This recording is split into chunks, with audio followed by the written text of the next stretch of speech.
could give me piggyback rides. It'd be sweet. You could be horseman. Yeah. Cow. Never been bit by a horse or a cow, though, to be honest. I've been kicked by them, but not bit by them. Oh, I don't know that you'd want to be bit by them, dude. That doesn't sound I know good. people who've been bit by horses. Cows can't really bite you. They don't have top teeth, but horses can. They give you a nasty bite. Jeez. Cows just drool on you. They can't actually bite you. How did the horse kick feel? Hurt a lot. Where did it kick I was you? close enough to it didn't do any damage, but it knocked me over. Oh, okay. Where did it kick you? I'm getting some crazy echo. Upper thigh. Kicked me in my thigh. Who's echoing when they talk? Not you. Okay. Is anybody else hearing echo? Is anybody else hearing echo? I'm not hearing one, but So it's just Joe. One of them. Luke started the stream. Do you have the stream open and unmuted? Yeah. Yeah, that's it. Eyes. Mute your stream.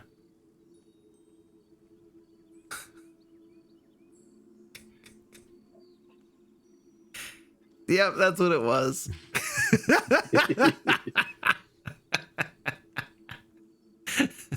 So we have a lot of vet students. We're talking about cows here. We have a lot of vet students that used to come into Bigby when I worked there because we're close to the university, right? And MSU's got a pretty big veterinarian school.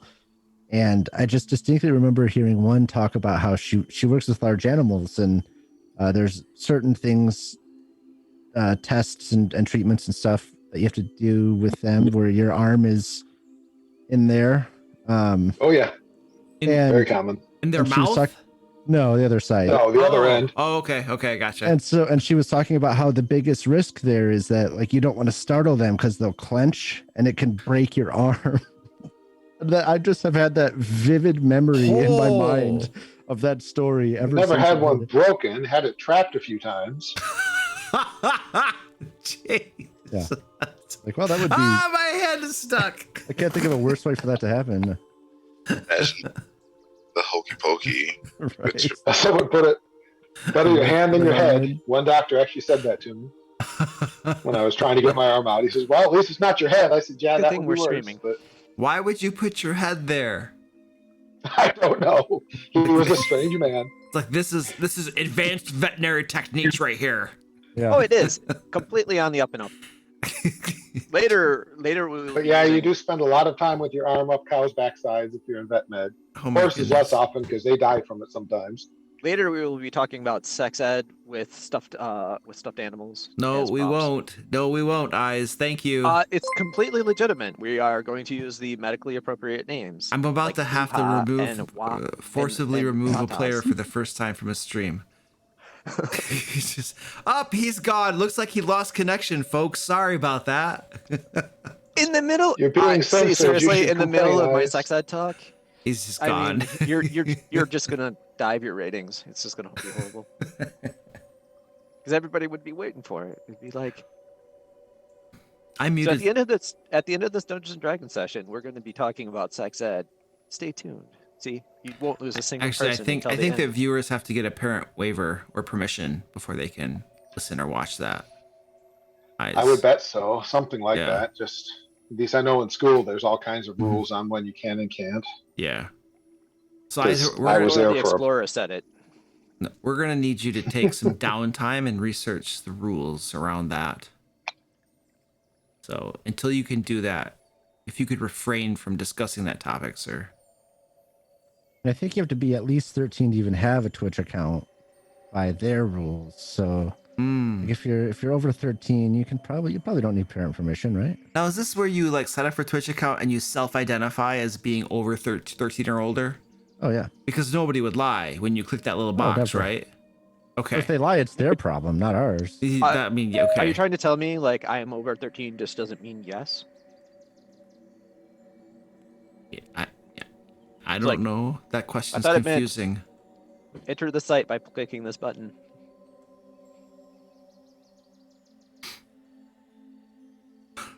It's the same as I'm not a robot, right? Correct. Because robots would never learn how to click that box. Right. Or identify a street sign. Yeah, it's like click all the images that have a car in them. Oh no, it's 4 wheels. Oh, this is gonna be hard. I actually write software for work that does that.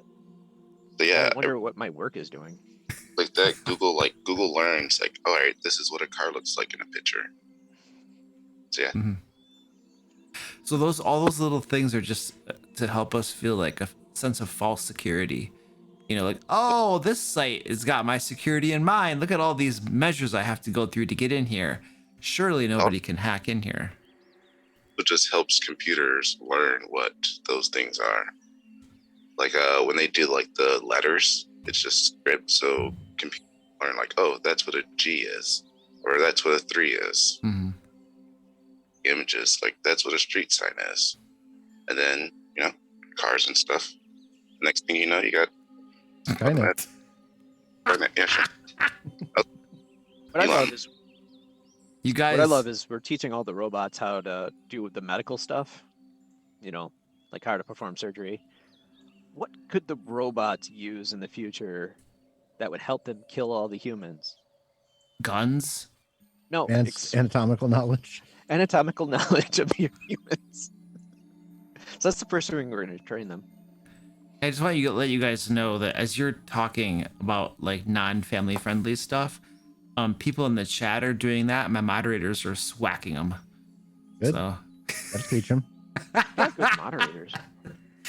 don't do as my players do. Gotta give Goliath something to do, you know. It was family friendly. Zach is bored. He's like, thwack. Everything on the Discovery Channel is within bounds, I'm pretty sure. No, What about the History Channel? certainly not. Then we just have to talk about like alien Nazis, I think. Yeah. That's all they talk about.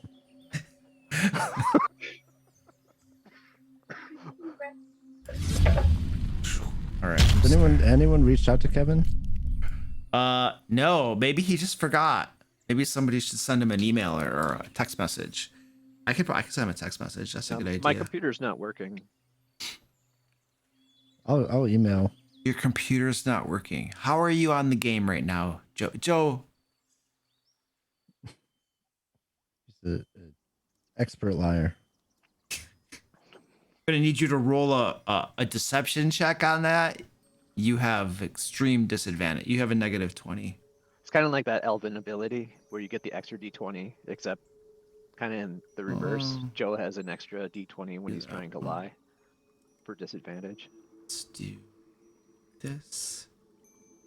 And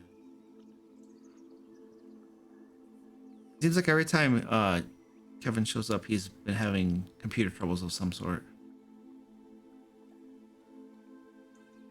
All right, I just sent him a text message. Well, that one got deleted, but whatever. Glad Clear's just deleting everything. Oh, but I've been practicing my Russian accent Okay, so I could play stuff on, but I have to do it high pitched. How do we do a high pitched Russian accent? who's gonna play Stefan while in the interim?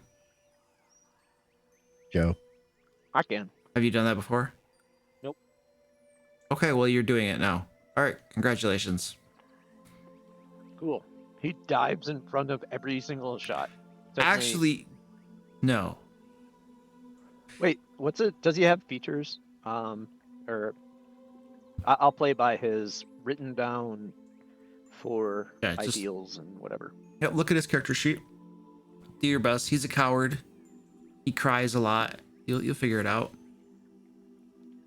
All right, let's do our recap then.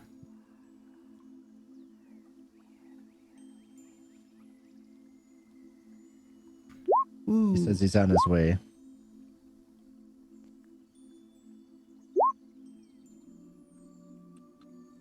Hey, Joe, how did you get a 15 out of 12? I'm that good. Brotlord, why? You rolled the D. Yeah, you're supposed to roll a D12. Joe, you're rolling the wrong dice. Well, he re-rolled. Oh, okay, I got it. I think he should lose by default for having tried to cheat on the first roll, but No, That Joe, is because I'm a superior Dungeons and Dragons player. Joe, That's how I rolled a 15. you lost, Joe. Give us the No, I recap. didn't. Yeah, you did. Varys I hasn't tied even with rolled yet. Marathon. Varys is indisposed. Ooh! You're not letting me talk about like weird things, and Varys is naked. That's just not Where fair did of you? me. How did you go from indisposed to naked? Isn't that what that means? No, it's not what that means at all. It means you're busy. You're doing something. You're not available. You're thinking exposed, maybe? Sounds like that's about the same thing. Crap, I don't even remember what happened 4 weeks ago. Yeah, me neither. All right. Let's see. We were in a town. That town was. Hey, Kevin's here. Hey, he saves me. Didn't rescue. And that town was called Brisk. It was Brisk Baby, I'm pretty sure. And while we were in the town of Brisk, there was this angel dude who wants to dress for his bride, and we're like, oh, that's a really good idea. Let's go to Vallaki to get that. And then so we left the town, but on our way out of the town, the evil angel, nope, super good angel, who's just slightly messed up, and by slightly messed up, completely evil, brought a guy back to life, kind of, and now he's even more messed up. And we're like, hey, you might want to watch your son, to the mayor. The mayor of the town's son is the one who's messed up. And so we left because we thought, what could go wrong? Anyway, while we were wandering, we had a few encounters, and specifically we ran into this wolf pack in which we obliterated with tons of spells, and I think some people got hurt, but nobody died. We're good. This is like what you remember after a drunken haze of D&D. I told you about the marijuana thing already, so they were hunters that turned into werewolves, and one of them was really big and nasty and had 4 arms. that's true. And you guys have just finished defeating them, and you are on a bridge where the arrow is on the map. I put all their heads on spikes. Did you? Mm-hmm. Okay. That's like a warning because I'm tired of getting ambushed by these damn things. But don't werewolves turn back into humans? So you just put what, human heads on spikes? I don't know. I wasn't told what the bodies looked like, but do they whatever do- kinds of heads were messages. left over. do they turn back into humans when they die? Depends on the edition, maybe. Yeah, I couldn't. I think I looked at that, and I couldn't find any information on that. I don't know. They look like werewolf heads to you. Oh, the town was Kresk, not Yes, Brisk. that's correct. Though Brisk sounds way cooler. And we're heading from Crest to Vallaki. And I think we're going to go on the Wizards tour. Something like that. Where were we headed? To get a Uh, dress. If I correctly misremember, we are heading to the orphanage to claim our property. I don't think we agreed on that. Yeah, I know. But otherwise, we were going to I'm go pretty see sure the you wizard did at the misremember. lake. Yeah, I perfectly misremember everything. We're going I to get think a we're dress headed or to something. Vallaki to check on the town and get the wedding dress, but Mhm. with the discussion of maybe going to the lighthouse after that. Right. Yes, let's do that. You guys And were then- heading to Vallaki to find a bridal gown because the abbot back in Kresk has a bride that he is going to present to Strahd. And A zombie bride. He is absolutely certain that this bride is going to, once Strahd is married and happy, will bring peace to this valley and lift the curse from it forever. And all he needs is a bridal gown, and then the darkness will be lifted from Barovia forever. And And And we that's will one of them supply anyways, this divine Be plan. crazy. Nope, we're complying with the divine plan. Because Well, yeah, the because we're Dawn hoping to Lord's get his holy minion symbol mislead to us. use to find the sword. Yeah, that's true. His holy. Yeah, he's got a holy That's the main symbol reason. around his. He's got a holy symbol around his chest, like right here. It looks like a giant clock made of solid gold. And when we take that, we're gonna put that into a tombstone, and it's gonna relieve the secret passage, give us the sun sword, and now we're gonna run around with a crazy powerful artifact. It's gonna be sweet. A clock? That none of us know how to use, Maybe it was the holy or at symbol least, of the Dawn Lord. Flavor Flav. or at least are comfortable using. No, I was pretty sure it was a clock. I imagining him like Diva Flav. member of Run DMC or something. He is kind of an angel. Yes. So you guys are at the bridge. Yes, and we will proceed forward. Continue onward toward Vallaki. I don't suppose we could get a rest or some healing since I'm at like I'm just gonna suggest 12 hit points. Short prayer, rest.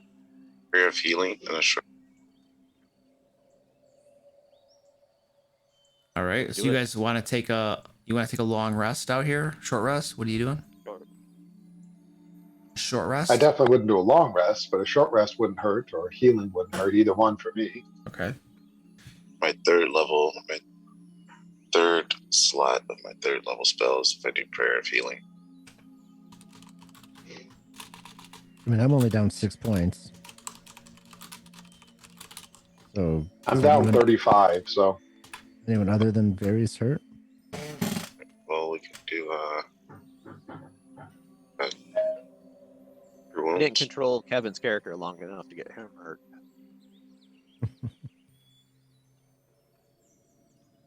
Hey, Kevin. Kevin's on roll 20 now, so I'm presuming he's either coming or something. He's, He's in the here. meeting. He's You don't see literally. me? Oh, you're here. Okay. He's here. I can't see all the See his windows. picture. I see his picture. Yeah.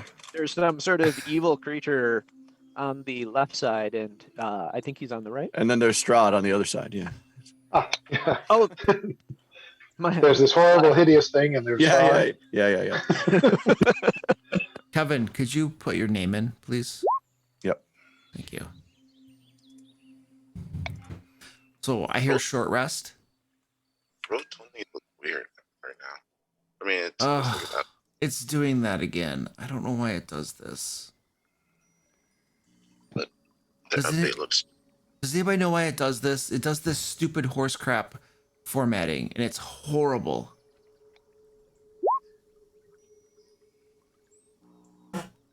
Why it does this? Yeah, I don't know.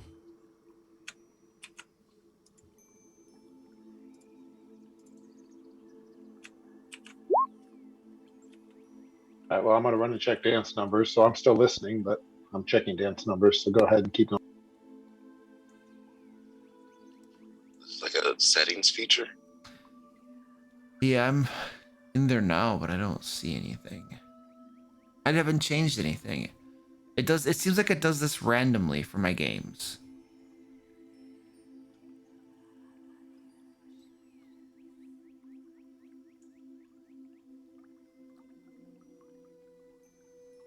I have no idea what it is. This is frustrating.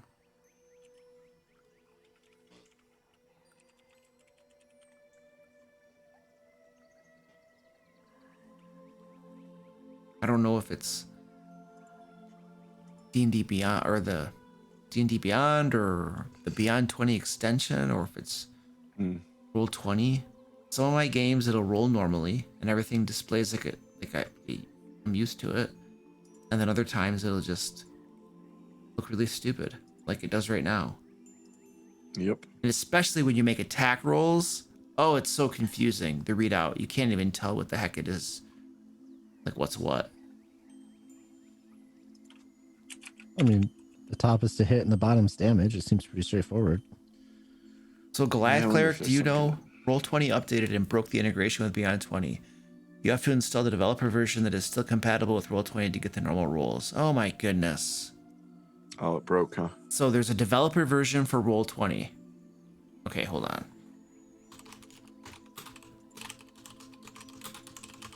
Well, it'd be a developer for Beyond 20. For not Beyond Roll 20? Yeah. Oh, beyond 20? Okay. Yeah. I'm so sick of seeing stupid looking roles.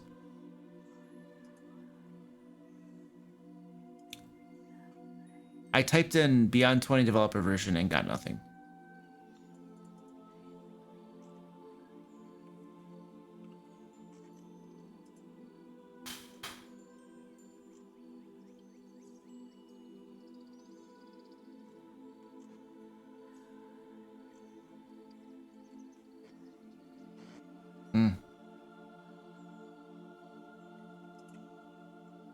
I mean, it's just the normal go to Beyond 20, go to install, and then just choose developer version instead of the other one. Oh, is it? Yeah. Okay. So I gotta find my extensions then. Oh. Although then it's going to take you to GitHub and you're going to have to download it from there. So Really? Yeah. You gotta download it from GitHub? You can't just install it as an extension?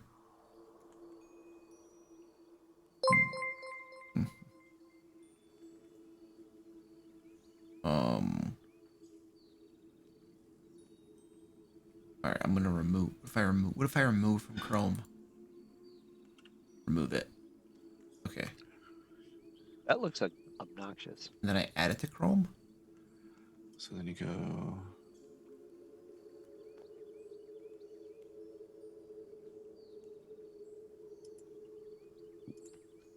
It is a pretty obnoxious process. I'm going to try to go through it right now. It's What do I do? I don't know. I don't know what the process is. hang on. So there's a whole here. Let me send you. I'll post this in the chat here. Okay. Zoom chat. Let's do that. Chat. So you go to this extension or this site, and the instructions are about halfway down the page for developer mode installation. Okay. All you need to do. Okay, cool. That sounds easy. Yeah, all you need to do. Yeah, and then it walks you through 18 steps. Yeah, but yeah. Let's see, Chrome extensions. Enable developer mode. I have to disable it. Okay.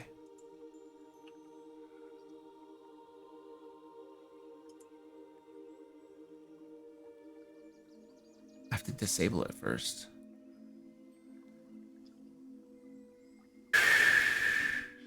Oh my god. Okay, I think I did it wrong. Okay, so I'm going to remove from Chrome. I don't know how to disable it. I'm just going to take it Yeah, off. that's what I did, is remove it, and I think that was not what I was supposed to do. And then it says download the extension. Yeah. Okay, so I'm going to download it. Oh, no, I'm downloading it. Extract the zip file. Extract all. And then, Yeah, Roll20 should stop doing updates. Like, they're hopeless.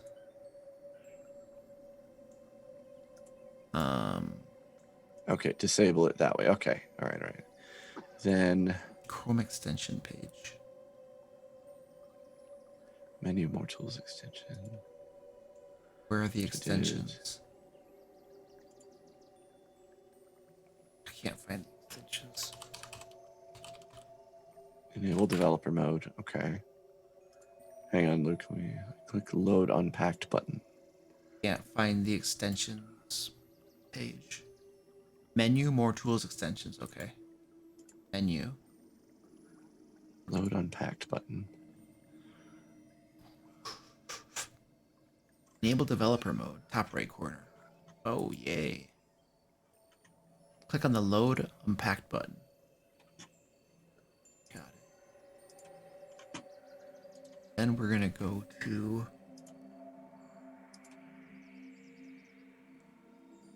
this right here. Select the directory. Got it.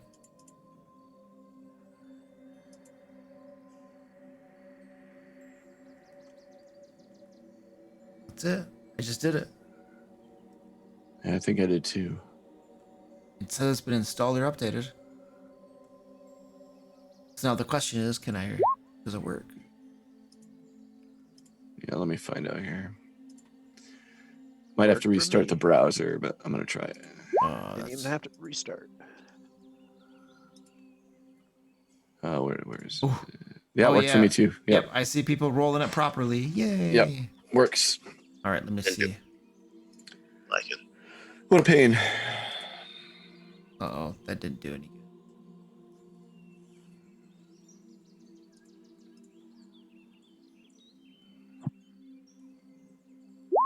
Oh, yep, it's working again. Yay! All right, Yep. rock and roll.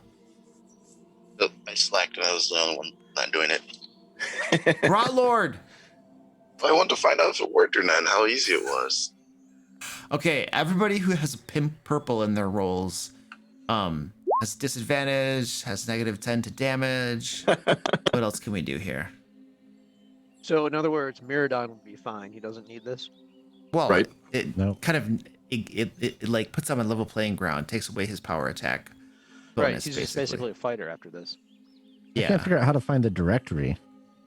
it's wherever you unpacked the zip file, wherever you like, Yeah, right. I don't have a zip file.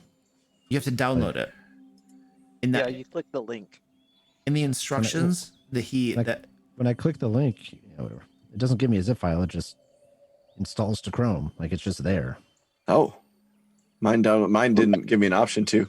So like the instructions when you're halfway down the page, like it says, click here, and then it sent me to a zip file that's not an extension. It's weird. It's dumb.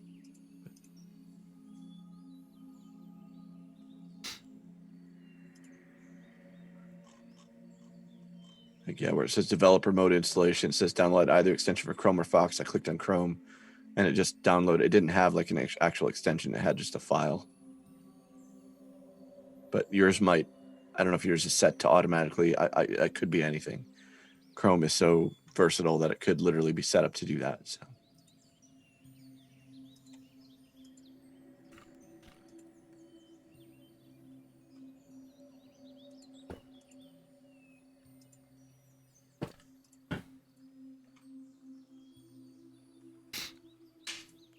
Okay.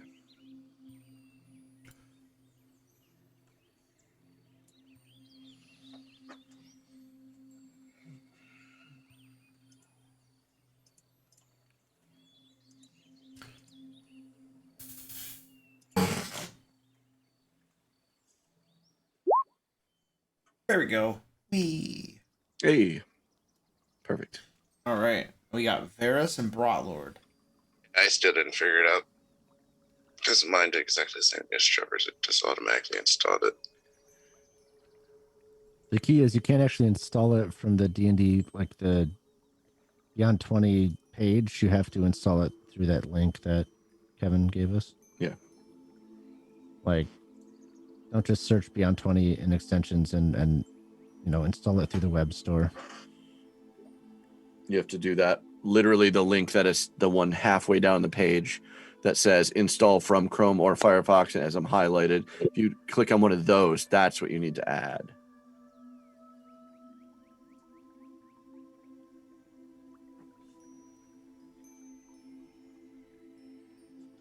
Joe, are you Ultimate Honey Badger?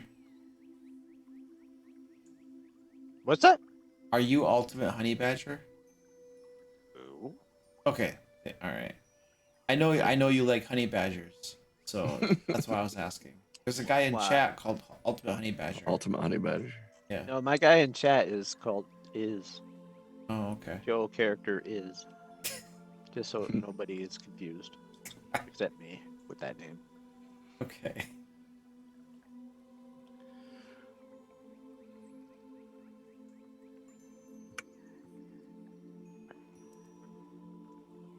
Though I do have a friend who is a Badger fanatic. Yeah. I'll be right back. Microphone, something happened to it. Alright, so I'm on like GitHub, scrolling down. Yep.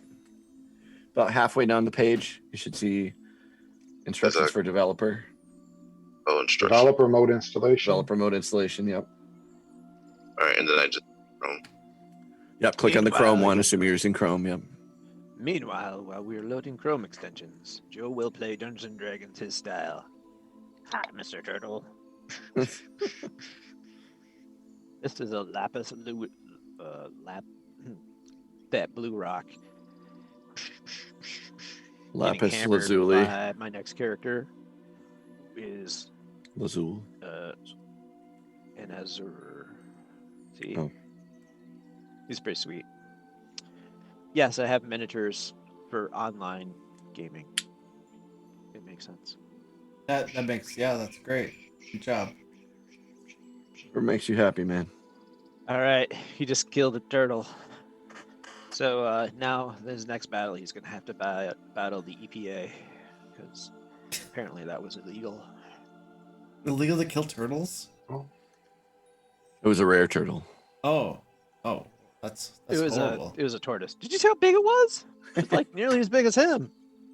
Oh wow. What's the name of the file? So if you just save it by default, it's chrome.zip. Yeah, I have that one opened up, right? Yep. So what you'll want to do is then the rest of the instructions say to, if you have to go in and disable your current one. Yeah, Which you did that. Okay. But then And when then, I go ahead, Aaron. open up the zip file, what file do I So you won't you can't install it from the zip file. You have to go to your Chrome settings and go to more tools and go to extensions. And then you need to make sure on the upper right that developer mode is checked or is clicked over, whatever it's a little button thingy. On the upper right there.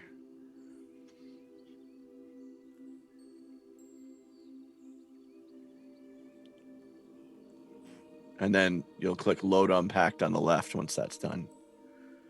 And then you'll find your file.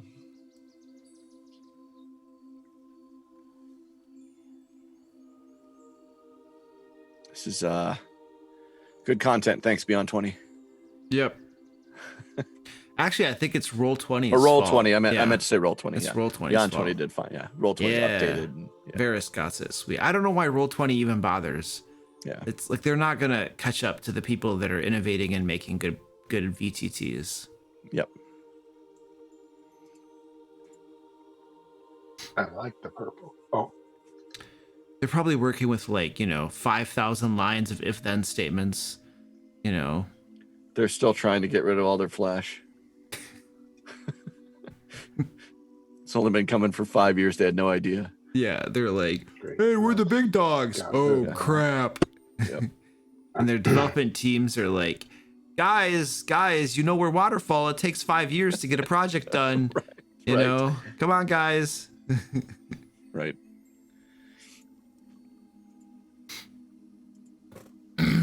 Ask every time. Okay. Hopefully now it's back to what it's supposed to be.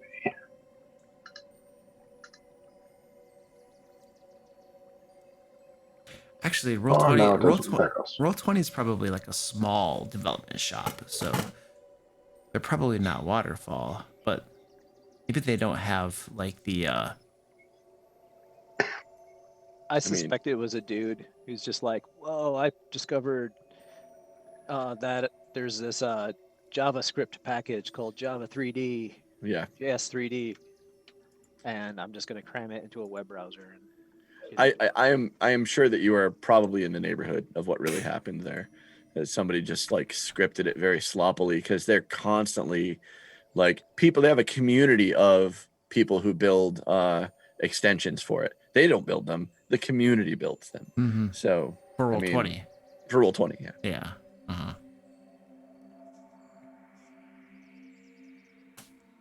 It's very sloppily built. There's no question. Yeah, I imagine. And that's going to make building improvements to it a lot harder. Mm-hmm.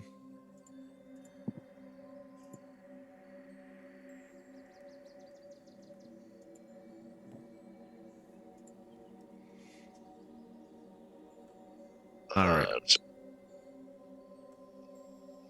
Well, it's on my desktop, but Did you get the zip file onto your computer?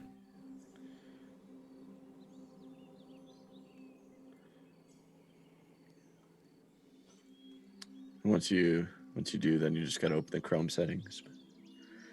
Yeah, I'm under extension. I'm just like looking Okay. for the actual download. Oh, looking file. for the file. Yeah. Well, Where you you want- downloaded it. Yeah.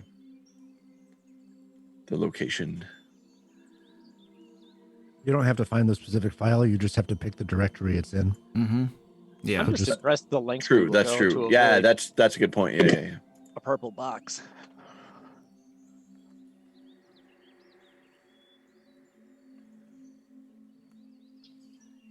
So if you put in the desktop, you just choose desktop and then you're good to go. That's what I'm trying. Yeah. All right. Combat 2. Azure versus Rubber Duck. Rubber Duck doesn't have any weapons, so this is, But, As the dungeon master, I'm going to rule that your Azure is dead. Oh, why? poor guy. And He just didn't make it. his soul has been sucked out of his corpse and implanted into the rubber duck. So you are now role-playing the rubber duck. That is your new character. This works out. You know why? Rubber Duck is immune to bludgeoning. Yes, but he's vulnerable to piercing and fire damage. But has a swim Into speed water. of like 0.1.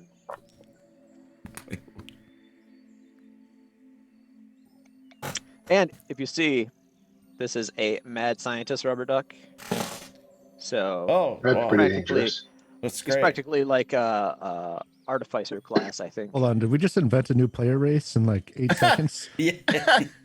Yep. We did. Actually, where And- are the duck people? And you know the great thing is that our new player race is 1,000 times better than anything you're gonna find in Tasha's Cauldron of Garbage or any of the other Yeah. stuff. You know.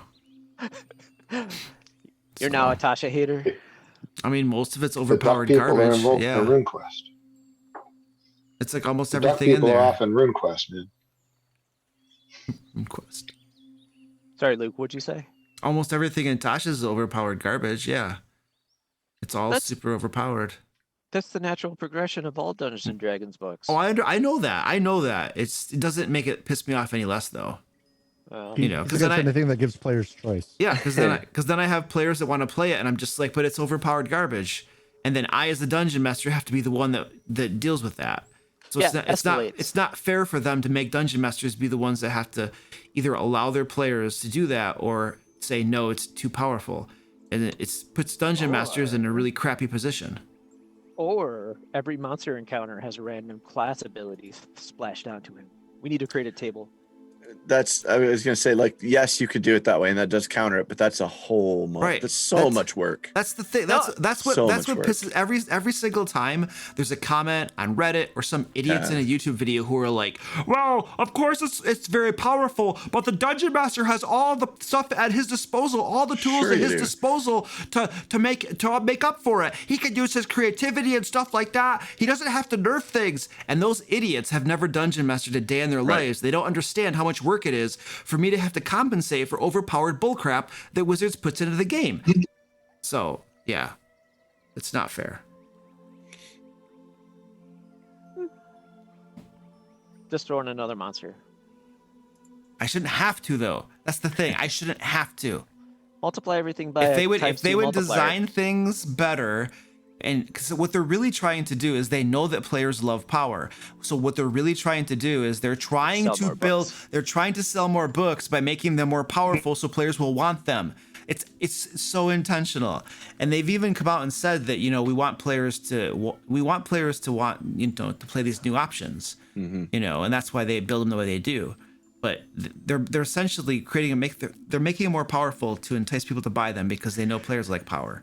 I think that with my stuff, it's just everything is questionable, right? Like, I don't think everything in Tasha's is bad, but I think there's enough stuff that I would just put my foot down. Yes or no? Like, no, I'm not having that, or yes, it's fine, whatever. So Actually, so I allow everything all the way up until the point it sucks, and then I'll just tell the player, I was like, look, this is going on the list, and we just consider it bad form. I've had two Picked that option things. before. I've had two things come into a game where it took one game session, less than one game session, where I was like, nope. Halfling Bountiful Luck was about after the first combat encounter, it was clear that it was going on the list. And then Ancestral Guardians, the Barbarian subclass, that took one game session to determine that was horse crap too, and got thrown on the list. So, yeah, there's some things that it literally takes you one game session to realize how overpowered it is, and it makes you wonder, how did this make it through playtesting? You know, or they just don't care. You know, they just don't care, or something. I don't know. Yeah. How we doing, Broadlord? I gave up. I'm trying to figure it out. Not to mention, Right. purple's your favorite color. Okay. It's fine. We'll be able to read it. We'll be okay. Yeah. All right. So so you guys were taking a short rest, right? Was that Okay. the final call? We had discussed it. I'm happy Yep. to do it. Yeah. I don't care. I don't think it matters to me either. Yeah. So either way. All right. Can I get a D12 roll from Brotlord? In the purple. 5. All right. Your short rest passes uneventfully. You guys are able to do your short rest stuff.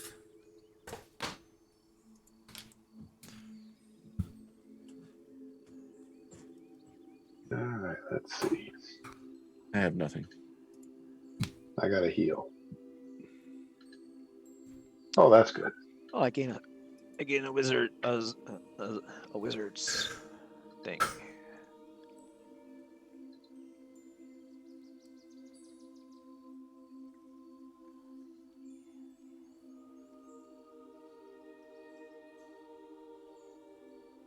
Oh, if Dan is misbehaving, ban him, please. Just ban him.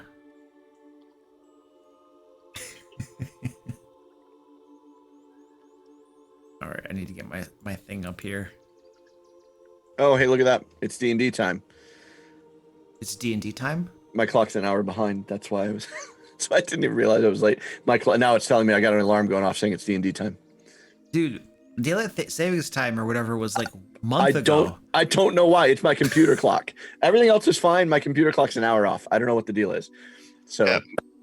Your clock is too, and it's even Yeah. separate. it's so weird. Like I don't know what happened. I was fine a couple days ago, but yeah, whatever.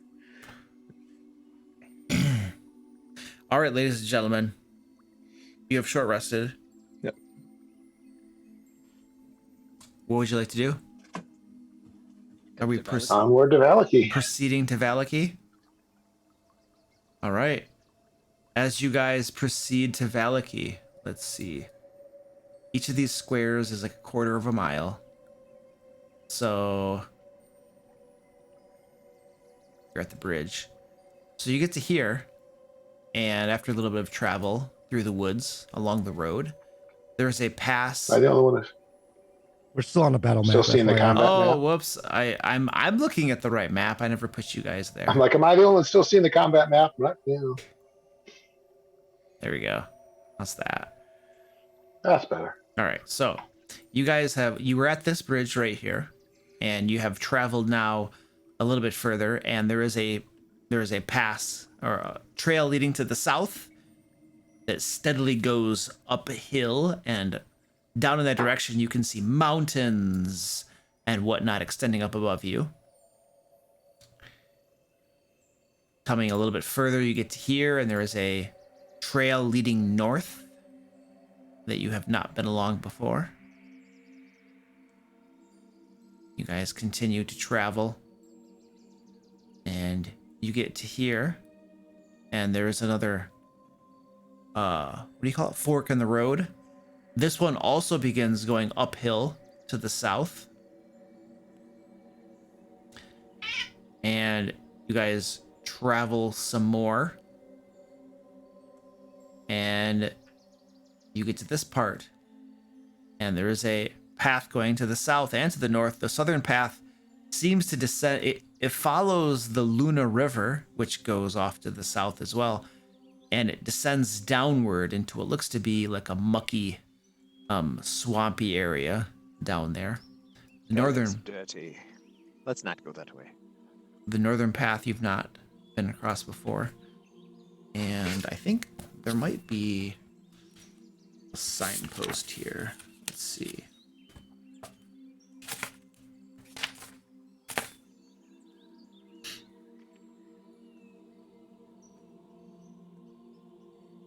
Oh, there is a signpost. To the west, it points Kredsk and Solonka Pass. And then to the northwest is Lake Baratok. To the northeast is Vallaki and Ravenloft. And then the southeast, that's where that swampy area was, is Berez. And then you can see off to the east a bridge as well. Weren't we warned not to go to Berez? I have no notes on it. Yeah, me either.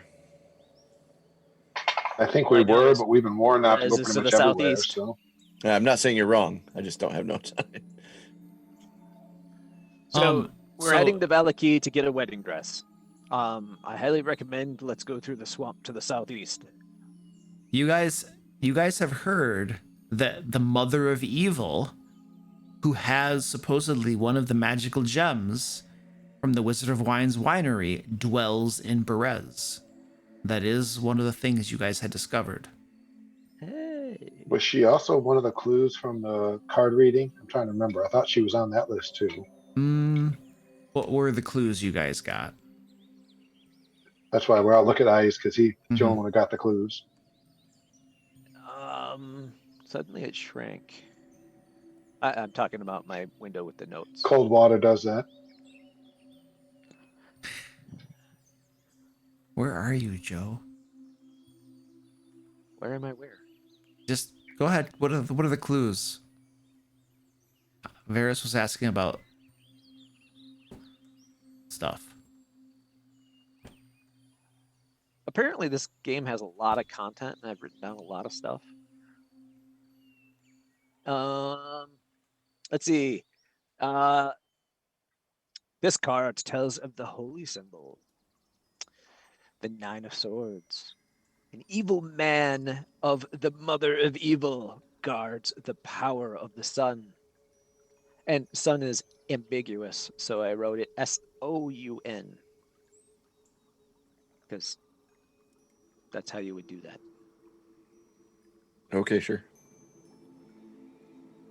There you go, Varys. Does that clear that up at all? Yep, exactly what I thought I remembered was it's so the holy symbol is also there, so that may be something to put on our list.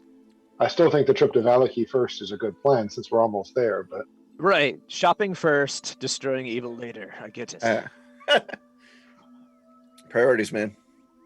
All right. You guys trying continue to find travel, ways to cure insanity, you know. traveling on to Vallaki. Let's see how What long of a what travel that was. of what One, use would sanity two, be in this 3. dimension? It takes you guys about 2 hours to get there. So you roll into Vallaki around 12 in the afternoon. 12 noon. You arrive in Vallaki. And How's it look from the outside? Yeah, good question. stand by.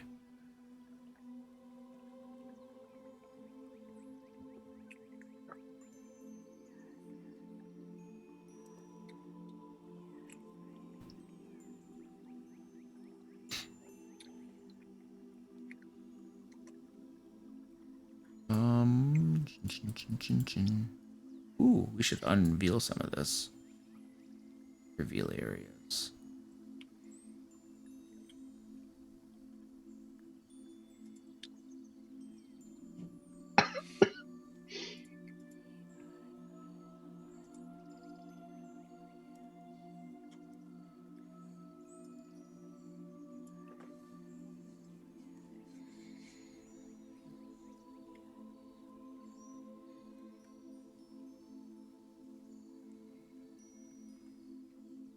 All right.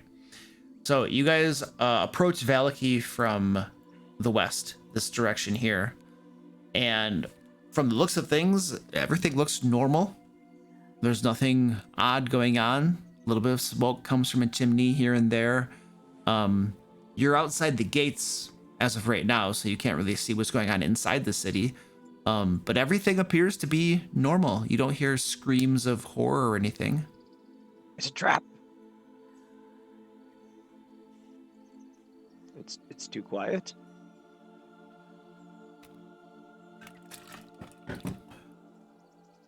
All right, let's go to the mayor's house. Didn't we put what's her name and her brother in charge of this place? Yes. Yeah, we did. Arena and Aslan. Rismark.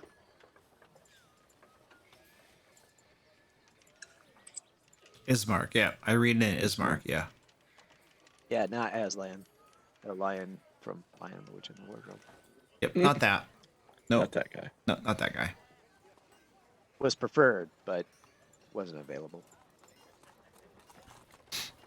All right, so you guys are going to the burgomaster's house. Is that what I heard? I wouldn't mind doing that. Just going to say what's up and then head Yeah, I think that's a good idea. Okay, you guys begin traveling through the streets, and you begin to see people walking about. You pass by the church here, and everything certainly appears to be normal. The people are all very sullen and quiet, and they cast glances at you. Not totally standoffish, but neither welcoming. This is what you've come to expect of Barovia and its people. So this isn't out of the ordinary or anything. Okay. Every Must so get them to repass that law about being happy.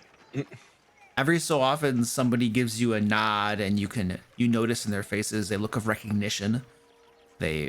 Some people at least remember you as the group that got rid of their burgomaster.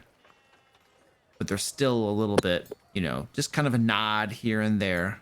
There are no shouting, cheering, or anything like that going on. Good with that. I'm always Thank goodness. more worried about the booing. Yeah, we're not having And the sharp objects chasing. hurled at our heads. Yeah. And you guys arrived at the burgomaster's house right here.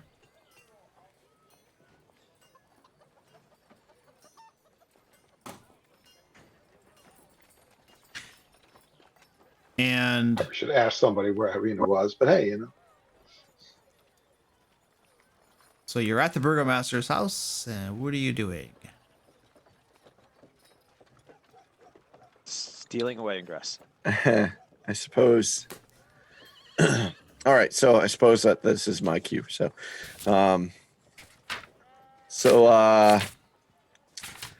will knock on the door and wait for that, presumably, assuming they didn't fire lady who was downstairs who hated us all. so non-specific. Someone of the people who hated us all. Well, it was the woman specifically who worked downstairs at the burgomaster's Yep. place.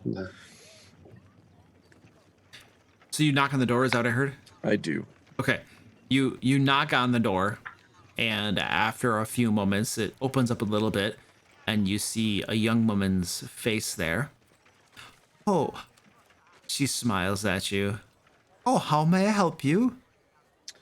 Oh yes, I'm looking for Irina. Is she present? We are here to pay our respects as we are back in town to visit.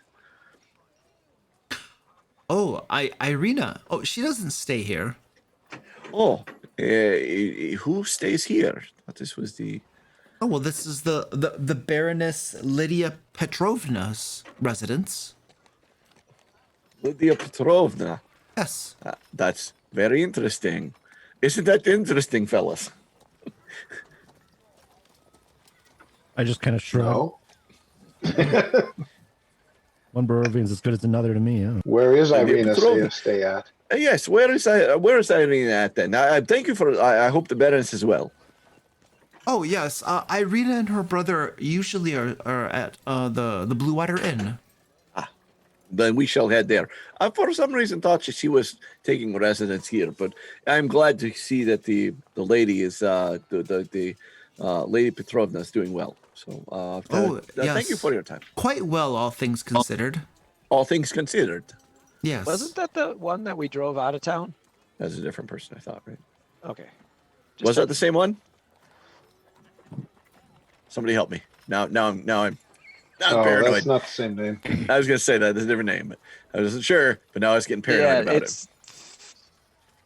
Oh, that was her name was Watchter. Fiona Lady Watchter. Watchter. Yeah, Yeah. Watchter. Okay. Yeah.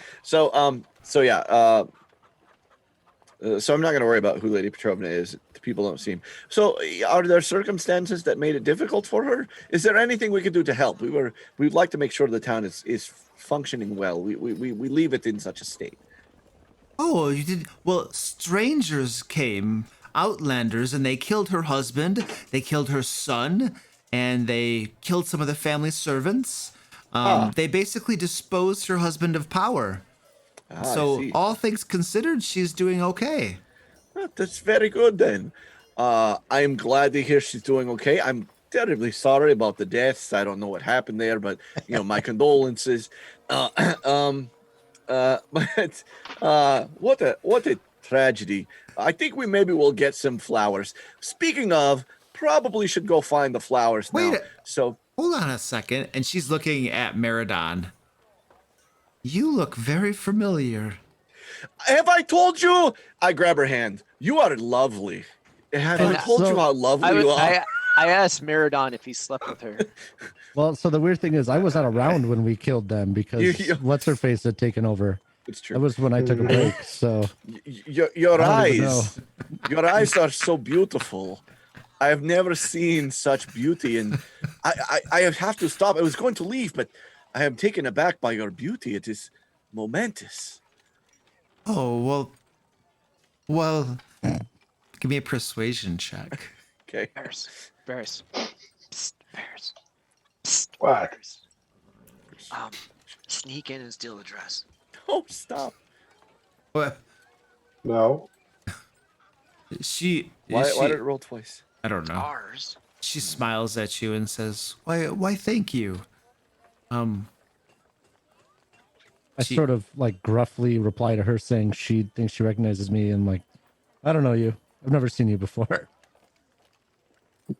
Oh, but there were stories of a tall, strong, muscled stranger who was here at the same time that all of these ill events happened to. Oh yes, Petrovna. Isaac. Yes, it was terrible. I heard about him. Oh, we all know who Isaac was. Oh, I thought that's who you meant. It's not me. Oh, I well, just sort of shrug. that's too Anyway, bad. I was going to. Meridon never remembers of any of the women he slept with, so it's quite understandable. Well, it's too bad. The Baroness has been seeking out this party. She wanted to thank them for what they did for the town, but apparently I was mistaken. You all have a wonderful day now. Powerful magic items and dark secrets. Wedding dresses? I'm happier. I'm happier just not being part of it. I do not need to be thanked. I was part of the party. You know that in the party there was a powerful wizard. Oh, that Baron! Yes! Now I remember. It's so hard to keep my Baron straight these days. Now, You gotta do better. You're nobility now, Stefan. oh wait a sec. I'm sorry. Your nobility. You have a Yes, noble lineage. I am the Stolnik of family Belovskis. So Stolnik. yes. Oh dear. Well, I forget my manners. I had no idea. Please, you must let me inform the Baroness of your arrival. I'm sure she'll want to have you in for tea and biscuits. Well, I think at this point that is a foregone conclusion, as I don't think I'm going to shake ice off my leg anytime soon. So that should be fine. In Ravenloft, I don't think I should take anyone up on an invitation for them to eat my biscuits. Boy. No. All right, so I guess we're going in and talking with the Baroness. Yes, just please. That's going to end well. If you would give me one moment, please. Oh, yes, please have a moment. And she, I also need a moment. she closes the door and then leaves. I sit on the porch and put my head in my hands. See, Stefan, I'm as good as this talking thing as you. Oh, you are I even- so good at talking. I didn't even use a spell. You have talked us into so many things. So many. He does do that. We need the wedding dress. Yes. And Barris wouldn't steal it. He's Why got did- some sort of moral apprehension about stealing dresses Why do Well- you think when people Dresses- are looking. Burgermeister's house? Because we saw it. Did we? Didn't There we see was it? a wedding dress here that Isaac had kept for Irina.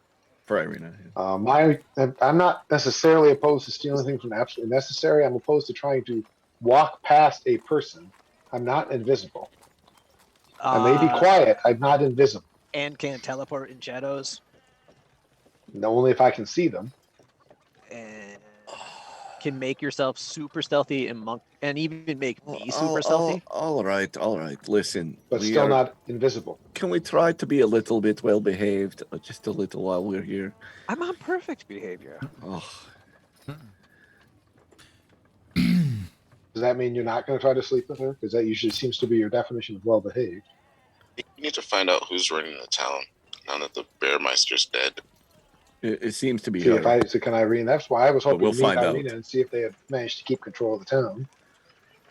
It seems like it is the Baroness who is running the town, gentlemen. I didn't get that feeling. I got the feeling she was living here, but not necessarily running the town. Well, she has the title Baroness. That has to mean something, you know. Unless it's just hereditary. I also got the impression that she was running things, but obviously we don't know. So. We don't know. It's true. I'm assuming, but I think it's reasonable to ask. We'll find out when we talk to Irene. Yes. We Well, probably when we had some talk sort to, of like minor squabble. I think a when we little talk to the political Baroness, negotiation. we'll find out probably. Whatever it was had to be fairly amiable if they're both in town and neither one's killed the other one.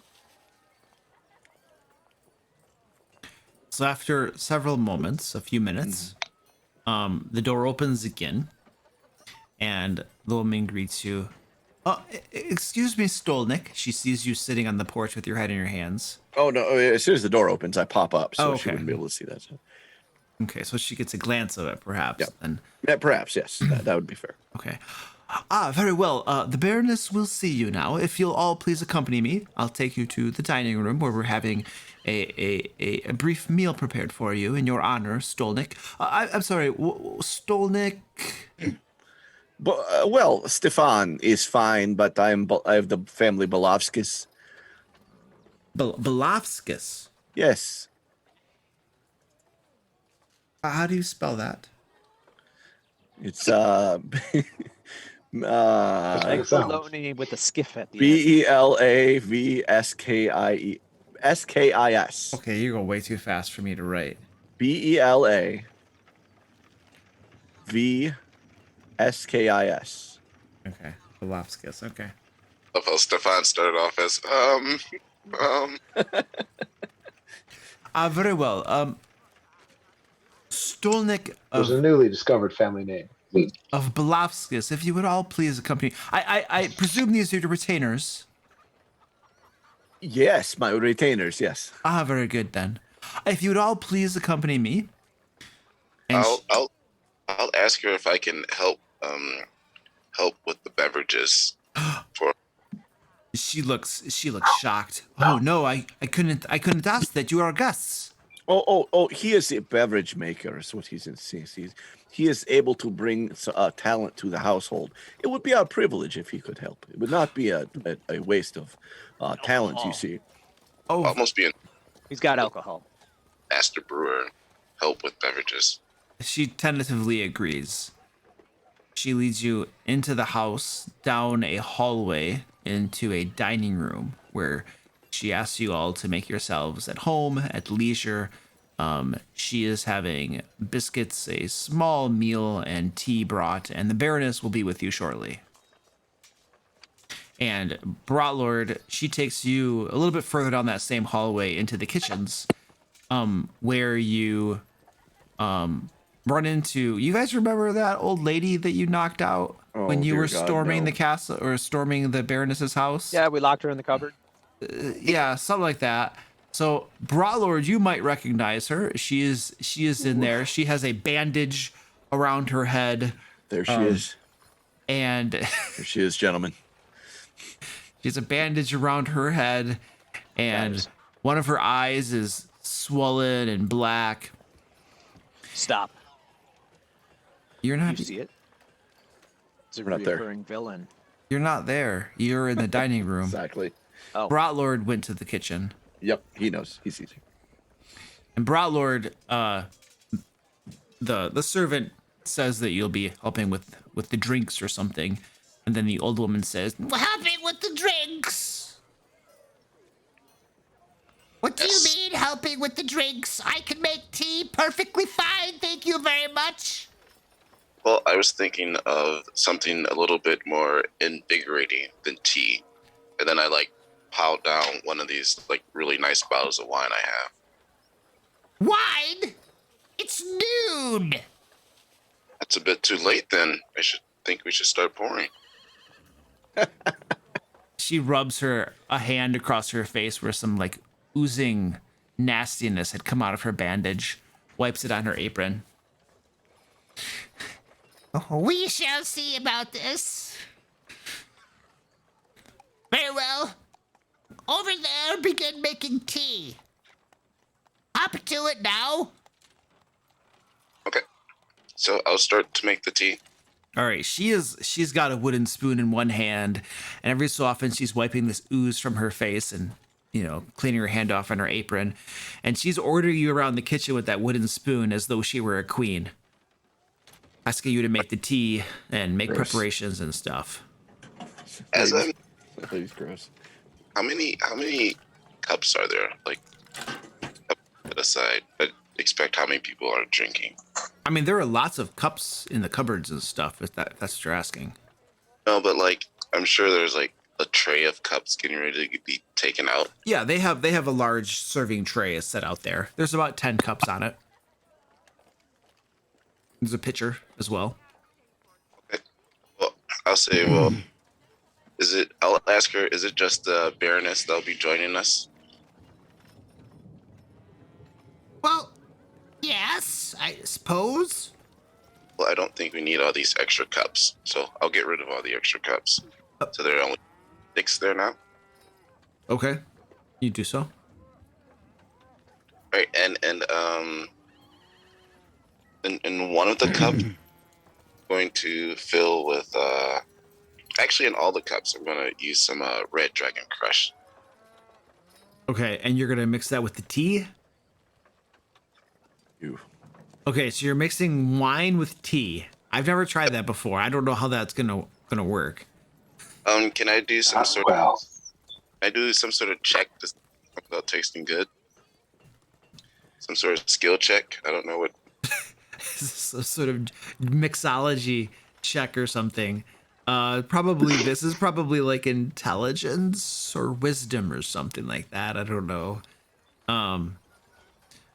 You probably like wisdom. Why don't you give me a D20 plus your wisdom modifier? I just do a wisdom. Not the same. Oh, that purple text. Oh, jeez, look at that. 13. Oof, oof. All right, you do your best to mix these drinks together. And once you're done, she commands you to take them to the dining room. Okay.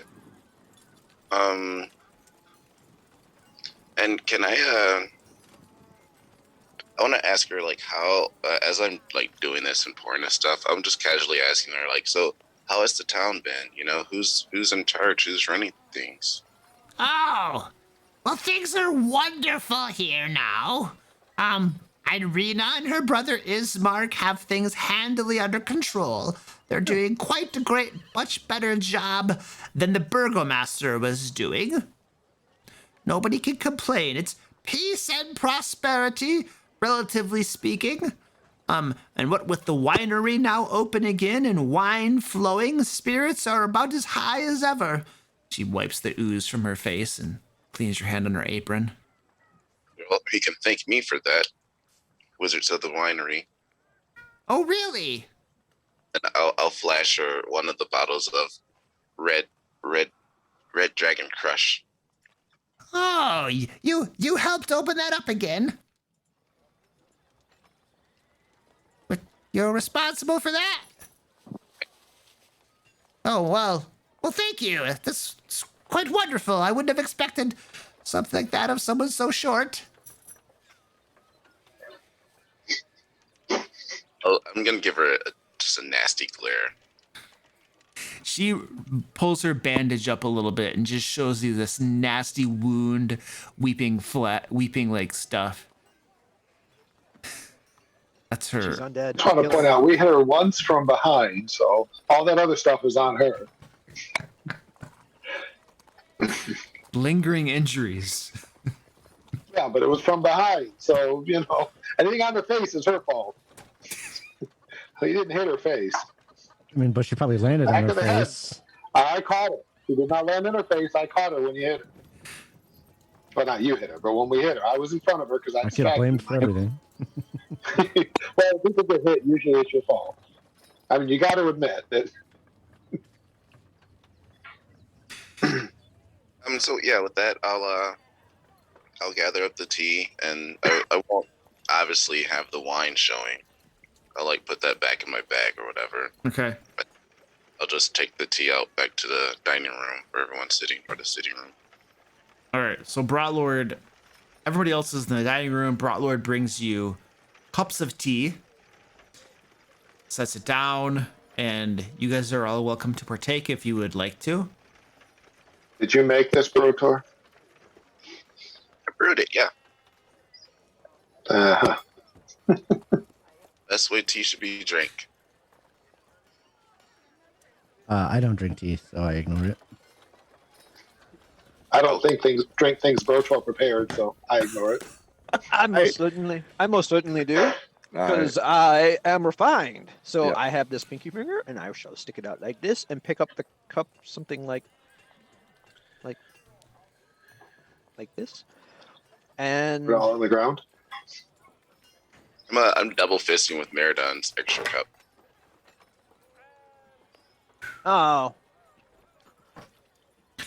oh yeah, I rolled a 5 on my dex save, so I assume I lost a teacup. Yeah, your teacup, rolls right off your pinky finger onto the table, smashes, sprays warm tea all over you. And those who are drinking of it, it's wretched. You don't know what this stuff is. It's like some nasty, horrible flavor. It did not turn out good at all. It doesn't taste like tea. It tastes like a little bit like wine, perhaps, but there's this horrible, overwhelming concoction. It's not good at all.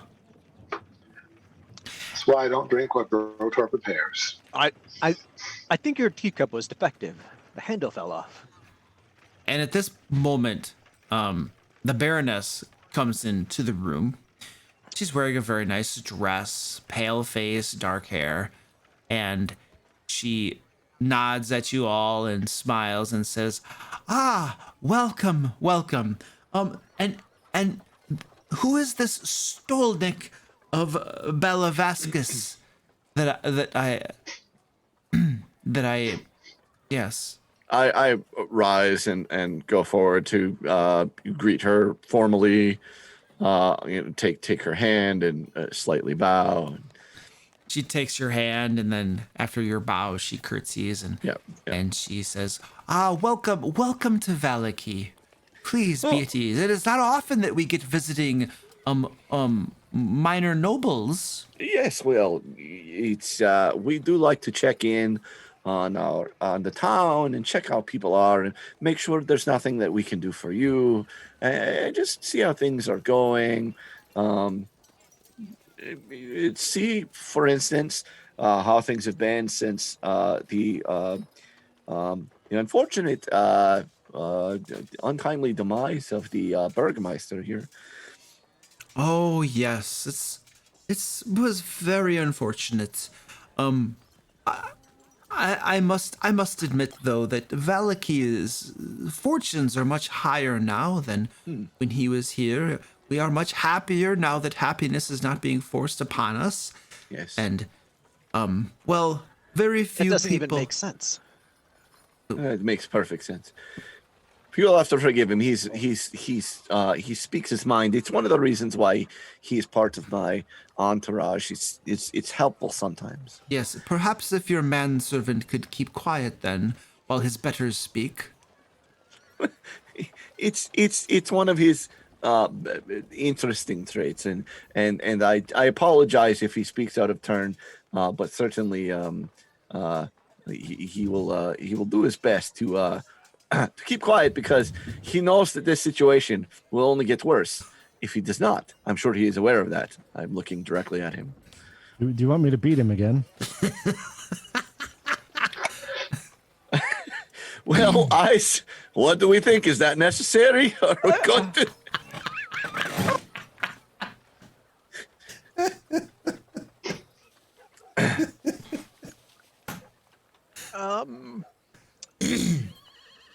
Yes, that's exactly all right. So that's exactly what I think that we should be hearing. Thank you for understanding. So I'll turn back to the lady, to the Baroness. Did you I guys have ever? to use the restroom? Is there one outside, or is it an indoor thing? I don't know. Let me look at my map.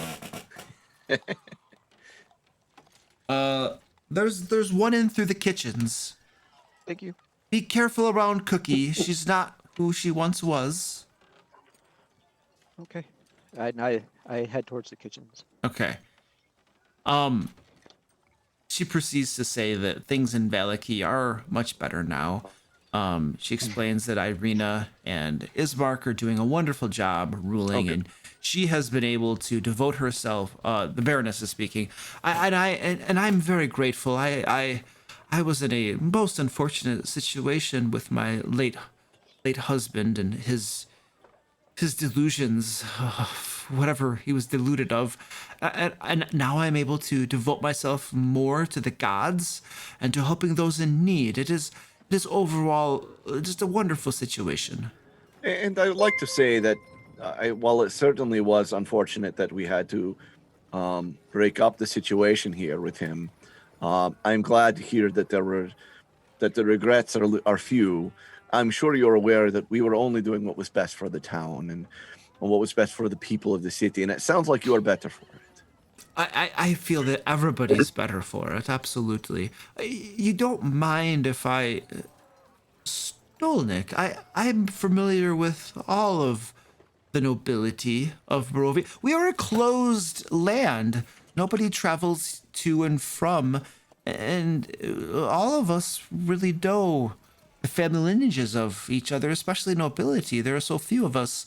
You won't mind if I ask, from whence do you come, Stolnik? Because I've not heard of a family Balavsky at all in Barovia. Well, Yes. Okay, I'm gonna interrupt. Okay. I've had glasses of this tea wine, and just like kind of like getting a little looser at the lips. I like point randomly in some direction. I'm like, if they're ruling the town, why are you living here? Well, this is my home. Look, yes. this Burgermeister's place. This isn't the palace of the ruler. This is my family home. Ferris is chuckling now. And in fact, you would say as much as a baroness might be, in fact, let's say perhaps treated better, yes, than a burgomaster of a city. But I certainly wouldn't dream of questioning the baroness's lineage, because I believe the baroness is good for the city and lives here because this is where she belongs. Wouldn't you agree, baroness, that we all agree this is where you belong, just like I am where I belong? I see what you're trying to do there. So from whence do you come? Do you have a pageant of nobility? I do. I can't recite it for you, but I specifically got one. Oh, I see. So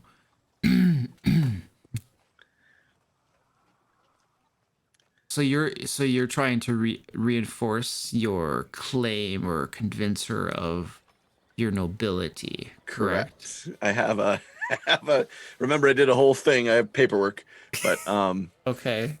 so I will produce the paperwork indicating that my great uncle was the last Stolnik of the Belovskis line, and that passed to me. Okay. Give me a persuasion check with advantage. Okay. Since you have paperwork.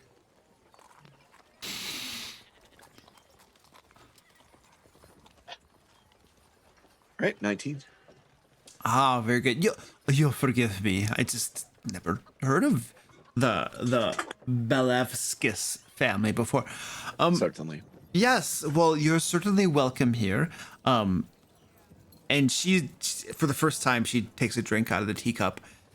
She takes a small sip and then Yeah. her eyes go wide and she calls for the serving girl, who comes rushing back in the room, and she takes the cup of tea, and gives it to her and says, "Take this to Cookie. Have her fix it immediately. I'm sorry. How is your tea? How is everybody else's tea? Was it acceptable? Mine seemed to be contaminated." Well, it's it's an old family recipe. I'm downing both of mine. It's a recipe that I point to Brotor that his family came up with. I'm still questioning it personally, but they may be good or not. I haven't drank any, by the way, but it's got a flavor. It's very bold. Only fine palates could understand its beauty and nuance. Flavor bold. Thus far, you could have been describing horse crap. Yes, that is true. Horse crap is very similar. What? No, I'm saying like it has a flavor. That's all. It's similar. Yes. Well, anyway, Baroness, I don't think we should take up much more of your time here. I wanted to pay our respects, check on the town. We will go visit Irina and her brother. Absolutely. She gestures for the serving girl to take away the teacups that haven't been drunk yet. Okay. And she does so, and then she says, "But as a visiting nobility, it would be my honor to have you as a guest here. I have plenty of rooms available. You and your manservants are welcome to stay the night here and take your meals as well. It'd be my honor to have you here." It would be our honor to accept such hospitality from you. We would not dream to impose, but I would not also turn down hospitality, as that would be very rude. So. Oh no position at all. Things get bored around here from time to time. Having somebody to chat would be wonderful. Well, we would be happy to accept your hospitality, and we will be sure to return upon our evening that we wish to stay, and we will not intrude much. And of course, you are always welcome to accept our hospitality anytime that you find us within the means to do so. And you will not be allowing me to leave without presenting, of course, a gift from my lineage to yours. So I will be presenting that gift to you tomorrow because it's very special. So so once that very special thing is in my hand, I will present it to you. That sounds most wonderful. Thank you very much. So I hope you enjoyed. She was gonna say tea, but she doesn't. Your stay here. Wonderful Company. It was very pleasant conversation. Yes, very pleasant. Meanwhile, yes. I've gone into the kitchen to confront my arch nemesis. Oh yes. Okay. So Eyes, you go into the kitchen, and the cookie is there, wiping her eye every so often, and looks like she's kneading bread. Oh God, and That's wiping so your eye. unfriendly. Anyway, is there any paths Man, that eating's gonna be fun. lead upstairs towards where I recall the bridal room, the room with the bride dress was in it? Yeah, there's a narrow staircase on the southern side of the kitchen. I will move over there and attempt to look like I know where I'm going. I'm sorry, where are you going?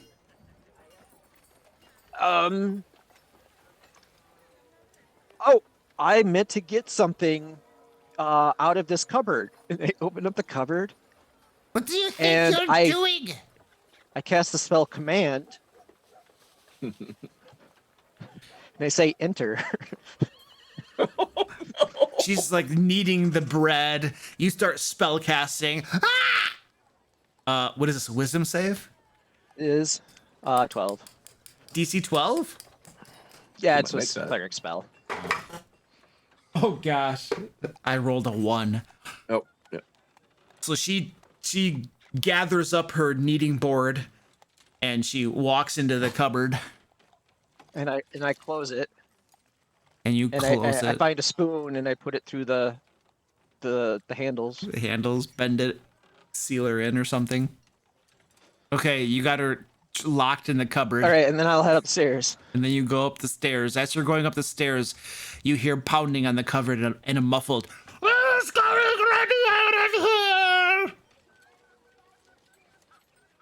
So you go up the stairs.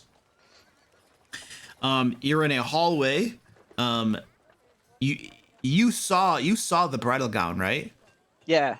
Okay, so I believe you saw the bridal gown to the left, the second door on the left.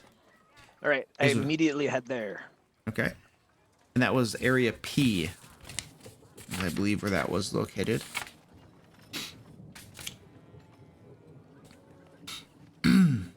Oh, yes. So you open that door, Eyes, and this room smells of powder and fine perfume. A vanity with a mirror stands against one wall next to a faceless wooden mannequin wearing a white bridal gown. Mounted on another wall is a full-length mirror with a gilded frame. A door in one corner leads to a garderobe. Bathroom, I think that means bathroom. Maybe. Close the door, grab the, and then, do I flip the mirrors over first? Yeah, paranoia dictates I flip the mirrors over first. All right, I grab the dress. Okay, so as you pass in front of these mirrors, you can see in the vanity mirror you're reflected. It just shows your own reflection. In the full-length body mirror, you see a dark, shadowy figure standing there, and you do not see your own reflection. Pay no mind. This is perfectly normal. Wait. Cast protection from evil. Good and evil. Bing! Okay, you cast protection from good and evil on you. And I ignore the mirror. You still see focus. that shadowy figure in the mirror. And I undo the dress. Okay. You begin taking the dress off from the mannequin. Wait. There's a blanket over on the bed. There's no bed in here. Oh, okay. Curtain. There are curtains covering the window, yes. Grab the curtain and throw it over the mirror. Okay, Take that. so you rip the curtains off from the curtain rod and you throw the curtains over the mirror. Okay. Okay. I kill 2 birds with 1 stone. You'll see why. I grab the dress Okay, then you grab the dress. and shove it into my bag, a sack. Jeez. Okay, you put the dress into your backpack or sack. Okay, And then I go to the window you go to the window. and misty step out into the street. The window overlooks the garden, and down in the garden you can see a gardener working with a hoe. I will Should get a room. try to find. Hey man, don't judge. I will teleport to that side of the other side of the bush. So if anything, he'll see a giant bush wiggling and me cursing about all the thorns. Okay, as you're casting your Misty Step spell, out of the corner of your eye, you can see a black, shadowy hand reaching from you. It looks like the door to the bathroom had swung open just a little bit, and a long, shadowy hand is reaching out through the doorway towards you, and you can see hair covering the floor. Teleport. And your Misty Step goes off just as this black hand brushes up against you. And you teleport down into the garden behind a bush, and your shoulder has a large clump of black, moist hair lying on it. Does my protection from evil help me at all here? The moisture doesn't saturate the shield of force. What's that? The moisture from the clump of hair doesn't penetrate your mystical protection. All right. I rub it off in the bushes. Okay. You flick it off into the bushes. No, like not touch it, but like rub my shoulder into the bushes. Probably making more noise than I should. Okay. You can see the bushes begin to blacken a little bit, and this blackness starts to creep along the bushes. Yeah, no problem. The branches All right. begin to twist and animate just a little bit. I run for it. Okay, you Screaming. screaming? Okay, you run for it screaming. Everybody else, you guys were finishing up your conversation with the Baroness, and she's happy to continue small talk with you. Otherwise, she wishes you a good day. And Can I get? I'm sorry, Varys? Can I get Stefan?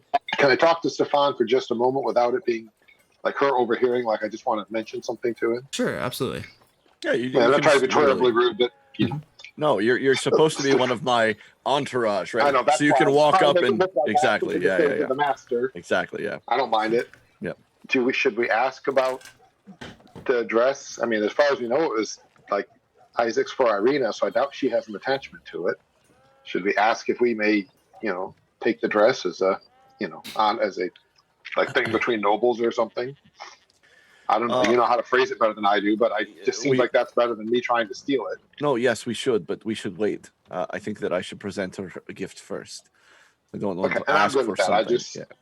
Before we disappeared, I wanted to make sure we kind of covered because No, we are That's right. her guests in this house, so we will return. I know. And we will we will ask for it. But no, you're not I'm sure wrong. Eyes is going to be pushing me to steal it. So, Yeah. knowing Eyes, I'm sure he's going to be trying to get me. Where is Eyes anyway? Has he been gone a long time? You might hear a faint screaming noise from outside of the house. Sounds more like Ravenlaw. And at this point, also, a serving woman comes rushing into the dining room, comes up to the Baroness and begins whispering in her ear. And the Baroness stands. Barris puts his head down and goes, "I'm going to kill him." Yep, I Because it's recognize gotta that be Eyes is not here. Exactly. All right, so The Baroness stands and says, "I'm sorry. We have a small problem. If you'll excuse me, and as she walks out of the room, you guys can overhear her say to the servant, "Locked in the cupboard? How did that happen?" And then they leave the room. We will take that opportunity to take our leave. So, Sounds like we won't be staying here. oh, we will be. We don't know. We don't know what happened. We had nothing to do with it. We know what happened. We don't know what happened. Yes, I may not know the details, but I know what happened. Well, that's an opinion. Yeah, That's a different one. It's nothing that Stefan can't talk us out of. it's not surprising that she locked herself in the cupboard. That's exactly where I was going with that. See, Brotor, he knows what's up. I mean, he she's did a it that crazy other time, lady. too. Like, so yeah, She bonked her head and then locked herself in a cupboard like once before, at least. right. Pretty impressive to be able to like put a spoon through the doors of a closed cupboard from the inside. I was going to say, this woman deserves to be like famous, man. like- You can get into a cupboard, close the door, and lock it behind her. She has like telekinesis spell. It's like what, a level 4 spell? That's not that bad. There's you know? specters and ghosts all over the haunting. Maybe they should contact us about a haunting that we could get rid of. So All if right. you If tell it's Kenny not to screw obvious, the we door, are leaving. Yeah, This is not. so- We're not. Yeah. The group has left her manor then. Yep. And you are reunited with Eyes at some point outside. And how does that go, Eyes? Yeah. How's that Have going? have I successfully evaded the hairy monster thingy? You left that hairy monster thingy back in the bush. Sweet. So the only thing that can go wrong here is that hairy monster thingy is now going to infect the bush, which then will probably create a army of awakened bushes that will terrorize the city once we leave. That's okay. Hey you guys. know it's your fault. Why did you stick that woman in a closet? Well, are you telling us that? Yeah. Well, actually, you don't have I to didn't tell us wait for him that. to say it. I was gonna say you don't As have soon as to. Varys We can walked assume. I think that's fair. No, I think it's very fair to As soon assume. as I- Varys saw it, that's what he I said. did Why not did you put stick that her woman in a closet? You didn't. I used Why my did you- people skills to convince her to get into the closet. Oh. And So you magicked her and So she stuck her got the in on closet? her own. yes, she got in on her own. Ah, yes. Of her own power, in I- fact. But not her own free will, I assume. Yeah, am I As wrong? if that really exists anyway. You Oh. steal the dress too, just to make sure we're in all kinds of trouble. Of course. I mean, steal is such a. Was Appropriate. where was I the dress? I Was- saved the dress.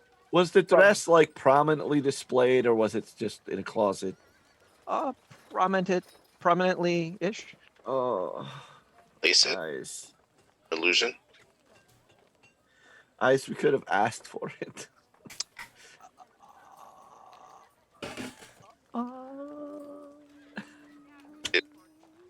Place it. Right now, do you want me to beat him or? Isn't this bad? Sadly, I think I do. Right. I normally go for that, but sadly, I do think I do want you to beat him a little. If I remember correctly, that back there was a dungeon, and this dress was dungeon loot we accidentally left. So it was ours by nature, by the law of dungeon loot. Dungeon loot. No, You almost. there is no law of dungeon loot, and no, it's not. No, You there stole in the fact dress is from a very a nice woman who was being very kind to us. it's salvage law. Did you tell us about the hairy monster thing? Yeah, and in fact, I saved this dress where it was almost horribly attacked by a hairy monster thing coming out of the mirror in the bathroom.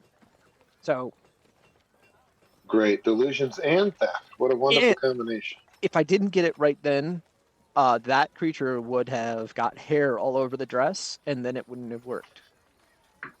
It's a dress for a hideous flesh golem. I don't think it matters really what it looks like. And she needs every plus that she can get. If it was a hairy dress, then It would be the newest style. That's It's fine, already a I wrinkled, still- crushed dress. I still think we need to convince the angel that the only way that this dress is going to be awesome enough is if it's made out of angel skin. Yeah, Yes. I know. Try to head towards Arena. Yeah, let's do that. I Let's think go to that's a good plan. I was trying to decide if we should try to put the dress back right now. What a debacle that would be. Just leaving town right now. It's Too. too dangerous. You should It's have like- saw that size of that hair clump. I mean, we're still hoping to find a greater restoration or something similar from the priest while we're here, but something to cure insanity. I don't know that it's likely, but that was part of the hope of coming here. Man, that's gonna be the funniest prank.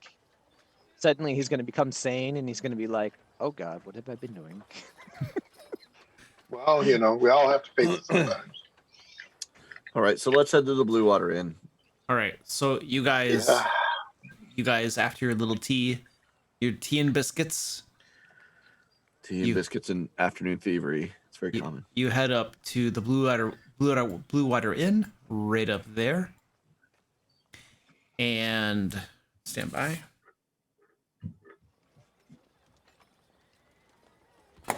This will put you guys at about 2:00 in the afternoon, thereabouts.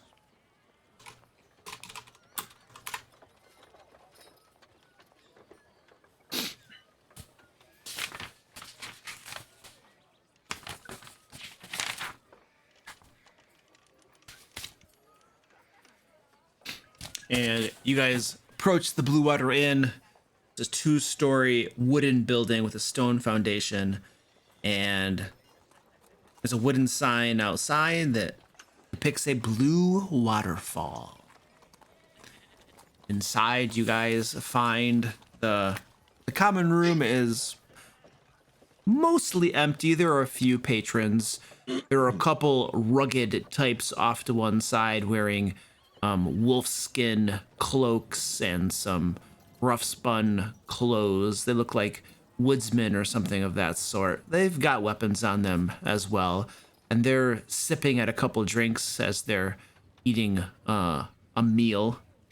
And back behind the bar, you can see the proprietor, whose name I'm sure is written right here. Yes, the proprietor, Irwin Martikoff, who you guys have met before and are on very good terms with. As I recall, we have a room here.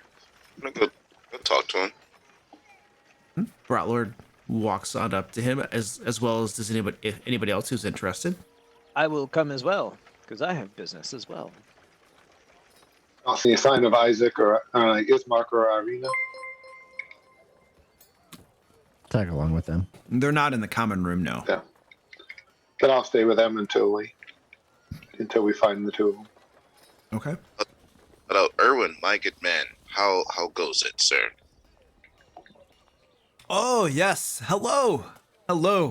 It's been a little bit of time. How are you all doing?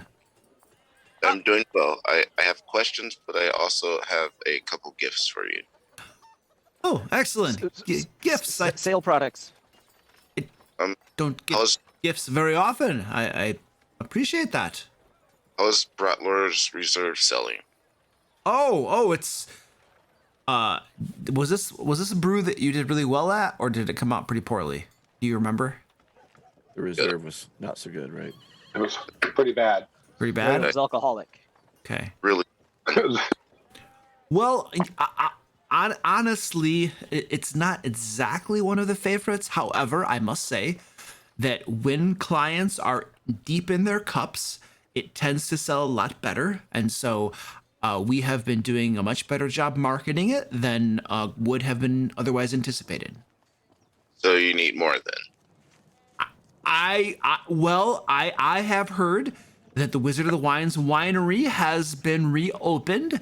And I believe now that the wine is flowing, we should be. And you know what? That brings up another subject entirely as well. With the Wizard of the Wines winery open, I do believe that I had asked your stalwart adventuring company to assist with that matter. Is it to you that I owe my thanks for resolving that issue?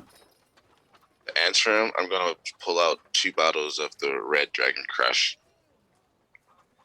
and offer them to him and say, yes, it was us. One for you and one for the house.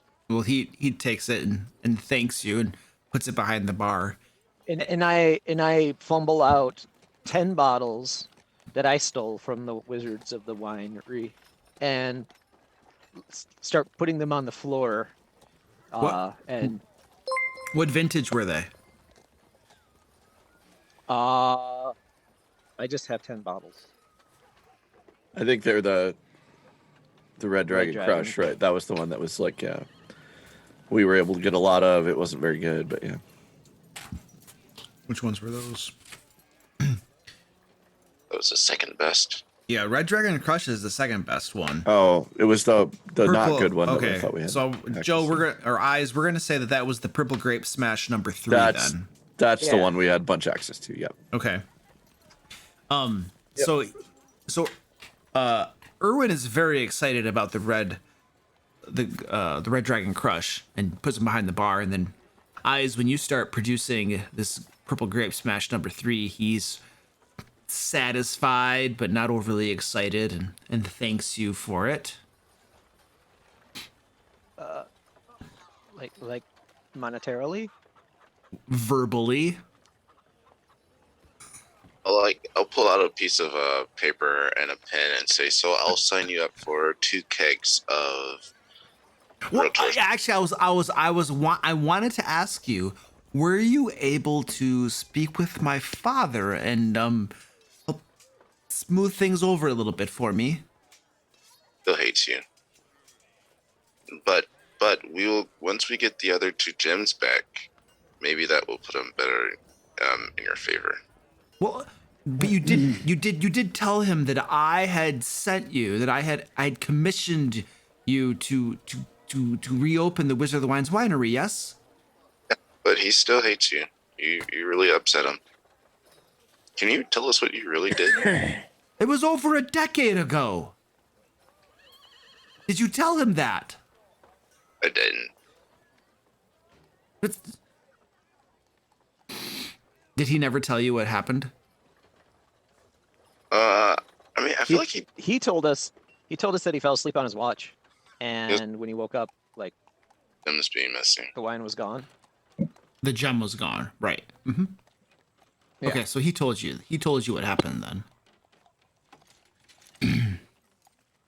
But we still don't have any sort of leads as to where this gem might be, except maybe with the Mother of Evil has one, and we don't know where the third one is. The Mother of Evil. Right. Third one the Druids have. No, we have the one from the Druids. We took that one back. The Mother of Evil might have one, and the third one we've heard no rumors as to where it is yet. You mean So that night, 10 years ago, are you telling us everything? Okay.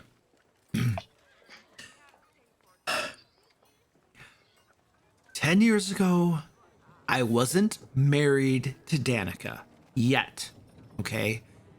She and I may have been, distracted, and that could have played part in our father may have caught us, and it might have been a little bit more complicated, okay, than just falling asleep.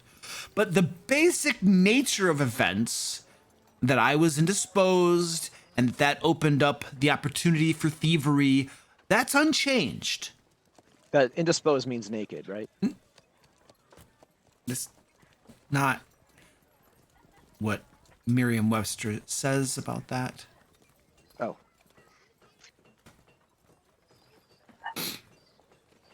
I'll do an insight check to see if he's telling us the honest truth this time. Okay, go ahead.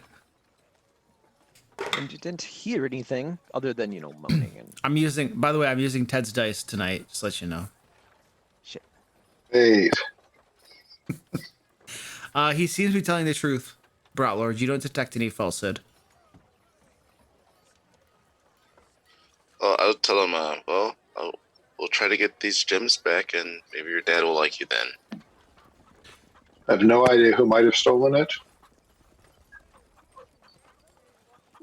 Did you all just said that you believe the Mother of Evil has one of the gems? Yes, we believe that's where one of the Probably gems not are. the one you lost. Right. Well, I have friends who keep an eye on this Mother of Evil. You should know that it is a dangerous place to go.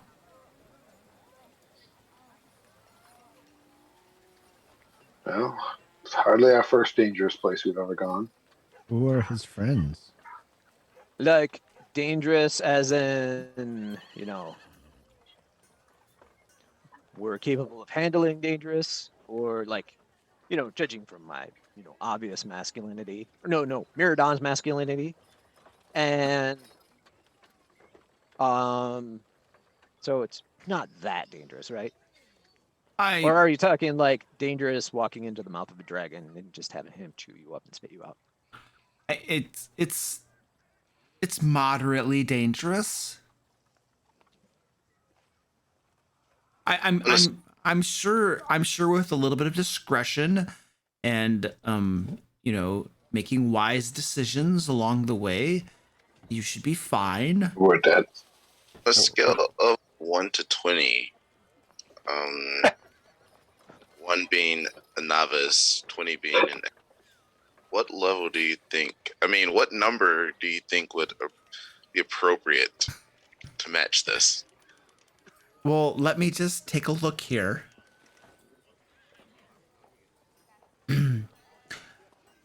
According to the chart that I'm referencing, 8.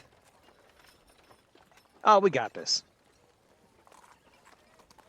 Then we should go kick that angel in the nuts.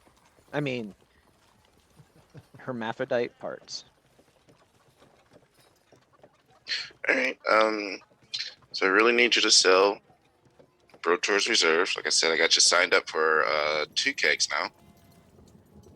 Oh yeah, and he sold his soul to make it much better next time.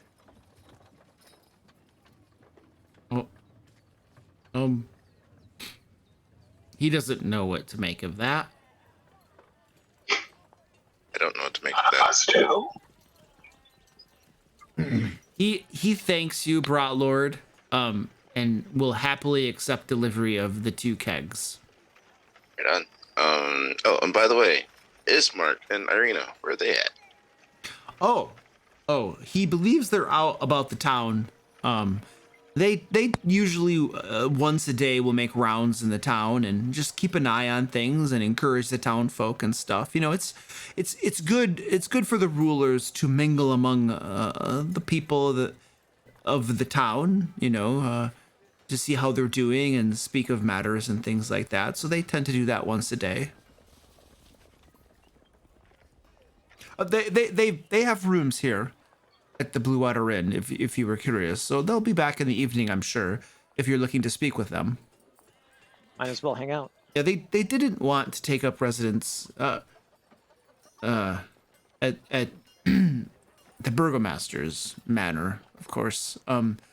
Given all of the horrible things that have happened there, it was almost a den of evil, I believe, Irina said. Lives in Lady Watcher's house now. It is empty at the moment, and under quarantine, I believe, is what Ismark said. Is it another evil haven? Oh no, it's empty and under. I mean, yes.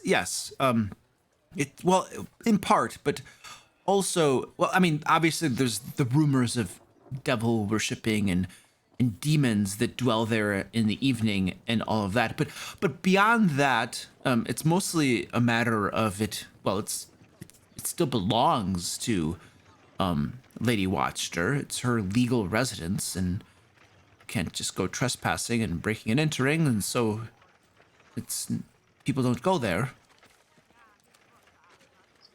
Reasonable. While we're waiting for Irina to come back, do we want to speak to the priest? I was just going to ask him one more question over in here. Well, of course. I don't know if you guys want to just travel around town. I'll just hang out here at the tavern till they get back. Well, you could ask me a question and we could all travel around town. There's booze here. Hmm. So I'll ask him what's his thoughts of the Baroness and her late husband and son. Well, my thoughts. Well, the burgomaster was a wretched man. He had a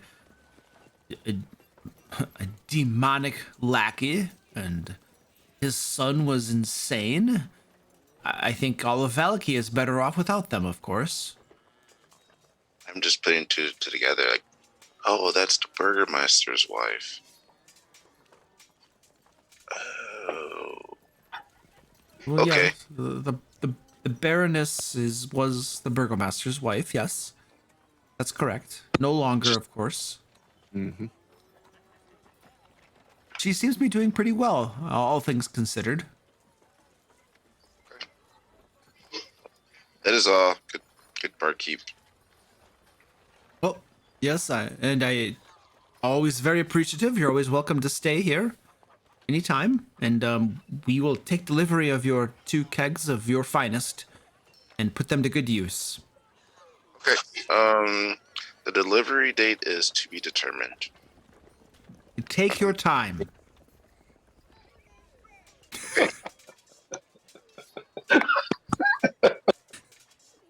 No rush. No rush. Right, sounds good. And I'll ask for one more drink to go. Okay. She slides you a drink. Sweet. All right, I'm gonna walk out of the pub with it though. Okay. He's not complaining. Right.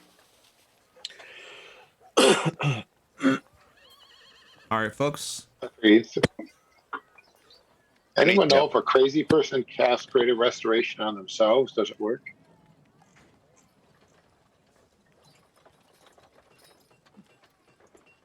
I mean, probably does, but Probably. how do you convince him to do it? Exactly. Yeah. Well, that's why we have Stefan. He can convince anybody of anything. I don't know about that. You Joe, convince try- people try you're a command, noble when it'll you aren't work. even from this land. Though I like your thoughts on this, so we need to come up with a gimmick. Make him The only way, accidentally It's pass the it only on way to himself. make- it's the only way to make the dress truly appealing to Strahd is greater restoration cast upon the person who places it on the woman. You got it. Stefan, can you sell it? I mean, I can try. Stefan's go, why do we let other people determine the cons? Well, I mean, let's all put the pin in that and sleep on it, and then tomorrow we will decide how we go about doing it. Well, again, I would like to speak to the priest in case he either has or knows how to get access to it, but because I'm pretty sure cast it on him ourselves. And Well, why don't we go get that Sadly, holy he seems- symbol? that That might holy be symbol what to might do it. have. That holy symbol might have it. And who's going to use the holy symbol? The cleric, me. Even though it's not of your deity, it's not like a no-no in clerical circles. Using other deities' holy symbols, I thought that was like a slap them in the head. Now, you're talking to eyes. If there were ever a promiscuous cleric that, just got in with whatever deity was most convenient. Uh-huh. Yeah. I like the powerful I just know ones. he's The wussy ones are kind of like he's- I kind of ignore.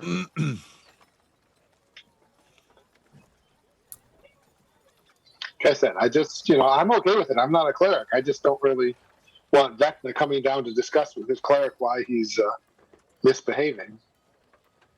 We're safe. What are Demi playing?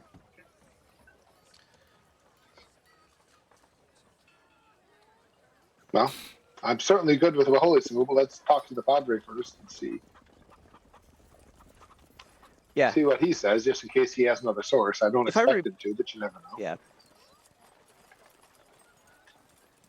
So we asked the Padre if he has a cure for madness. Or if he knows of anyone who might, just as a.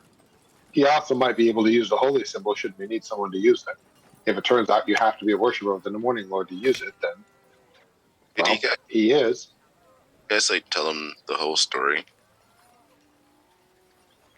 I'm About how he- inclined to just tell him everything, but then I'm always inclined to do that. So I'm not I've given against. Stefan a gray hair to myself that way. I don't mind telling him the whole story and asking his input to see Alright. if it's even. So I hear you guys are Let's plan traveling that then. to the church. So this conversation can be taking place as you walk over to the church. Yep.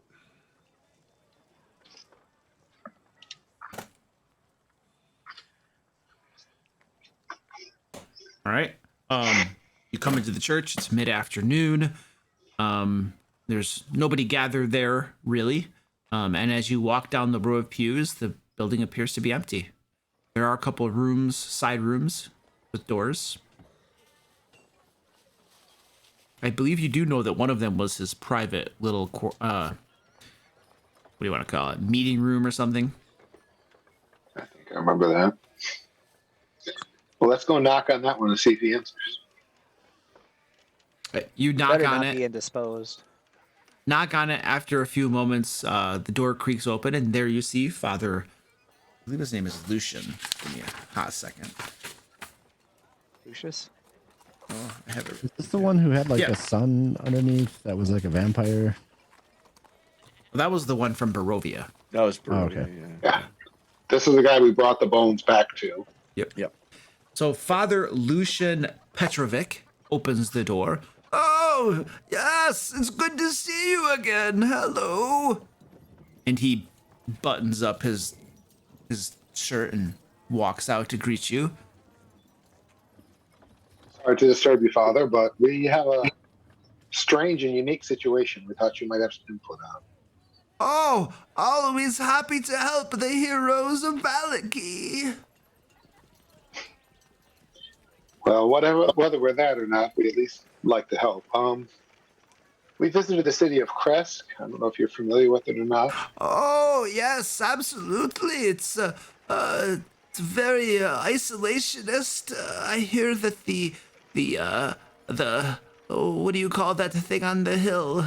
Happy? The Abbey, yes, the Abbey. The Abbey is dark days, rulership, and really horrible things. I've heard rumors there, and the mayor does not let his people leave ever.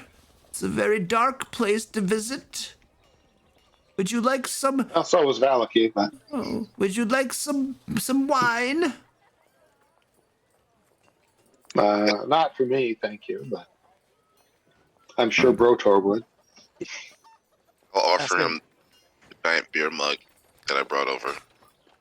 Oh, thank you. And he begins drinking it down. So I think there's he an wanted you abbot to in fill it with Vallaki. wine. I did. There's an abbot in Kresk. Have you heard of him? An abbot. Oh, yes, I heard rumors of the abbot when I was a boy. Is this the same abbot that has been there for over 100 years? I think Sure. it was, wasn't it? I Surely. apologize. That one's. He's not human. He is celestial of some kind. Oh. Well, But perhaps he can... regrettably, has can- been driven mad by Ravenloft and Strahd himself. Oh, dear. Yes, this Yeah. land will do that to you. It is the deep Yeah, oppression. we've noticed. Only wine can cure that, and lots of it. What about meat pies? Oh, I've heard of these meat pies. I know of people who eat them, and their children come up missing, actually. I don't know that it's a good thing. They work at the orphanage and make the meat pies. Oh, there's an orphanage. Where is this orphanage? At the windmill? Windmill. I don't get out of Vallaki too much. Where does the windmill lie? It's run by three sisters. Nice old ladies. One of them's name is Morgantha. I said where, not who. Towards Barovia. On the Oh, road to Barovia. oh, wow, very good. That lies toward Castle Ravenloft, does it not? Oh, I don't go that way. That's the wrong way. Can't disagree with that. In any case, we were hoping to find a better cure for madness than drunkenness. I know there are clerical or divine magics that cure it. Didn't know if you might know of how to find such magics. I'm sure he'd be a powerful ally if we could return to the sun of being good, but as it is, he's very dangerous. Oh, yes, I see. A cure for the madness that besets this land. Well, More likely besets him specifically, but well, I can think of two possible places where you might find scrolls of magic, perhaps, that would help you relieve this madness. Well, the first one is the most obvious one. There apparently is a temple in the mountains to the south. It is a bastion against evil. It holds many magical artifacts of great power. Perhaps there are scrolls and other means, perhaps elixirs, ointments, unguents, and other things that might help relieve madness. I don't know. I just know that many powerful wizards were rumored to live there at one time, and perhaps there's some remnant of their powers still there in that temple.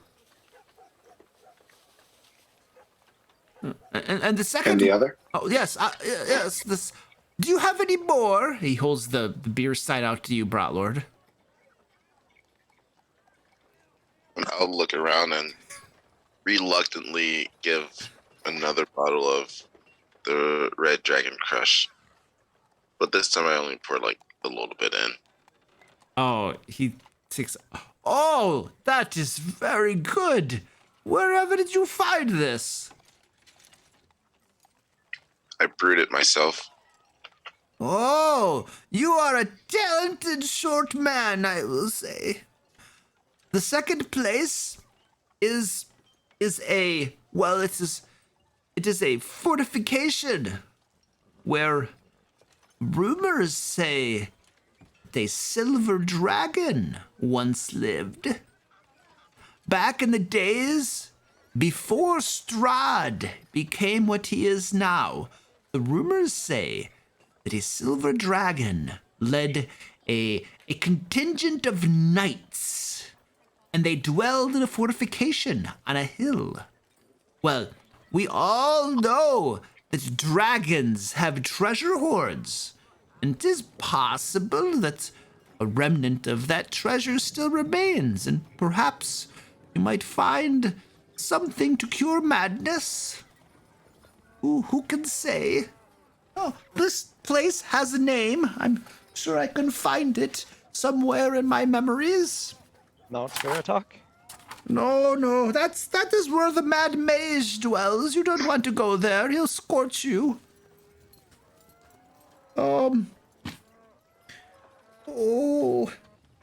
Yes. Argenvastholt. Yes, this is the fortification where the Order of the Silver Dragon, I believe they once called themselves, a long time ago, some over 400 years ago, before Barovia fell into shadow. So you might seek clues there for healing unguents and other items. What was the first place again? Oh, the temple in the mountains to the south. You have to go up through the pass. It has a name. It is called Slanka Pass. Solenka Pass. Yes. You might go there. Unfortunately, with the Morning Lord no longer returning our prayers, listening, no longer granting any power, my own magical powers are not what they once were. Back in my day, I could heal people on death's door with but a glance. And I could restore lost limbs. I could make beardless dwarves grow hair once again. I had great powers, but no longer. And he finishes off your wine, and he's stumbling, swaying from side to side. His eyes are a little glazed over. I'll say, have you ever considered changing your deity to Illyria? Oh dear, that name is far too hard to pronounce. I'll give him one of my Bibles. He takes the holy text. Oh dear. My eyes aren't what they once were. Do you have a large print version? Let me. Audiobook. Audiobook. Let Oh, I could have my altar boy read it off to me. I'll disappear for just a couple of minutes. Adara's about to dance. I'll be right back. Okay, cool. So I've still got the headset. I'll be listening as much as I can, but I'm going to vanish. Okay. I'll tell him, well, that sounds like a good plan. Next time I come back, we'll discuss the topics of joy. Yes, joy is something that Barovia has not had for some time. At all these festivals. I'm sorry, what was that? Nothing.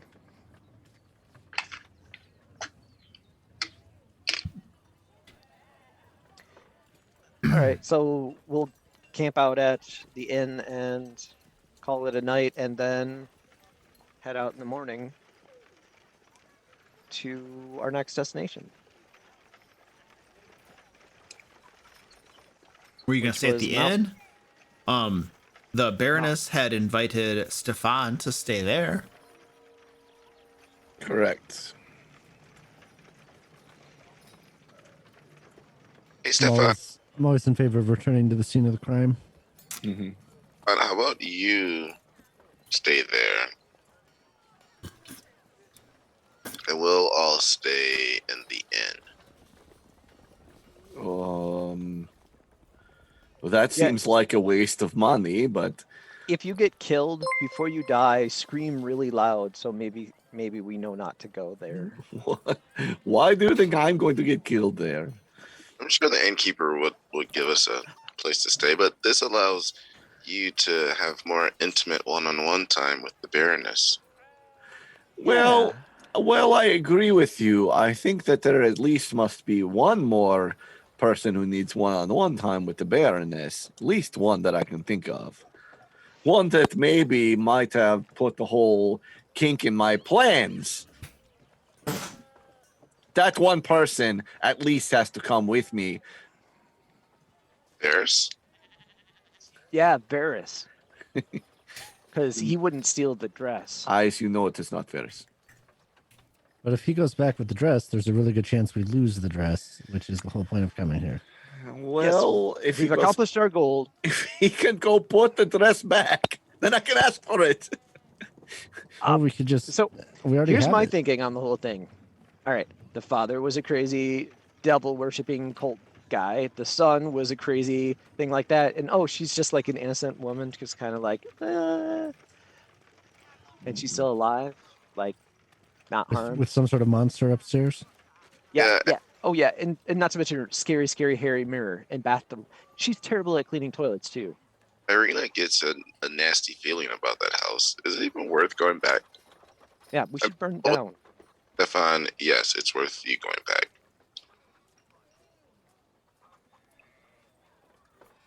Mm, You do realize if I come with you, I will try to lock that lady in a cupboard. I know. That's why I'm half a mind not to worry about you even coming. Uh, uh, uh, uh. I have to go back. I have to accept her hospitality.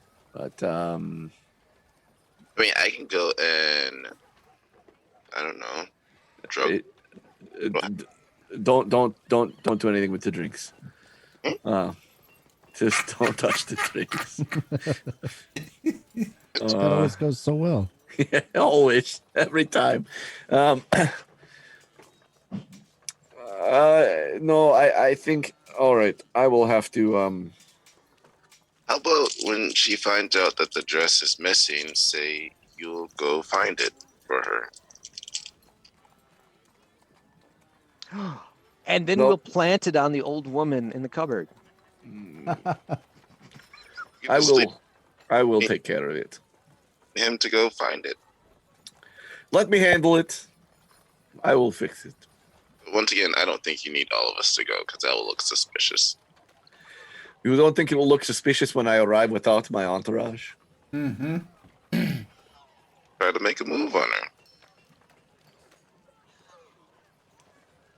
Well, you could probably have your most trusted manservant go with you, which is obviously me. I thought you were just talking about how you don't Now wanna you're go. pushing to go. Now you make me not want to take you. I know, it's called reverse psychology. I don't learning believe it. you. I'm learning these people skills. I think you really do want to go.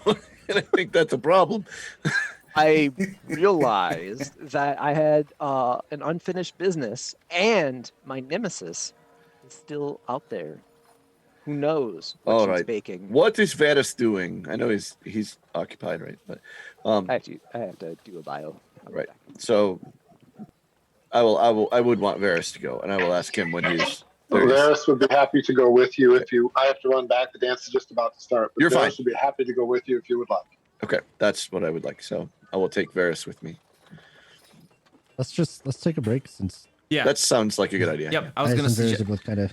I was gonna suggest the same thing. So 5 minutes. Come back. Sounds good. Eee.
Did you guys leave me to run this all by myself?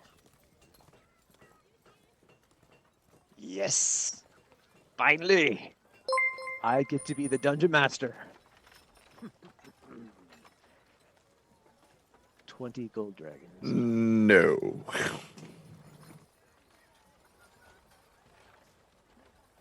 Just should be able to take on 20 gold dragons. I calculated out the CR, it's fine.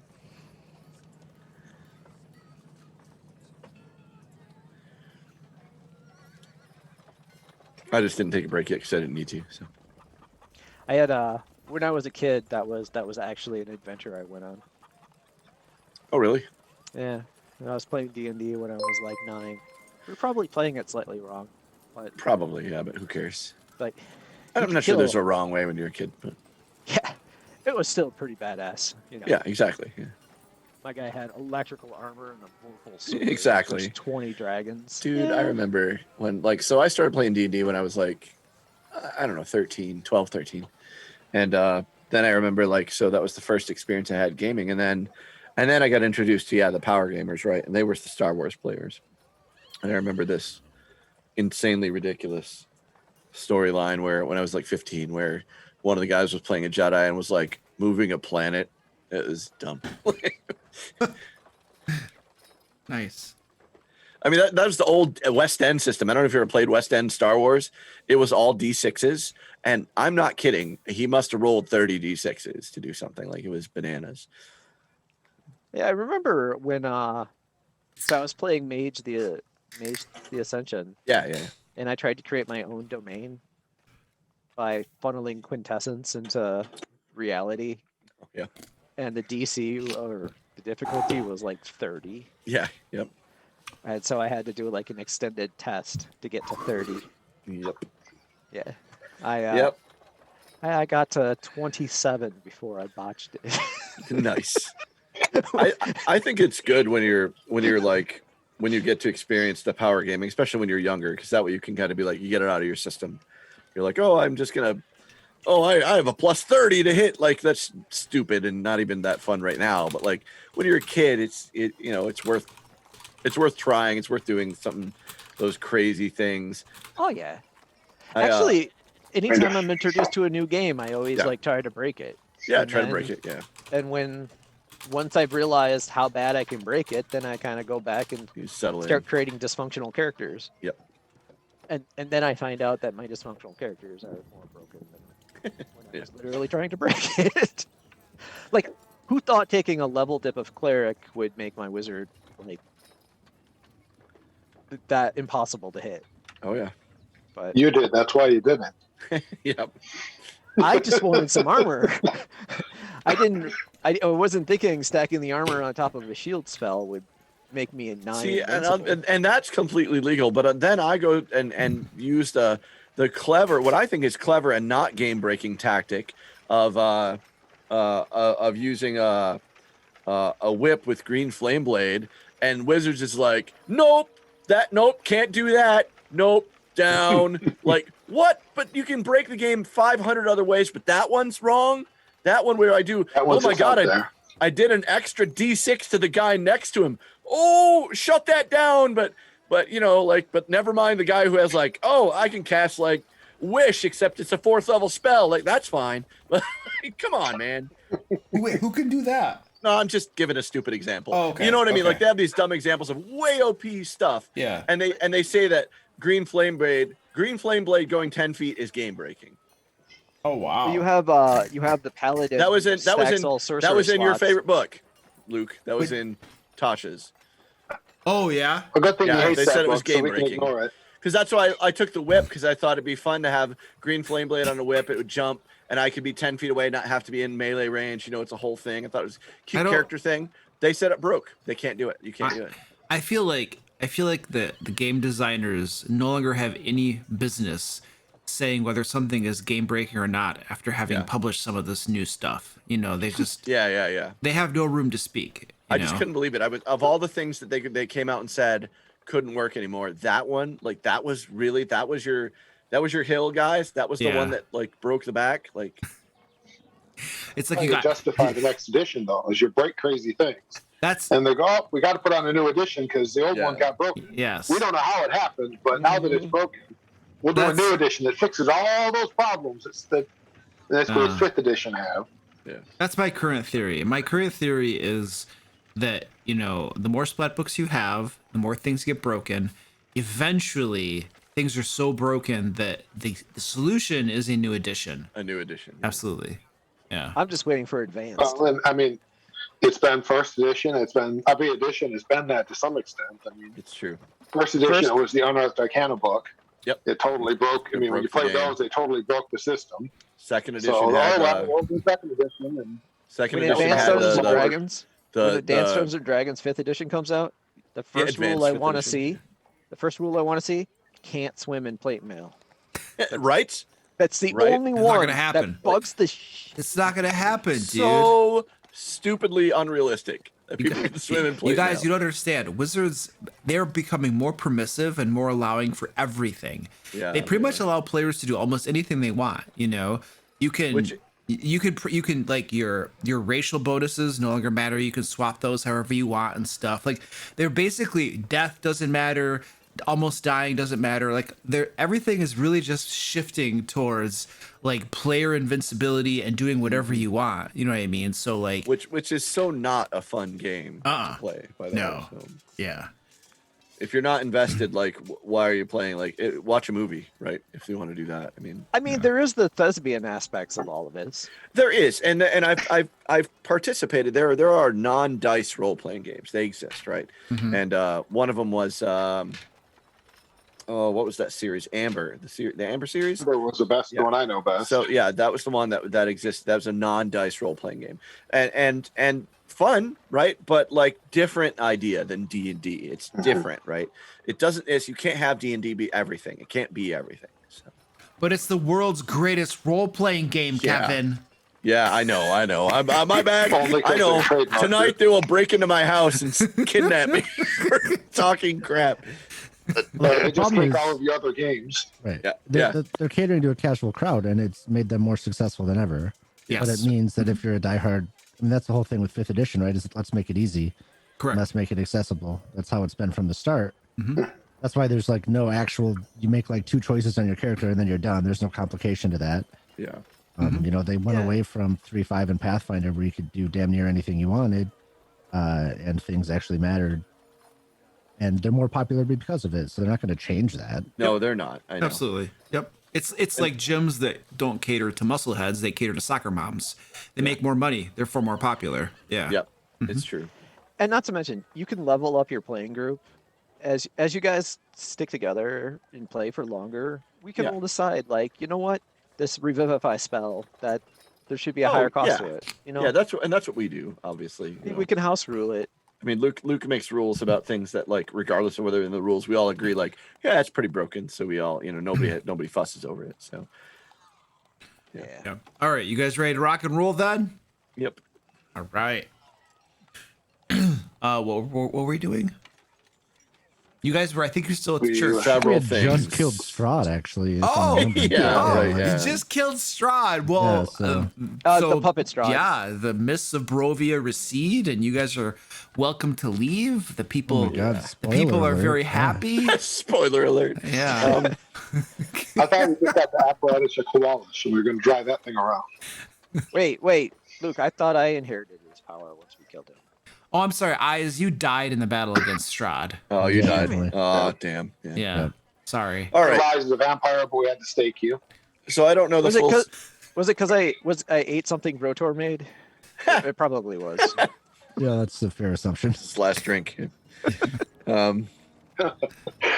So eventually, Varys and I are gonna eventually make our way to the Burgermeister's mansion where the Baroness lives.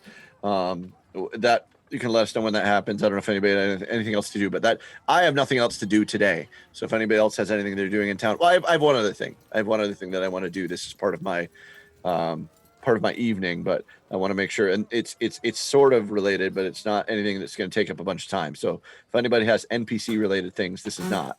So The only thing was just to meet Irina and Ismark and make sure that, you know, all was going well with them and kind of get a progress report on how we they never were did doing. do that, did we? We went to the Blue Water No, Inn. because we were waiting for them to come back to the Never end. got We that figured far. They were Yeah. out.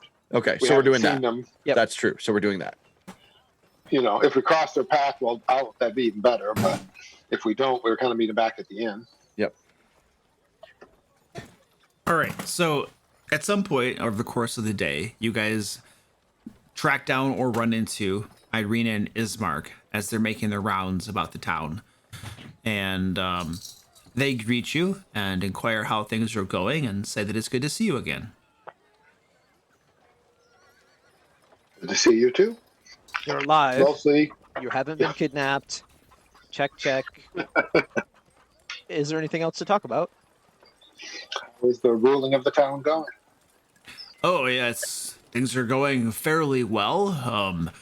The Baroness has been very cooperative and supportive of our efforts. She doesn't appear to have... we were a little concerned that there would be political strife, maneuverings, you know, as the Baroness might want to take over rulership, but she appears to have no desire to that. Did you know that she is the sister of Father Lucian Petrovic? Same name, obviously. Anyway, very, very nice person. She's devoting herself more to the church and helping people, so I have had no issues there. The people themselves are, well, they're so relieved that the burgomaster is dead, along with his lackeys and his crazy son, that, well, they've mostly welcomed us with open arms, which is to say they haven't really done anything to oppose us, nor welcomed us at all. They really don't care. They are just happy that there are no longer festivals every week and that they aren't being put in the stocks anymore for being maliciously unhappy. So yeah, the people are very accepting of it. It's very sad. There's not enough wine to keep everybody's spirits up. But other than that, it's doing okay. We haven't seen anything of Lady Watchter at all. She still appears to be in retreat to her manor in the country, I believe. But everything seems to be okay. Good. Rock on. So we're going to stay the night and head out in the morning. We're going to go Think off that to would meet be the used. wizard. We are. The wonderful mad wizard of Bear Talk. Okay, that's the one we picked, huh? I think so. I thought we were going to your orphanage. I thought we were doing the windmill, but I heard. No, we are. I have written down that you guys were to go talk to the Mad Mage after Vallaki, but you guys are welcome to go wherever you want. It doesn't matter. Oh, Mad Mage is fine. He didn't seem very excited about the orphanage. yeah, I don't think he wants to do orphanage Yeah, anyway. So we'll do the Mad orphanage Mage. is not. Yeah. We also found cures for the.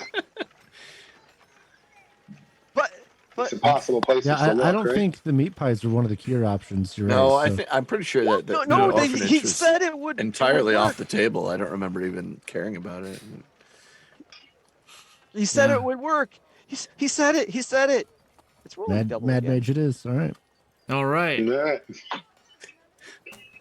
So you guys are going to stay the night somewhere, and then in the morning go off to meet the Mad Mage. Was that what I heard? We are Yeah, staying the and night. I think we're staying at the inn. yeah, Unless, of except course, for Varys and I. Okay. So some of you go back to the inn to stay there. Varys and Stolnik Balaviscus. Belovskis. Thank you. it's bologna biscuit. Everybody knows it. Bologna biscuit. Oh, that's awesome. Go off to, except that he's not the player whose name I always mispronounce. That's Brotlord. Yep. Yeah. Bologna Biscuit and Varys go off to the Baroness's house to the south of the inn to stay there. And the Baroness welcomes you, Stefan. And she's, oh, I see you have only one retainer along with you. Yes, the rest are staying in town. They will be at the inn. I don't. I know you offered hospitality, but I think it is more appropriate that they stay there. You know, they choose to drink sometimes and enjoy themselves. So I think it's best they keep that in that place. Oh, very good. Very good. Very good then. Would you mind if I spoke with you about a private matter? Oh, certainly, yes. She takes you off into the sitting room just Yep. inside the door and says, now, Cookie tells me that one of your manservants locked her in a cupboard. Oh, yes. So I've heard the story from the other end. So apparently, what happened was he went in the kitchen. She started acting a little funny, and raising a spoon at him or something, and Yes. so then she approached him near the cupboard, and he got out of the way. She got in, and he was scared, so he quick slammed the door and ran up the stairs. He was worried dear. that she was coming at him. Well, so that makes sense. You know, it was I don't know, a week or so ago, just when the burgomaster was vanquished. She was attacked, you know, and she was hit over the head, and she has never recovered. She has I think the doctor said internal swelling. It causes her eye to just ooze and weep. And she's never quite been herself since then. So it is totally understandable if she had an episode in the kitchen. I am happy to hear that your manservant escaped without any bruises. Yes, and certainly a very understandable situation, and might I say, very kind of you to keep her on in her condition, and we are all Yes. very appreciative of your generosity. Yes, you mentioned that your manservant went up the stairs. Yes, Because I only mention this because, well, we found one of the quarantined rooms. The door was open, just slightly. It is a room that we don't go in. There have been problems in the room. It's my makeup and powder room. We haven't gone in there for years. You see. Well, it's the priest called it a pocket of evil, is what he called it. So we've been avoiding it. Oh goodness! And I'm concerned that he may have gone in there. Does he seem okay to you? He did seem okay, and I'm thankful for you asking. But I will send my manservant back to the inn to make sure that they are aware of, and just to keep an eye on him. But he seemed fine. We were able to visit the priest this afternoon. He seemed okay, so he was able to walk in the church. Certainly, that is something. It means no evil was possessing him. So. Very good then. We closed the door. Well, very good. Yes, of course. Please, would you be so kind? Instruct your retainers to not just venture around inside my manor, if you'd be so kind. The attic also has been determined to be a pocket of evil, as well as that room. We like to avoid going into them, you see. There horrible things happen in them. Well, the room that I believe your manservant went into, that room has a mirror in it, you see. And nothing good happens when you look in that mirror. I know that I had a couple servant lads years back before we quarantined the room that gazed into the mirror, and well, apparently one of them said the shadows came out and killed him, and it was just a horrible occurrence. So yes, if you would be so kind, make sure that nobody just gallivants around the manor. Certainly not. And you'll have to forgive. I'm sure that it was in his state of panic that he wanted to find a room and he ducked in there. And he does seem fine, but I will make sure that from now on, especially if I might ask, if any of my accompanying gentlemen were to ask to use your facilities again, it might be best if one of your servants went at least to the door with them to ensure that they are not wandering about or get scared of anything. Because certainly you said there are things in this house that might be scary and there might be pockets of evil, like you said. I certainly don't want them getting scared and then running off into a room where they do not belong. So maybe just an accompaniment might be helpful. That seems most prudent, yes. I appreciate your cooperative nature with this matter. Very good. Very good. Not, and I apologize again. It's understandable. We're not accustomed to visitors here. My father, not my my husband. Well, he took many visitors, but they were more like prisoners. You see. Yeah, yes. Yes. Yes, I do recall it to some degree. So back at the inn, I propose Brutor, Miradon, Varys. Or no, Varys isn't here. Person. Brutor, Miradon. You know what's going on over there. Stefan is trying to get some. And you know what a good friend would do? He would help him. So I propose. Oh no! Don't help me! Anything but help me! I'm a wizard cleric, and I'm here to help. Oh God! You know, one of the orders of Helm is to make sure that unions bind permanently, and so we need to help with this sort of coitus, whatever. You mean like Um, a party, like a makeout party? uh, yeah, Dude. A In the bu- wedding. I She's suppose. recently single, right? Yeah, She was just widowed like a couple weeks ago. Yeah, exactly. She's Us. ready. Time to God. move on. Oh. Pretty sure the bikes in the city Why are do coming people out. have to help me? Pretty sure this ranks right up there on the top of the serial killer. You know, kill her husband and try to get with her. anyway, I more talks about plans than actual action, so I do have one other thing that I want to do. I did promise a gift, and now I feel really obligated about it. So, so what I would like to do is, I do have some talent, so I will be attempting to. I'm going to try to draw a picture of her. I'm immediately imagining Titanic. Yeah, me too. Or like one of her French girls. Right. I'm going to draw her like one of the French girls. No, I'm going to. I have to try to make some kind of gift. So I'm going to do the cheesy thing, and draw a picture, because that's like the cheesy way where you can have some gift of infinite value. So you're drawing a portrait of her. I am. Okay. Is this a painting? Just like a pen So and paper? What do we got going on here? No, so what I'm going to try to do is I'm going to make it, this is how I'm going to fancy it up. So I'm going to try to get different chalks and different berries and different from around the town and make them up with the colors of that. Okay.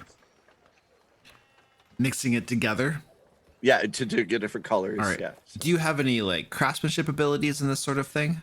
So I was looking back at the character sheet. So I have an excellent memory is what it says. And that's kind of what I was relying on. But, Well, as far as putting together the ingredients to make this ink or whatever. So I'm thinking of. let's see. Do I have survival? Survival? Yeah. It's close. Yeah, you're getting natural ingredients and stuff Right. like that. Okay, give me a Right. survival check. Okay.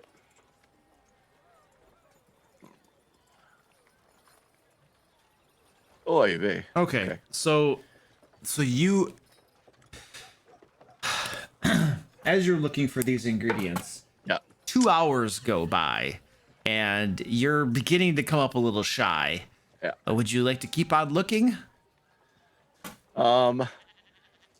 Yes, I have I have a reputation that is more important to me than any amount of sleep. So I would like to keep looking, even though it's going to be a very tiring day. All right, give me another survival check, please. Oy vey. I know this is okay. Come on, let's make this one. Come on.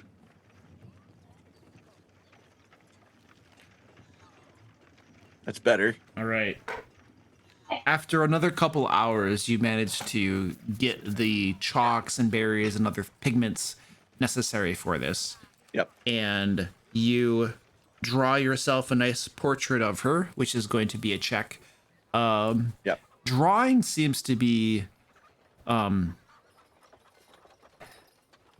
it's like a dexterity thing, but it's also like intelligence and crap. I don't know. Yeah, I'm not sure where it fell. I was Yeah. looking at that too. I can't help you. I'm not. It could be I feel any like, number of things. yeah, I feel like it's a part of like intelligence, some sort of natural skill or talent, but that's part of the brain.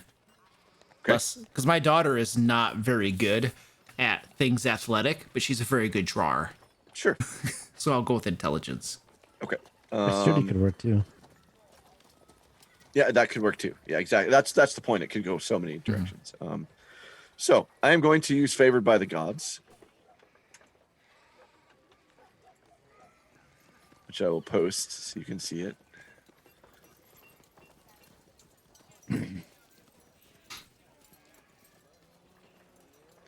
So I'm going to make the roll first. Okay. But I want it to be as good as possible. So it says if you fail a saving throw or miss. Oh, never mind. That's saving throw or attack roll. I can't use that. Oh yeah, you're making an ability check. So I'm going to use. Do I have that? Eyes has guidance. Guidance is what I was looking. I don't have guidance. You're not their eyes. He's not. I know, No, that was what but I was thinking. I had guidance, but I don't. He could come back and get my help. Right. Because everybody needs my help. So instead, is there anything I can do? There may not be. I might just have to use my. I know I'm going to use the. I have inspiration, and I'm going to use that. I was thinking if there's anything else I could use, and I don't think there is. Okay, I'm just going to use my inspiration. And you said intelligence. Yep. Okay. Just So I'm doing going to use inspiration, so I get advantage. So 20. Nice. All right. So you put together a drawing with natural ingredients, a portrait. I'm, a nice like 11 by 17 or something maybe. Yeah. Parchment paper. Very, very nice. It's a very nice portrait of her. Very cool. Takes you another couple hours to get that drawn up. So it is definitely the sun has gone down and you're starting to work into the early hours of night at this wee point. hours, The for wee sure. hours of night when you finally return to her, and she meets with you, and you present her with this. I do. I say, for you, I now present, I promise the gift. Here it is, from my family to yours. Oh, wow, this is amazing. Well, thank you. You have certainly the artistic gift here.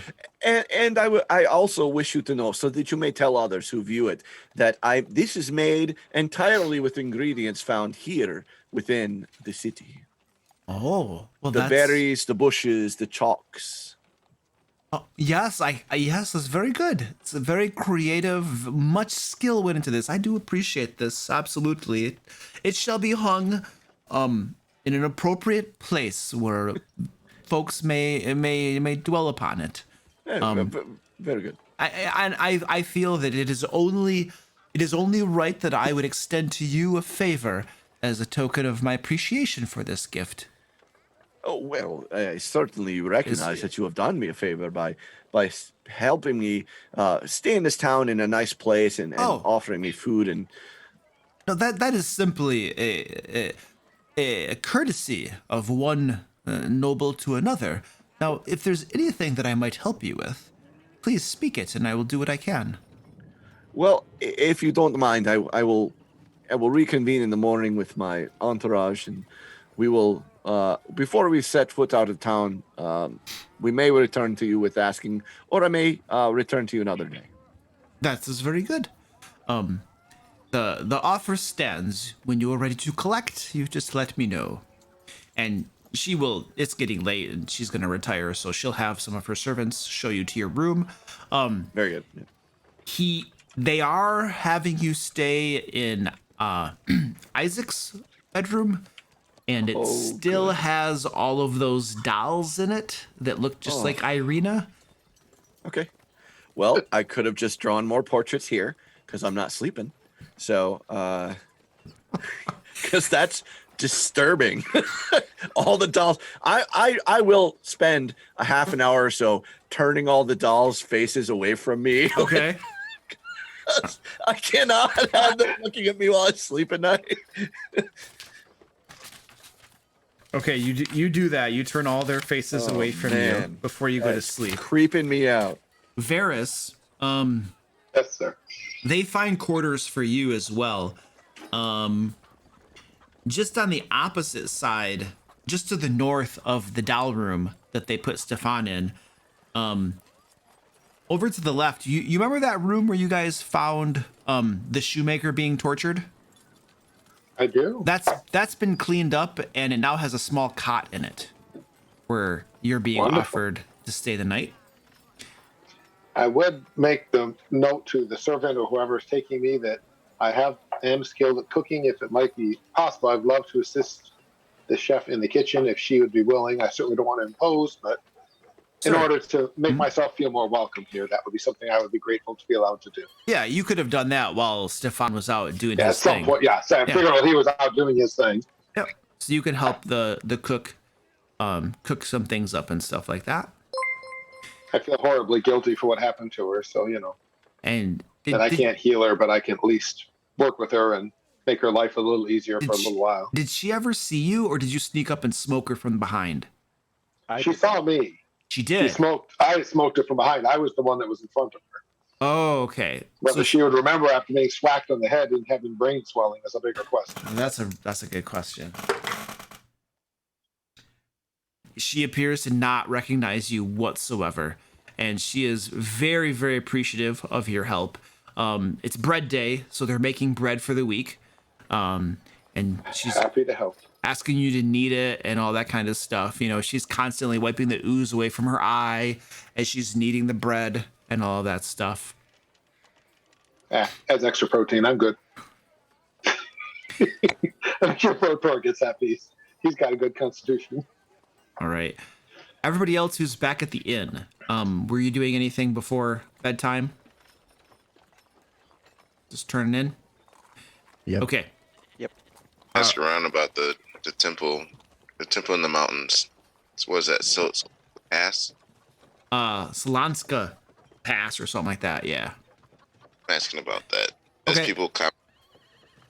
All right, you're asking around, talking to people. Give me a persuasion check as you ask some people about that. See what they'll let you know.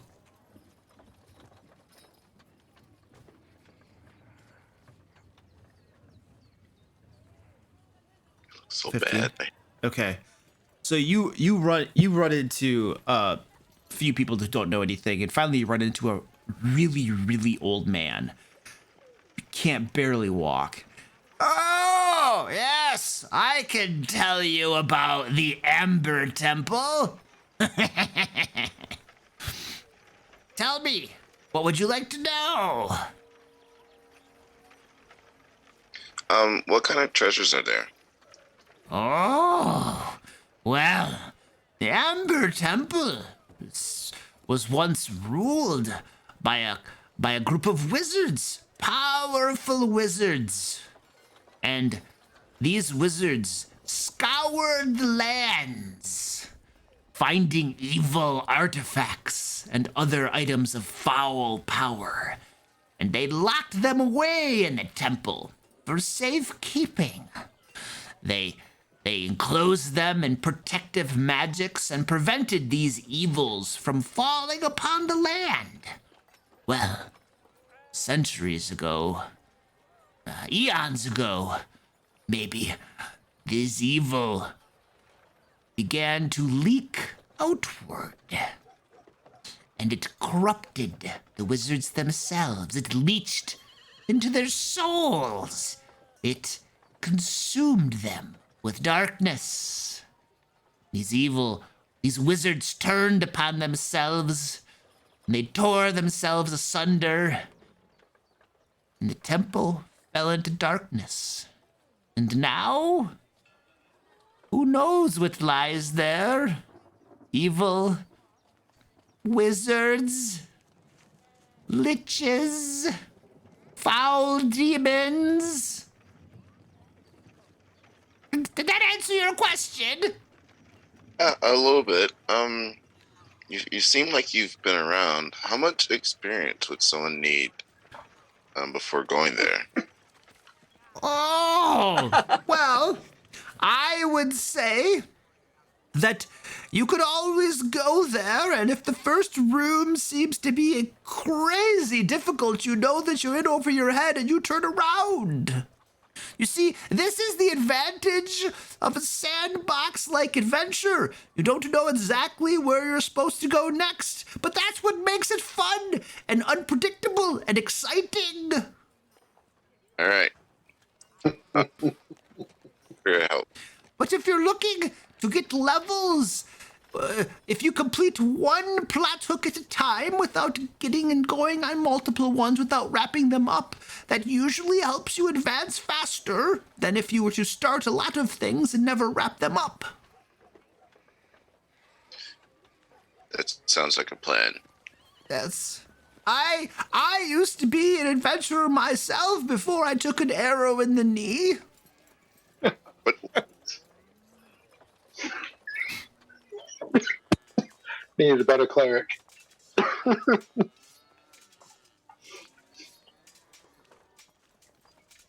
Now, would you like to hear anything else?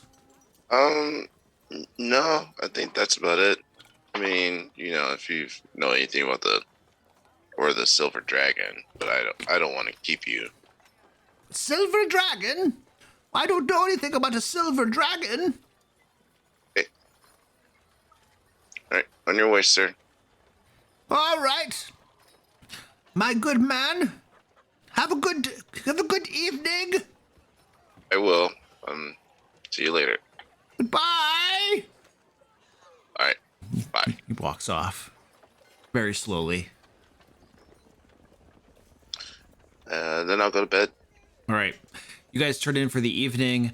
You do hear lots of howling at night. Lots of howling, noises outside. Stefan and Varys, you guys both hear sounds as though somebody is walking around upstairs, up in the attic. Definitely there's sounds, there's creaking boards, sounds of footfalls up. It sounds like when you guys were up there last, there were lots of boxes and stuff up there, storage things. It sounds like people are up there rooting around inside of the boxes and stuff. Eyes, your character is about ready to lose both of its limbs. Yeah, right. I agree with that. So you guys hear these noises up Yeah. in the attic above you is what it sounds like. I have no intention to investigate right now, not with the party split. So I don't know how Varys feels, but Varys leaving it alone for the moment. He wants to investigate, but again, without the rest of the party. Okay. You guys let it go. The rest of you staying at the inn, you are awoken sometime in the early morning by voices that seem to be echoing through the walls. And it sounds like Ismark's voice to you. And he says, "Just don't answer. They'll go away. They can't come in unless you invite them. You know how that works. They're safe here." And then some muffled talking, and that's all.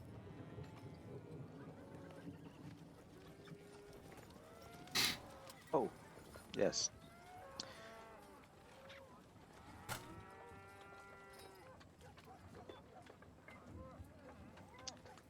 I'll get my breastplate on and get out of bed. Go downstairs. Yeah, have we benefited fully from a long rest yet? Nope. And if you go gallivanting around, it'll be interrupted. Yeah, I'm Then we staying can in. go back to sleep again, right? And then is it reset, or do we have to? You haven't done anything strenuous, so you can go right back to sleep and everything will proceed as normal. Okay. I'm just gonna stay in bed and worry about it in the morning. I'll just knock on Ismark and Arena's door. Okay, so Eyes gets up, goes over to their door and knocks on it. Is And- everything all right?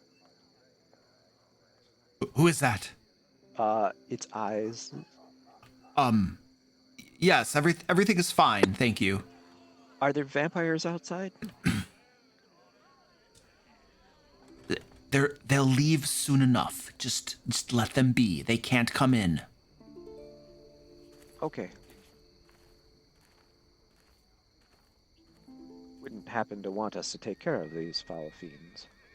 Oh, well, if you can take care of a pack of vampires, I suppose that at this the door cracks open and he looks out. He's got some bags under his eyes. It happens every night, almost every night. A pack of these creatures come and they call to Irina. They're trying to take her away. You know that Strahd seeks her. If I'm not mistaken, there was a group of vampire spawn, lesser vampires, down at the old mortuary, the coffin maker's place. There were. Yes, they have their boxes of dirt over there, and Oh dear. if we could take them out in the daylight, somehow, though, like for instance, we could burn the house down. So they've been living here in Vallaki the whole time. Yeah, did we forget to tell you Ah. that? How long have you known about this? What is today? It's been several weeks. Oh, we didn't tell you. Oh, I apologize. I must have slipped our party leader's mind, which is not me. That's Varys. It's probably in his decision making somehow didn't want to upset you. But yes, they are over in the coffin makers.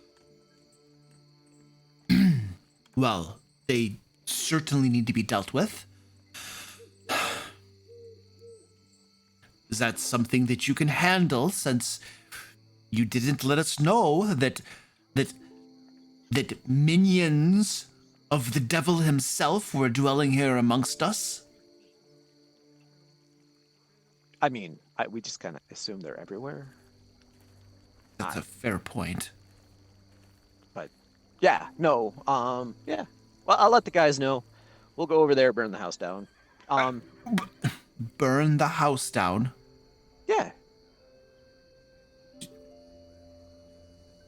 Do you know how Yeah, fire works? do you have a fire department?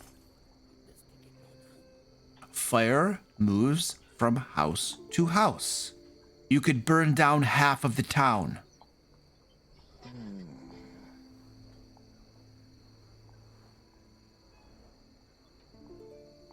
Well, I have a spell that stops that, so it should be okay. Okay, well, I'll tell you what. It is very early in the morning, and don't burn down the town. I will leave it in your capable hands, and more pointedly, the more capable hands of hopefully your companions. Like Varys, our leader. Absolutely. But if your group is able to help with this situation, we would be deeply appreciative. As of lately, very few people have dared venture out at night. With these sightings and the increased rat population as well, is becoming rather troublesome. Yeah, we've seen that. Rats like chasing us all around. It's kind of spooky. Yeah. But we figured that, hunting rats is, well, better left to Yorkshire Terriers and what. So, anyway, vampires. We're your guys. All right. Well, very appreciative. We go back to sleep now. Yep. Try. Good night. All right. And he closes the door. You guys continue your rest. Okay. So you guys continue your rest. It is the next day. It's around 7 o'clock in the morning. You guys have all benefited from a long rest, so do your thing on your character sheets.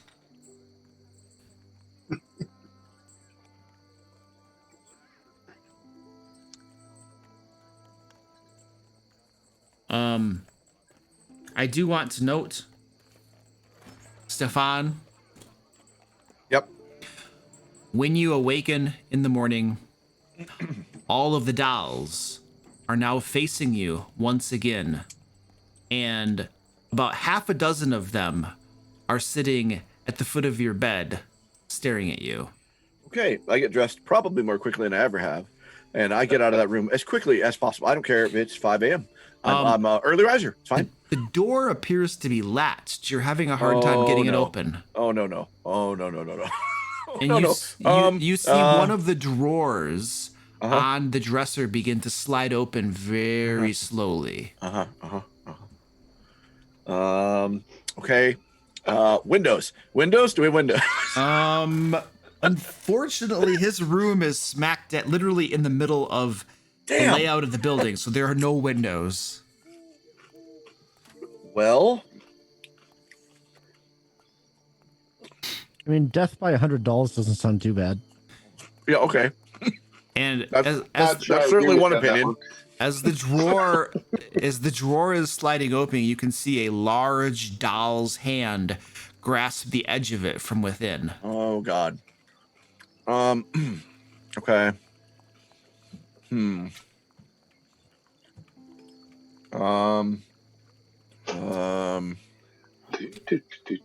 get out the window. There's no window. I can't get out the door. I don't know what to do. Burning ray. Accept your fate. I'm considering it. Another hand are on the edge of the drawer. Okay. I'm gonna try to slam the drawer shut. Can't you pick locks? Not really thinking about that right now.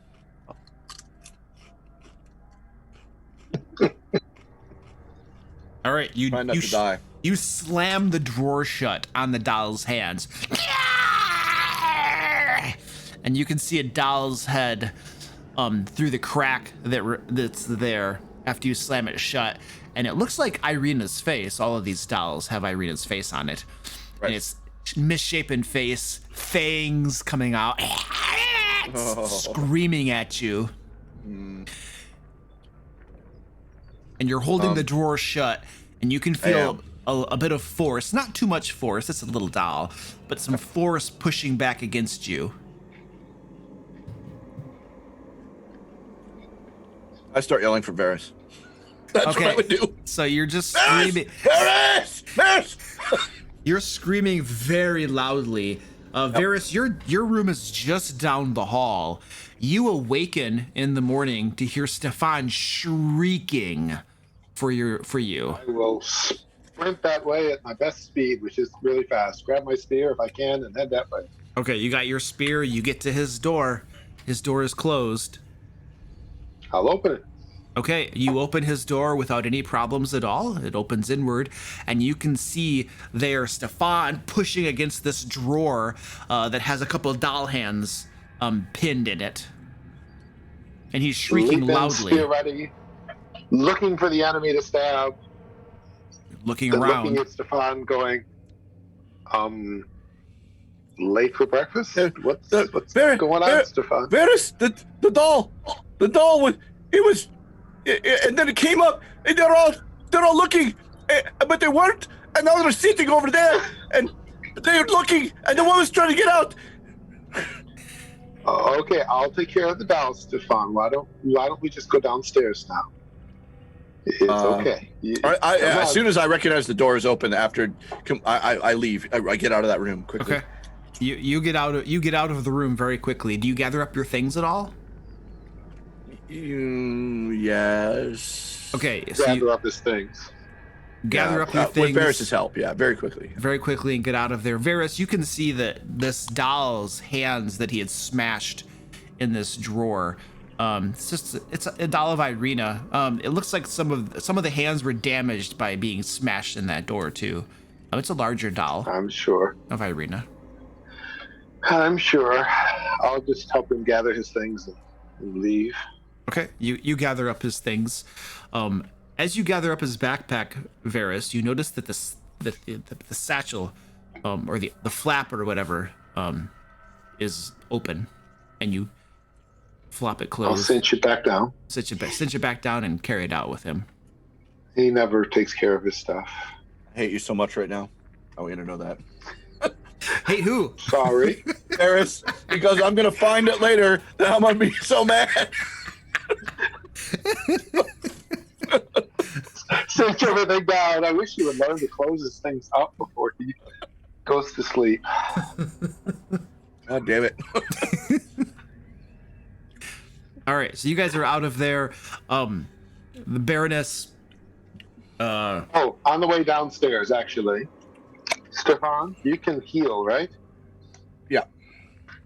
I think it would be appropriate if you healed the poor cook who was so badly injured on our first visit. I had already The woman considered. Well, Yes. do it. Don't just consider it. She's No, suffering hang terribly. on. I had already considered that. I thought that might be a parting gift, right?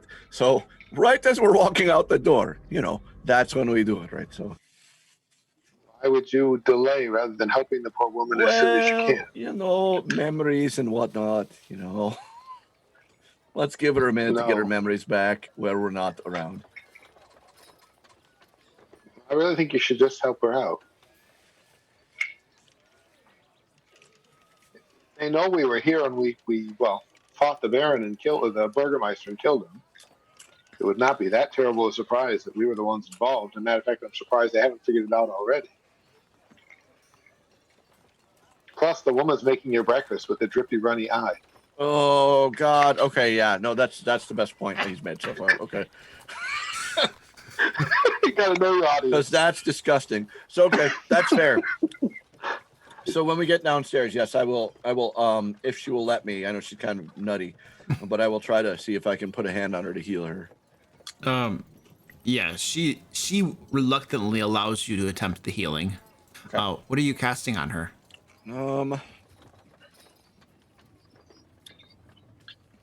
Fireball. No, he doesn't have the high level spells. I don't. Splash. Good all- choice, all but I cantrips. don't have it.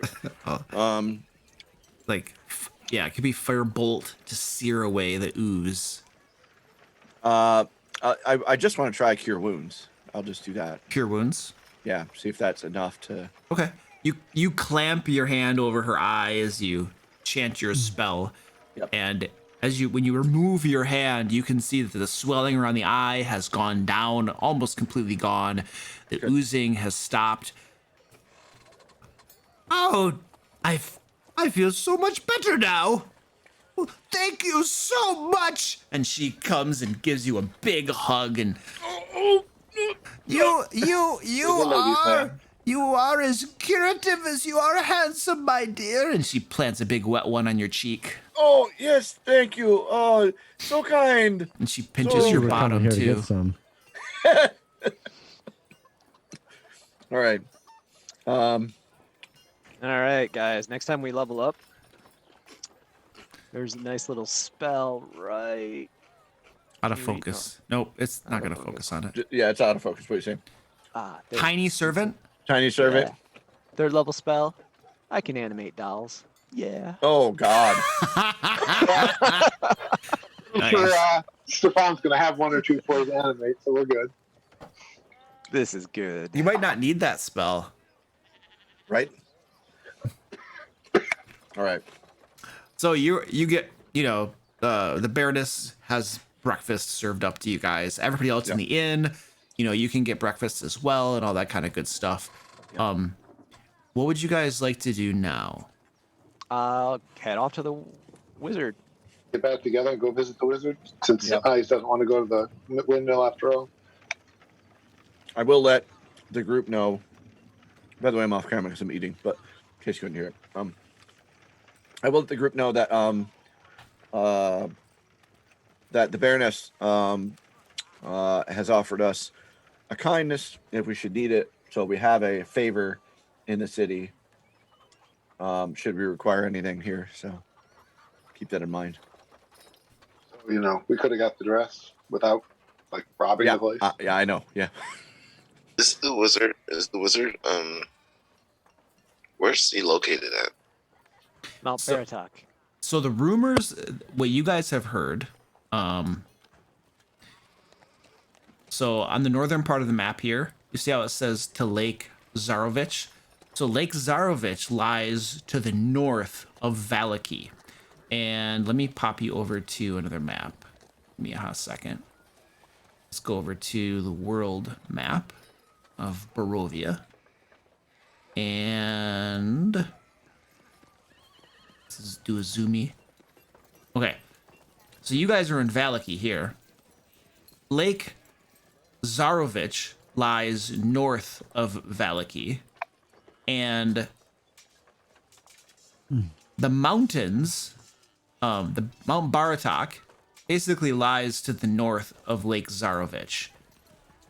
So it's just a And we large saw- mountain to the north. And we saw a sign right there saying Mount Baratok. Yeah, but it was pointing toward the way of was- Vallaki. Oh, it wasn't pointing up that trail. No, it was not. Yeah, that was Lake Baratok. Oh, That's Lake Baratok Oh, lies along that different. trail. We're talking about Mount Baratok, the mountains. two different locations. All right, so let's Yeah. just head north to the lake.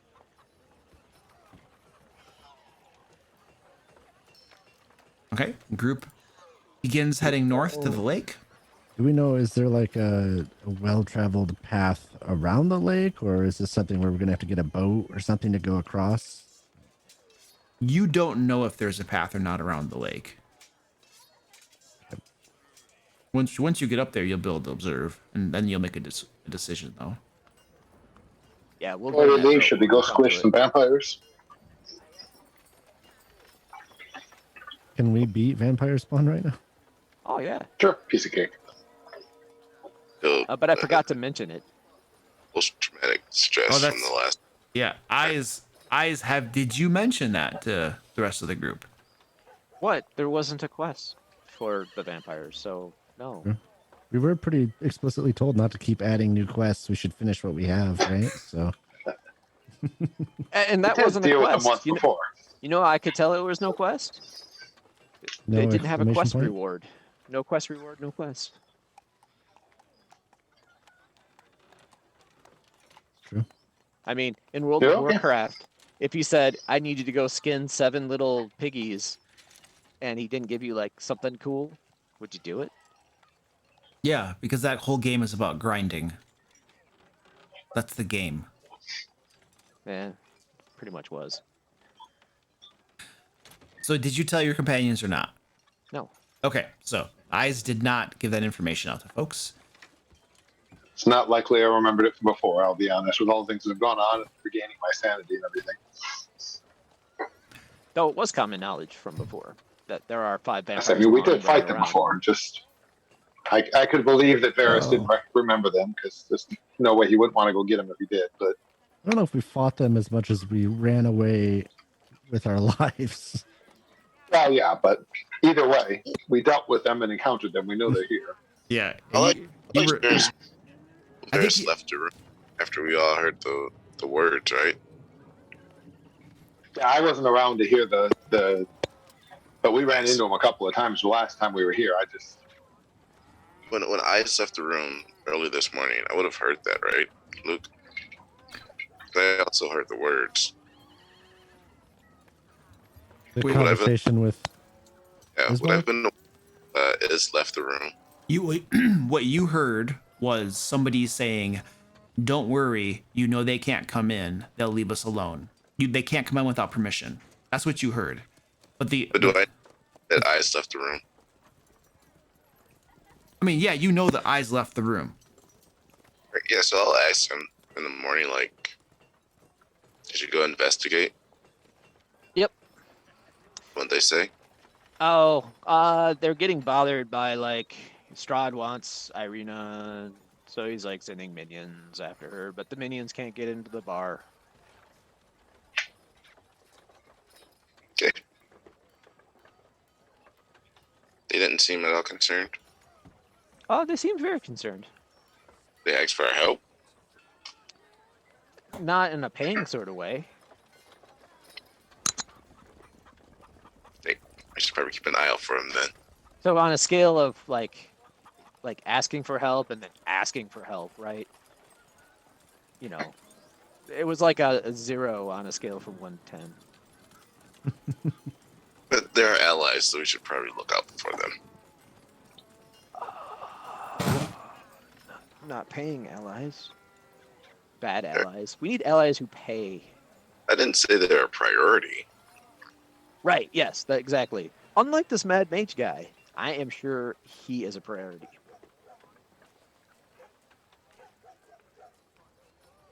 So let's go there. Cool, I'm fine with that.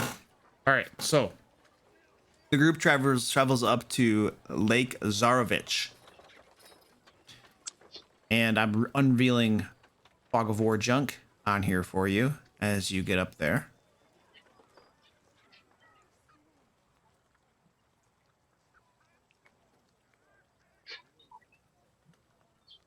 So when you guys get up to the bank of Lake Zarovich, stand by.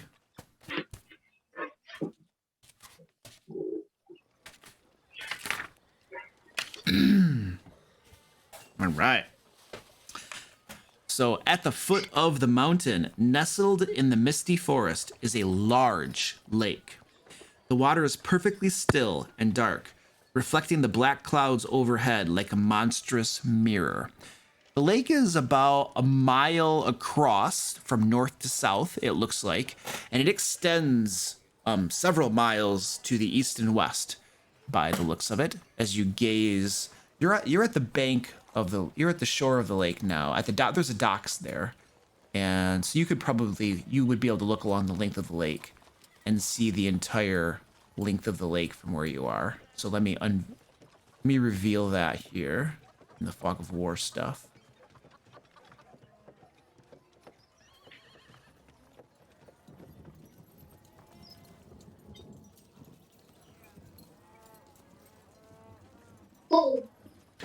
Okay, there you go. And you are on, there is a dock there. And at the dock, you can see, it's a very small dock. There are pulled up 3 small rowboats at the dock. And you can see a 4th rowboat heading out. It looks like they're probably about maybe 100 yards or so away from the dock right now, and there is one man in the rowboat. He looks like a middle-aged man, scruffy beard, disheveled, and he's rowing the boat out deeper into the lake, out further into the lake, and you guys can hear crying coming from the boat, and it carries over the placid waters quite clearly, weeping, sobbing.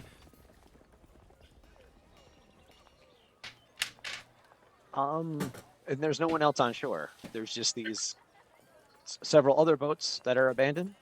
They're moored to the dock, so I wouldn't say abandoned, but they are there. And is there oars and? Yes, they have oars and stuff in them. Yes. I assume it's customary that we can borrow these boats at any time, and I prepare to unmoor one of the boats. Well, I mean, it's not like they're moored at anybody's house. So. Okay, you're unmooring a boat. Are folks jumping in the boat? What's going on? He's going after the person. I will. How many people can fit in one boat? Yeah, good question. It looks like there's room for 5. Convenient. Okay, then. There's 2 boats. Anyone know how to row a boat? There are As 3. I'm climbing in. There are 3 boats. Oh, at I'm the sorry. I dock. thought the third one was the one in the water, or like the one out. Oh yeah. Okay. Three boats at the dock. One that's got the guy in it rowing outward. Okay. We take 2 boats just to, Yeah, I think we should take 2. They're enough that 5 people can fit, but they're small enough that one person can row. Correct. One person can do the rowing.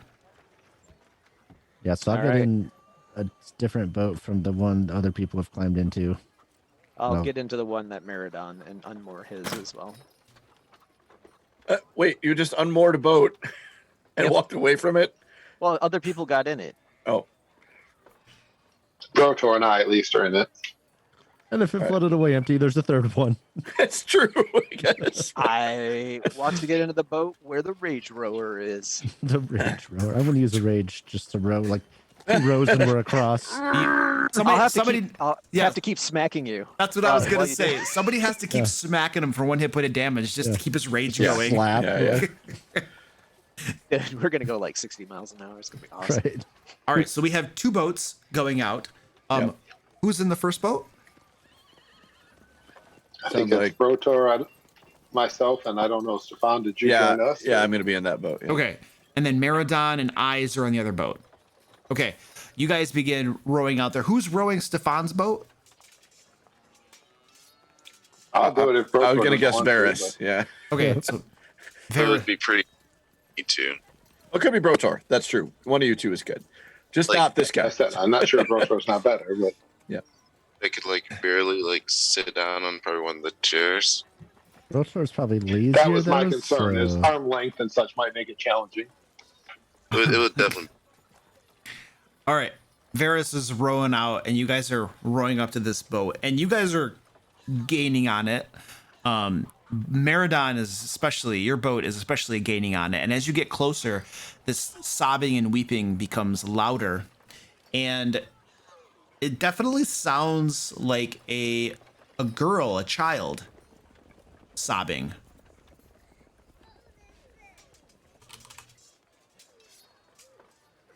Oh, Meridon, why are we going to the boat? We're looking for the mad wizard. Oh, directions. Gotcha. I was just trying to race. Oh, Well, that's not ominous or anything. I thought for sure he was going to do Titanic on us. Get that flute going. All right. So you guys are just racing to catch up to the boat? I mean, that's all I was Apparently. doing. I don't care if we talk to him or not. Did we Okay. see a girl in the Varys is boat? going to that boat to find out why the young girl is crying. So I don't know what Meridon's doing, if he's racing me to prove he can get there first or what. But Don't you I'm just know gonna all evil speed by monsters and make, wave. make little girl crying noises? All and right. it's a good thing we're going there to deal with the evil monster before it hurts somebody. Plus, you're not in my boat. Hush. From where you guys If are, Stefan wants to say that. from where you guys are as you row, you don't see anybody else in the boat, just that middle-aged man who's rowing. You steadily gain and eventually come up alongside the boat. Meridon gets there first, and you do notice in the back part of the boat, there is a very large burlap sack. Something is moving inside this sack, and it definitely sounds like this crying and weeping is coming from inside this sack. And you guys come up alongside it, and this middle-aged man just keeps on rowing. His face is kind of zoned out, doesn't seem to be paying a whole lot of attention to you. Just rowing, and his oars now are bumping up against your boat, which is kind of impeding it. And he pulls the oar out and begins like half-heartedly trying to push away from yours. Good sir. Good sir. Stefan, start talking. Good sir. Excuse me. It's fishing day. I'm just Yes, trying yes. to fish. Your We- boats we are need- in the way. You're being incredibly rude. Your worms are crying, sir. No, that's the girl. Now, please, if the you would girl. be so Are you kind. fishing with the girl, sir? Well, no, of course not. And what are you doing with the crying girl in a sack in the middle of a lake, sir? Well, that's No, ask him where the mad wizard is. I'm sorry. It's not your business. Oh, it's not my This business. is my boat. I am the captain of my own boat. Thank I you. see. We are pirates. We will take your boat. Pirates on the lake. Well, since we're all captains. I've not heard of pirates on the lake before. Yes, well, let me just find a black flag around here somewhere and we'll fly it and then See the skinny guy dressed all in black with the big gigantic black spear? He's Yeah, the that dread guy. pirate Black Spear. that's right, yes. Varys, are you wearing black? No, he wears kind of a brownish canvas colored clothing. Well, it's brown, black. It's a darker color. Yeah, you're a shadow monk. You No. gotta be wearing black. Listen, He's just an undyed All right, I gotta natural hear this guy. cloth. pirates. Listen, pirates. Just let me go on about my business. I'm going to restore the fish to the lake. You must trust me. Yes. I believe we will be taking our booty now. What? No. Arr. We're going to remove his ass? Listen here. My booty was rightfully taken, and I'll have no one taking it from me. Rightfully taken. Is that girl a property of yours? She is now, Oh, I see. soon to be the property of the lake. Oh, very good. I have a better idea. I think that you are right. The lake needs a sacrifice. I say it's you. But no, I'm just a humble fisherman, down on my luck. Oh, yes. And it would be so wonderful a sacrifice for you to make for all the other fishermen, for you to fall in the lake and to make it better. No, I'm not Vistani. You don't understand. She's lucky. She will she's bequeath lucky. a bounty of fish upon the lake, Yes. and those Wait. dirty Vistani will never even notice All her right, absence. I take out my dagger and stab him. I'm done. You dirty Vistani. That was too much. But he just told us the secret. Oh, dirty Vistani, done. We've been walking around with a Too lunch much. this entire time. I stab him. Okay, Stefan, you leap over into his boat and stab him? I do. All right, you stab him. Ah! No! And he collapses down, face down into his boat. Okay. And he's still squirming a little bit. That's fine. I'm not looking to kill him. I was he- definitely looking to put some harm Got into him. him. So. He's bleeding out, you know. He's probably not going to make it if he doesn't receive medical attention. He's not dead yet, though. Well, my name's not Varys, so I'll let him handle that. But I am going to get the sack, though. The woman who's clearly the Vistani in the sack. I mean, as much as I hate Vistani, it's not. This isn't how we do things. So. Okay, you open up the sack? Yep. Okay, you open up the sack, and inside you see a young girl, probably for sure under 10 years old. You'd put her between 6 and 8, roughly. Okay. And she has alabaster white skin and raven black hair. And she has some tears kind of streaking down her face. And as she climbs out, she stands tall and says, "I thank you. Now, if you'll," she wipes away a tear, "be so kind as to," oh, that's what he deserved, as she sees his body bleeding out. "Now, if you'll be so kind as to take me to my father," and she looks around at all of you, "he will see that you are all properly rewarded."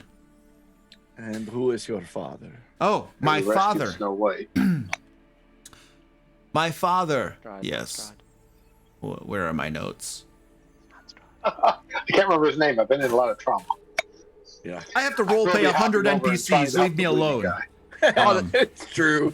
This So many game is people. intricate. Luvish. My father's name is Luvish. He is one of the leaders of the Vistani camp to the south of Vallaki.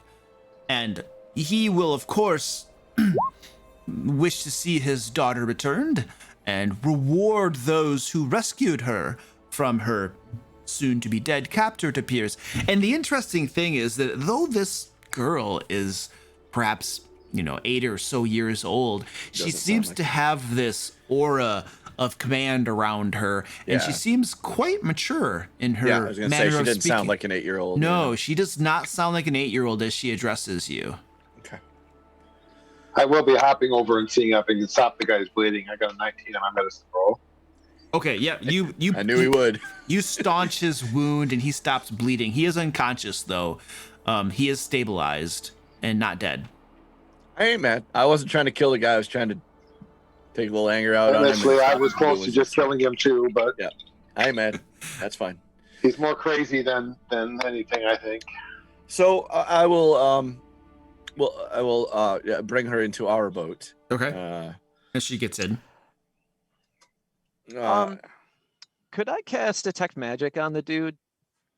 Or maybe Identify? To see if he has any magical effects over him? He seemed awfully weird when he was heading out here. Which one do you want to cast? I'll cast Identify, because it will tell me all spell effects on him. You cast the spell. I think that takes 11 minutes or so, right? It does. Yeah, it will take a while. You cast the spell, and he doesn't appear to have any magical effects on him. Oh, okay. Did everybody leave the boat and leave me to my work? I figured. No. Oh, I would have. I'm not leaving the boat till I get back to Vallaki. I would. No, I figured he was in the boat with the dude by himself. That's whom he is, and so am I. That's fine. You can be with him. I'm gonna take the girl back to shore. So Varys is keeping on eyes. Got it. Boat with. Varys is rolling back to Vallaki while eyes cast spells. So. Okay, so hold on. So Varys, you're now in the fisherman's boat, rowing it back. I'm in the fisherman's boat, rowing you back toward Vallaki. Yeah. Okay, so are all three boats? All three boats are rowing back to shore toward Vallaki. Yeah. Except up to Meridon. Assuming Meridon does exactly. Yeah, I guess everyone else is going back. Okay, so the three boats go back to the shore then. You're now at the shore, and during that time, Eyes was able to cast his spell. Okay. Right, Well, I have concluded that this man was not under the influence of any sort of magical taint, and in fact is an evil piece of shit and deserves to die. I'm glad you concluded that. I'm taking him to the priest. so can I ask the young girl a question? Yeah. Okay, you seem like your wit is beyond your age. How is that so? Oh, I can't speak as to the cause or intentions, but I am the daughter of Luvash, the leader of the Vistani, and I will someday be the ruler as well. I'm What's sure her that- name again? Annabelle. I'm sorry, Arabelle. Arabelle. I just thought we just stepped into a whole nother doll Yeah, we scary did. movie thing. I'll ask her. How old is she? Oh, I am 7, and I will one day be the ruler of the Vistani here in Barovia, and I will report to Strahd himself, You will report to Strahd himself. just like Excellent. my father does, and his brother. So I'll do We're it. back in the bag. Would you? I'm going to cast Identify on her. Can you guys, let me cast spells on her. I don't want to stand around waiting 11 more minutes, honestly. No. But I'm really you can curious. cast it as you walk. Oh, okay. Yeah, you I don't have was to just- stay still. Do an insight check to see if there's anything that if she's being completely honest with us, or if her intentions are to harm us. Okay, make your check.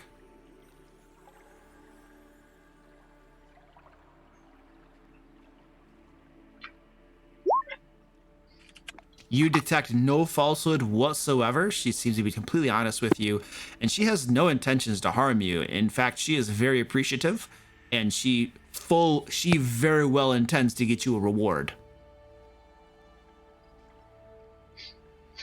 And then, I'll whisper to Varys.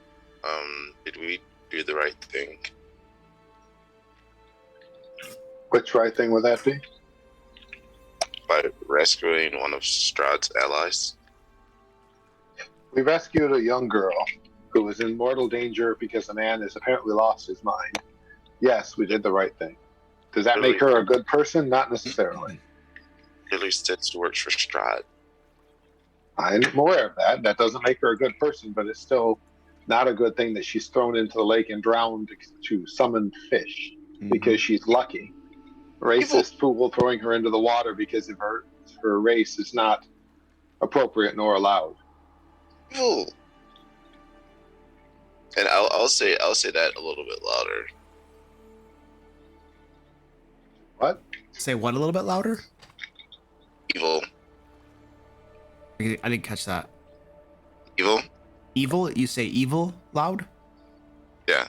Like, while pointing to the little girl. So you point at her and say evil. Well, yeah, I said she's How- evil. How could The- how could a 7-year-old girl be considered evil? You would probably think I'm evil. Well, yeah, we're kind of used to it though. As So Those are two different your judgments things. between good and evil are completely blurred. Allow me to interject here, gentlemen. Can I tell you the difference? Let me show you yes. what's happened. I have rescued this little girl. Do you acknowledge, Arabelle, that I have rescued you? absolutely. And I am a great man for doing so, am I not? Yes, and you will have your reward. And she's looking at Brotlord. But if there are more accusations of evil being footed around here, then my father and his brother will have words with you. No, surely they will hear what comes next. Because she does not acknowledge me as anything more than her hero and rescuer, even though I'm Jim Argo to her. That is correct. I did your status did not escape my notice. However, your birth does not determine your destiny. See, my birth does not determine my destiny. That is the first Vistani who's ever said that. I will die for this little girl. And I With will you there, big accept guy. and I will happily accept your pledge of fealty. My good, and she's waiting for your name. Stefan. Stefan. I figured it out. Brotor thinks she's evil because she is too young to drink. Too young to drink. I don't prey on people. All right. I am very excited to help this little girl return to her father. Shall we go? Is Madam Eva the head of your camp? We know where that Vistani camp is. Oh, no. No, Madam Eva is to the south near Barovia. My father and our camp is just to the south of Vallaki, not too far from here. Like on that road that leads up to a certain castle? Oh, no, just south of Vallaki, like Oh. a mile, perhaps. Not far, not even that, a quarter of a mile. It's very, very close. Oh, good. So let's head off that way. Just to confirm, there's no road south of Vallaki, right? It's not... If you would be so kind as to simply follow me, I will show you where the camp is. You'll have to forgive my companions. We've been in some situations lately that have caused much confusion. None... All I want to do is stop by the church. We could take a small stop at the church along our way, but I assure you that none of our master's minions shall bother us as we travel to our camp. We should have a talk about this master thing while we are traveling. I would be happy to discuss your allegiances and any pledges you would wish to offer. Yes, well, that's not... It's more of the pledge that you're talking about. Oh, no. I'm pledged to kill Strahd. Does that count? You see, you are a very nice person, and you have been very kind. And so I'm returning the kindness to you by telling you that the person that, and I will discuss with your father, but the person that you are saying that your father has fealty to, perhaps is not have your best interest in mind. And in fact, none of our best interest in mind. I have your best interest in mind. I want you returned. If Strahd von Zarovich were to show up, he would assure that I could not return you. You see, he only wishes my demise. We should take these things into consideration. Actually, Strahd has plans for you, Stefan. I have a suggestion. Perhaps we should first return to my father's camp, Yes. and there we might discuss these matters, and I shall overlook these comments about that demonstrate animosity toward our great master, and it should be known that our master is very, very opposed to those who might oppose him. He has a very firm hand. He is not lenient toward those who would do evil in his realm. The term you're looking for is he's a vile tyrant, just to help you out there. I will graciously overlook your companion's comments, Stefan, because of your noble actions this day. But I warn you, my father and his brother might not be so forgiving. Well, we shall chat with them and we shall see how things shall go, because it is my hope that if you raise such a daughter who shall be so kind, then he shall understand where a true hero is. Let us proceed then. What are you guys doing with the fisherman? He's unconscious still. I think he said we were stopped. That's why we were stopped by the chapel, right? I'm taking him to the church to pass off to the priest and see if he can help him. Okay. Thank- Let me move you over to... That was the intention of going to the church, was to give him to the priest and let the priest know both that he was injured and also that Okay. he certainly seemed to have some mental illness that maybe he could help him with. He thinks feeding And, girls basically tell him fishes- what he was doing. That, the evil of the land and the desperation had caused him to do what could have been a horrible thing. Okay, so you guys travel back into Vallaki. You get back to the church, and you pass the fisherman over to Father Lucian there. Yes. And Yeah, basically just Well, but I think we need to tell him, like, more to the point, that I found the whole story of what attempting we to had and kidnap what he and thought. murder a little girl.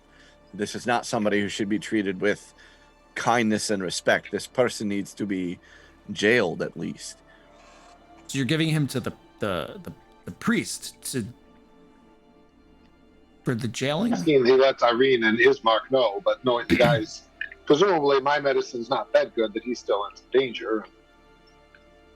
That, he may need the priest's help, but that, yes, Okay. Ismark and Irene need to know what he did.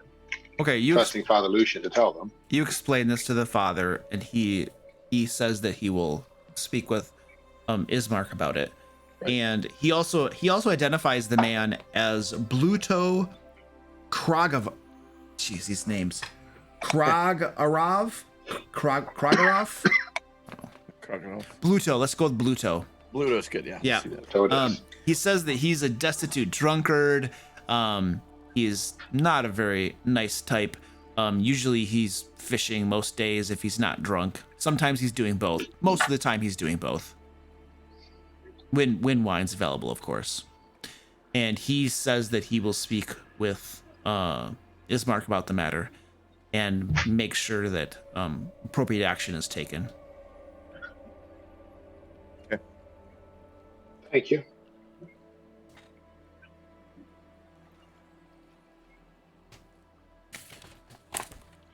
Okay.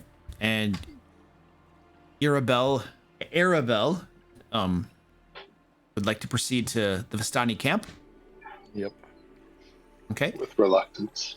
She marches in front of you, leading you along the way. And I'm ready to look back of the group. what was that, Protlord? I said reluctantly, I'm in the back of the group. Okay. So as you guys get out of Vallaki, heading toward the west, there is a trail that leads to the south right here. And it's not like a road, it's just a little trail. It's a well-beaten, though. And she begins to lead you that way.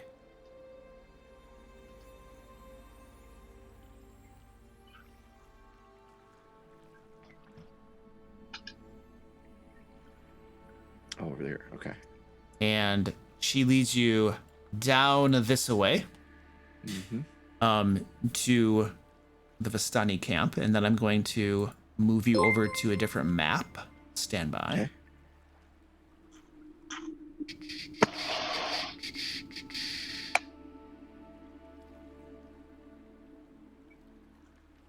Can you guys just see the whole map?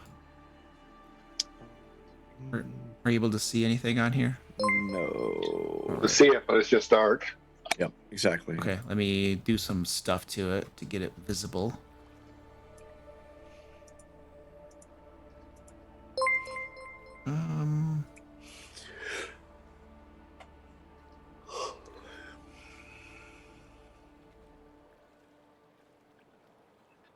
Daylight mode is on. So if daylight mode is on. Oh, what if I just turn that off? Did that do anything? Now I can see a Yep. camp Yep, there it is. Now you can see everything? Yep. Okay, beautiful. with a lot of horses. And so basically down toward the bottom, you can see an illustration of what this looks like. Essentially, there is a hill, and there are houses that are built into the side of the hill down around the base that circumvent and go around the entire hill, or at least the side of the hill that you can see.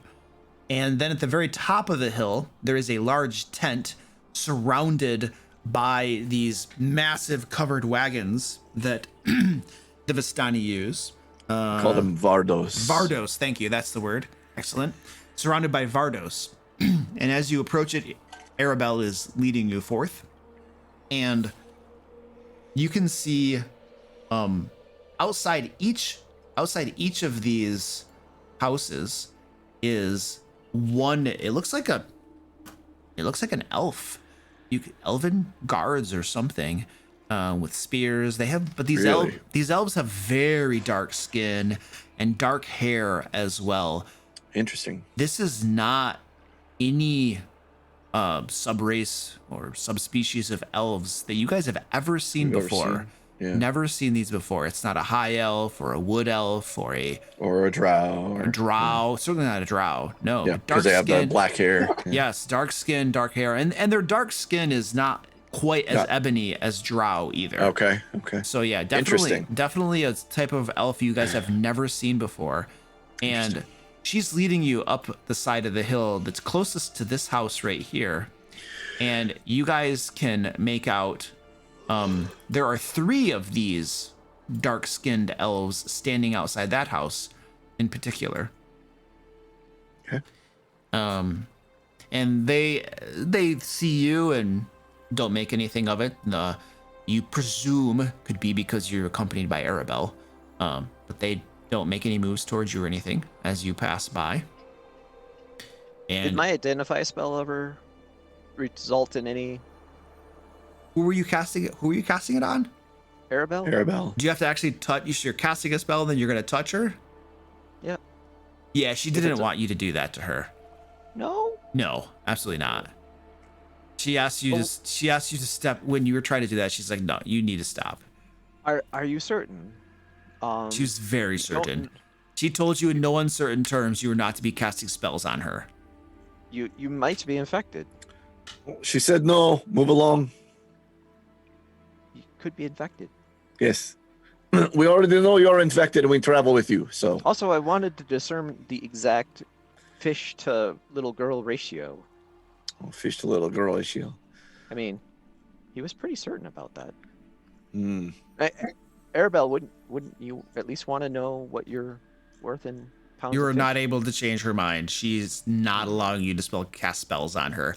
In fact, to you, Stefan, she says, would you please keep your companions under control? This is not appropriate behavior. Well, he's not going to touch you. He's going to talk a lot and he's going to dance around and then he's going to not touch you because he thinks he wants to measure something about how much fish you are, but he wants nobody to know how much demon he is. So we're going to keep that to ourselves.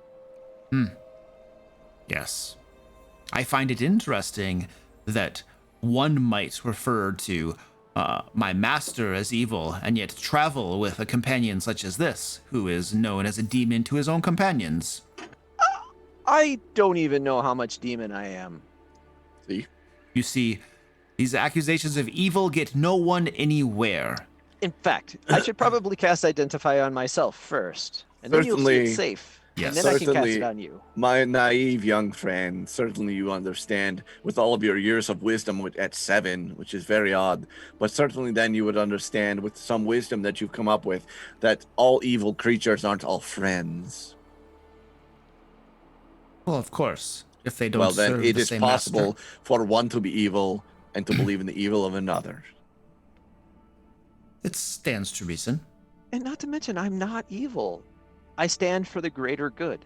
Yes, and he is mostly not evil sometimes. Chun-Li. So, you I guys suppose. have a wonderful discussion about the nature of evil on your Yeah. travels. Yep. And then you go up this hill, and as you go up the hill, stand by. He stole my portrait. That's By the my way, portrait.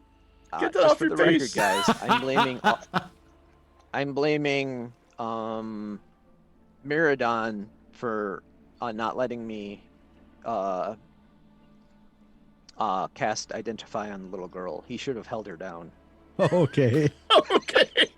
Wow. It's definitely Meridon's fault. Yep, it's Meridon's fault. So when this goes horribly wrong, it will be known as Miradon's fault. I love it. All right, as you approach this tent at the top of the hill, piled outside the tent, about the tent, are several casks of ale. And she takes you around to the entrance right here to the tent. Several casks of ale of wine are piled out around there. From inside the tent comes the crack of a whip, followed by the howls of a young man. 3 sputtering campfires fill the tent with smoke, and through the haze as you enter it, you can see 6 Vistani passed out in various places on the grass. A barely conscious and shirtless teenager hugs the central tent pole, his wrists bound with rope, and his back streaked with blood. An older, larger man in studded leather, which doesn't exist, lashes the young man with a horsewhip, causing him to scream again. Standing in the bigger man's shadow is a third man, also clad in studded leather armor, which doesn't exist. "Easy, brother," he says to the whip-wielding brute. "I think Alexei has learned his lesson." And the larger man wielding the whip lowers it a bit and snarls, "Next time, you won't let her go, will you? You'll keep your eyes on her, won't you?" And the man hugging the central tent pole screams, yes, I'm sorry. I know I shouldn't have gotten drunk and it's my fault. I'm sorry." And he's got blood just streaking his back. The lashes have just ripped his flesh open in several spots. It's quite nasty. If you want, I can apply curatives to him like we did back in Helm's orphanage.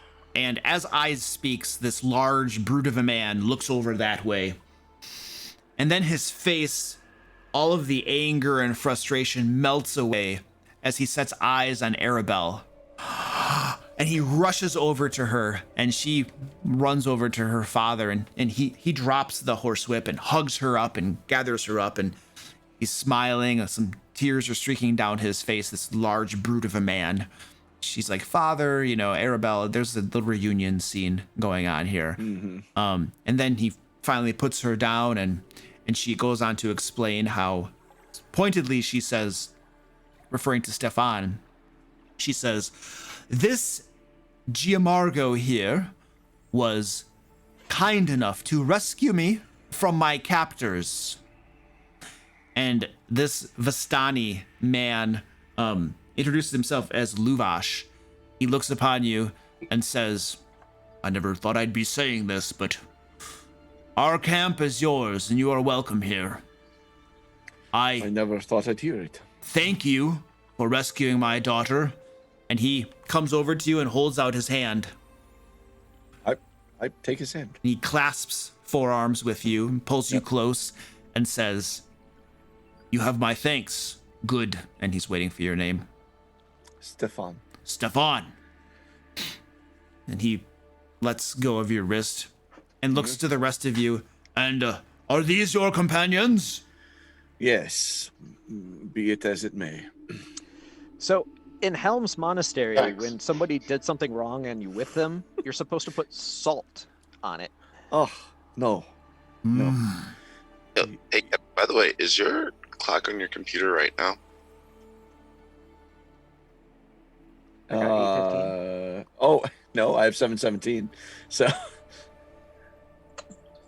why is yours right? I don't know what happened. Oh, you know what? No, I clicked on it and now it's right. It changed. What the heck, man? All right, it's weird. Sorry for that. It did. Now it's 816. It was 717. I don't know, man. Now it's 817 now. Anyway, yes, it's working. Sorry. And these are your companions. Yes. They are my companions. They are at least interested in some. Well, perhaps we should talk away from the girl. I do not want her to hear it is adult matters. Oh, very well done.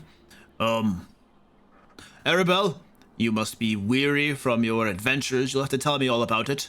And he, his brother, Aragal, escorts Arabelle away, Okay. so that you guys can all talk with him. And he gestures for you to sit around the campfire, gestures at the kegs of wine that they have tapped, and tells you to help yourselves to as much drink as you want. And there's some food about as man. well. And he's make yourselves merry. We are going to feast this night.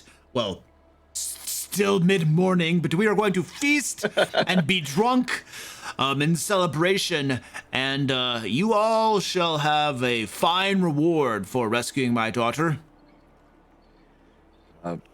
Brotor, try not to drink more than like 2 kegs. Like, if you can help it. I mean, it is all for us, but just if you can reserve a little. And he walks over to Meridon and says, "You are a large man." I just kind of nod. This is very good. I don't see a whole lot of large men in this realm. Most are weak and cowardly and, well, afraid of everything and crybabies. It is good to see another kindred spirit here.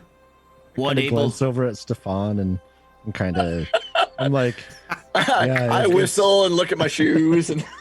so yeah, it's really sad. Yes, that is a nice axe you have there. Oh, thank you. It's very Got a good. pretty mouth. A pretty mouth. Anyway, I want to thank you. Thank you for whatever role you played in rescuing my daughter. And I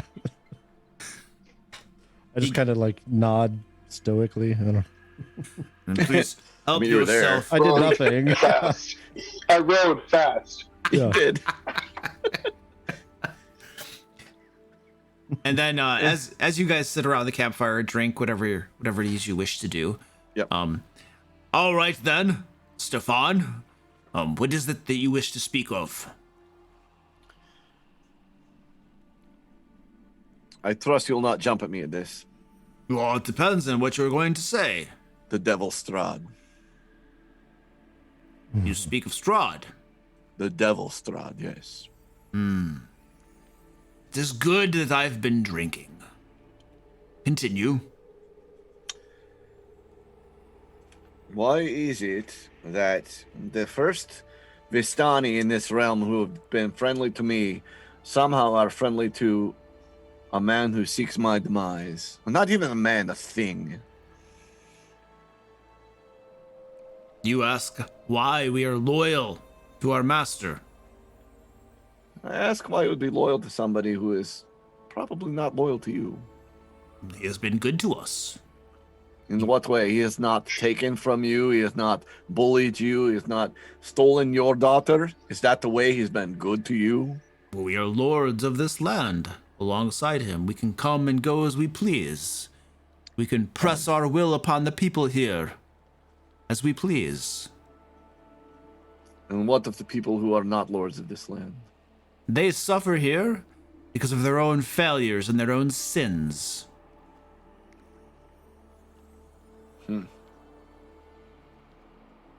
It seems to me that suffering is something that I believe I know more about than you do.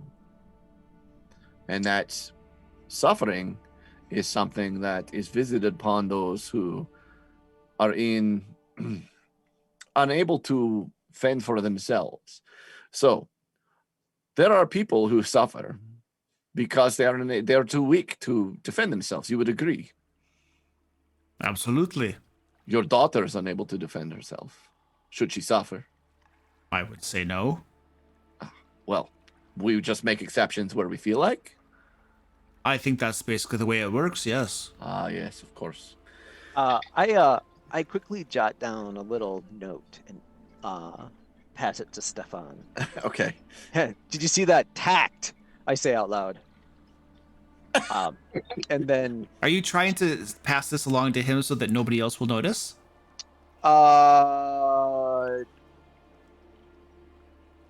nah, I guess I failed at that. I mean, And- if you want to attempt it, it is a sleight of hand check. Oh, I will do a sleight of hand check at disadvantage because I said tact. He did.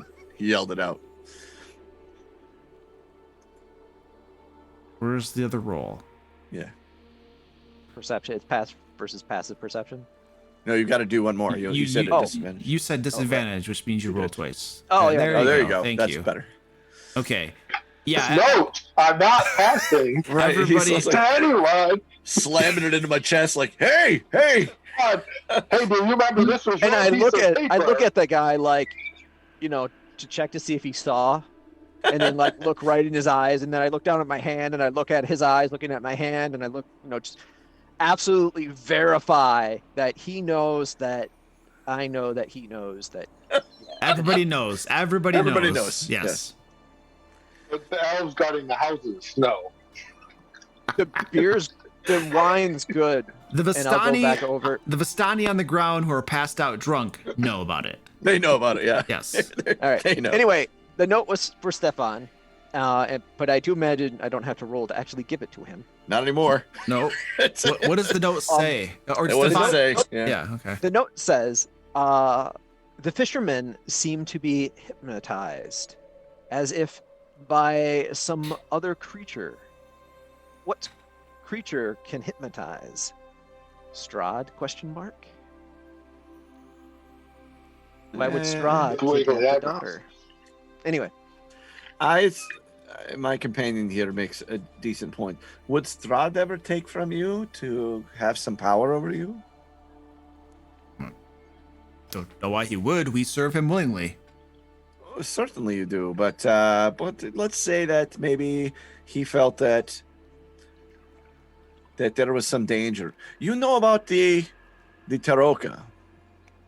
But Taroka, the deck that can tell one's future in the hands Yes. of a powerful personage. Yes. Hmm. So Familiar if- with it. Madam if- Eva is one such that wields the Taroka. If Strahd were to have gotten a Taroka reading from Madame Eva, and that said that you or your lineage put him in danger, Well, I don't know why he would need to do that. He creates fate here in Barovia itself. it creates fate. Oh, that's interesting to know. Yes. So, I'm only bringing this up because I need you to understand that your loyalty, I'm sure it buys you a number of good favors, but I'm using this time that I have, this small window, to hope that maybe you hear that there's more out there than just Strahd and those who serve him. Oh, we know there is more out there. We travel the realm as we see fit. Perhaps you are not the only ones deserving of such. To travel the realm? To have lives, to be amongst them, to live every night without fear. I don't concern myself with such matters. Well, after all, it is the Vistani way that you are a man and will never be in charge. So I'm sorry? You are a man and will never be in charge. It is the Vistani way. Huh. Madam Eva will always be above you. Someone will always be above you, some woman, because we are led by women. That is the way. Well, the way is the way. Yes. Just as our master has been our master, and that is the way. And your daughter someday will grow up, no doubt, to hold a rightful spot amongst the Vistani. She will. She is blessed by the Dark Lord himself, and she is destined to be a great leader, I am sure. By the Dark Lord himself, you say? I am positive of it. I am beginning to think so as well. Did you hear that, Ice? She is blessed by the Dark Lord. Would that explain the possession?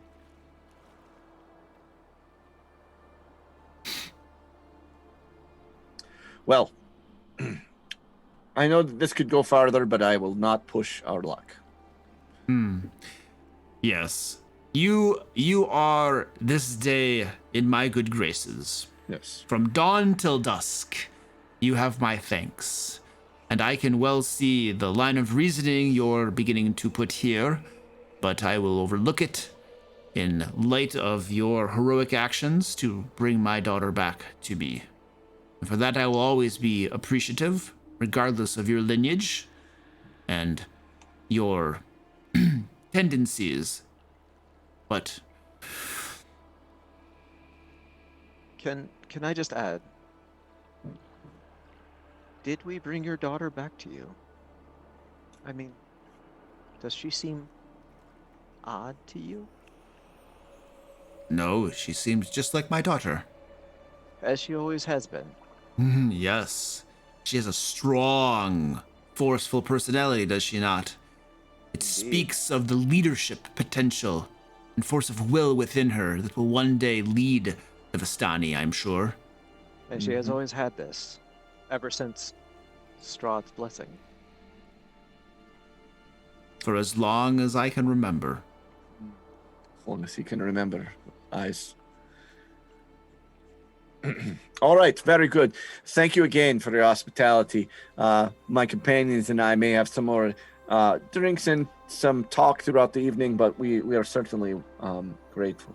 Ah, but your reward. I haven't given you your reward yet. Ah, yes. Reward. I would accept a reward. I would certainly love that. We would accept a reward. Well, very well then. Let us get your reward, shall we? I will give you several choices, and you tell me that which you prefer. I have a wooden chest and all of its contents. I have an iron chest and all of its contents. Oh, no. An onyx jewelry box and its contents. Oh, no. A wooden throne, which is very much like a chair, I might add. I perk up. And a 10-foot square rug. And you may take your pick. Any one of those items, name it, and it is yours. Each of us gets one? Well, let's not be too greedy. One for the group should be sufficient. Worth a shot.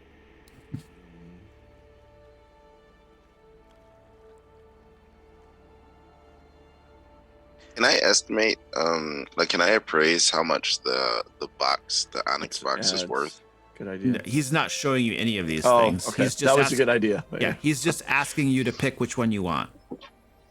Oh, Oh, Stefan, wait. Mm. I could. Damn. So if I cast Damn, huh?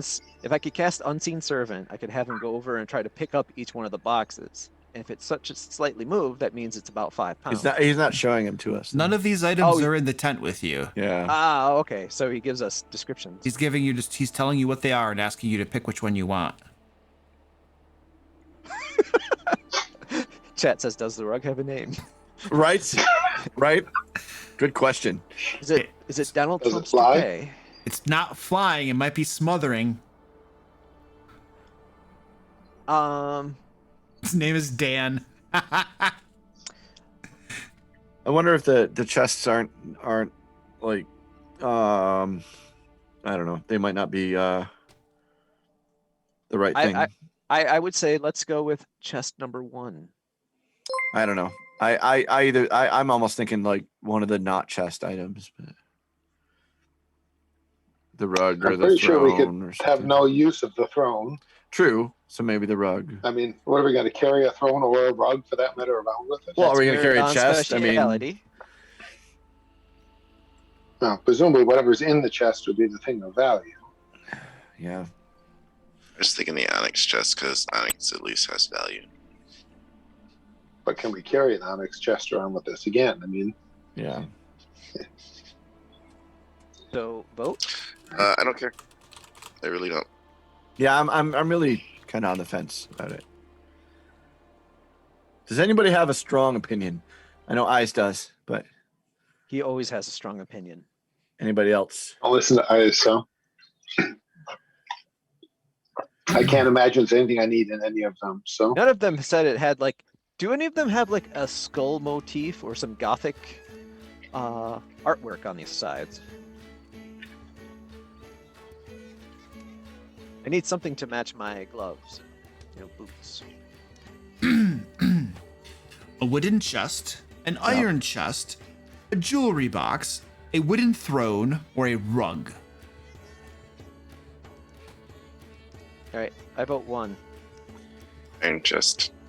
Oh, wooden chest. Yeah. works for me. How you feeling, Brotor? I want your opinion. Iron chest, honestly. So 1 for iron, 1 for wood. Meridon of Varus. I'm indifferent. Okay.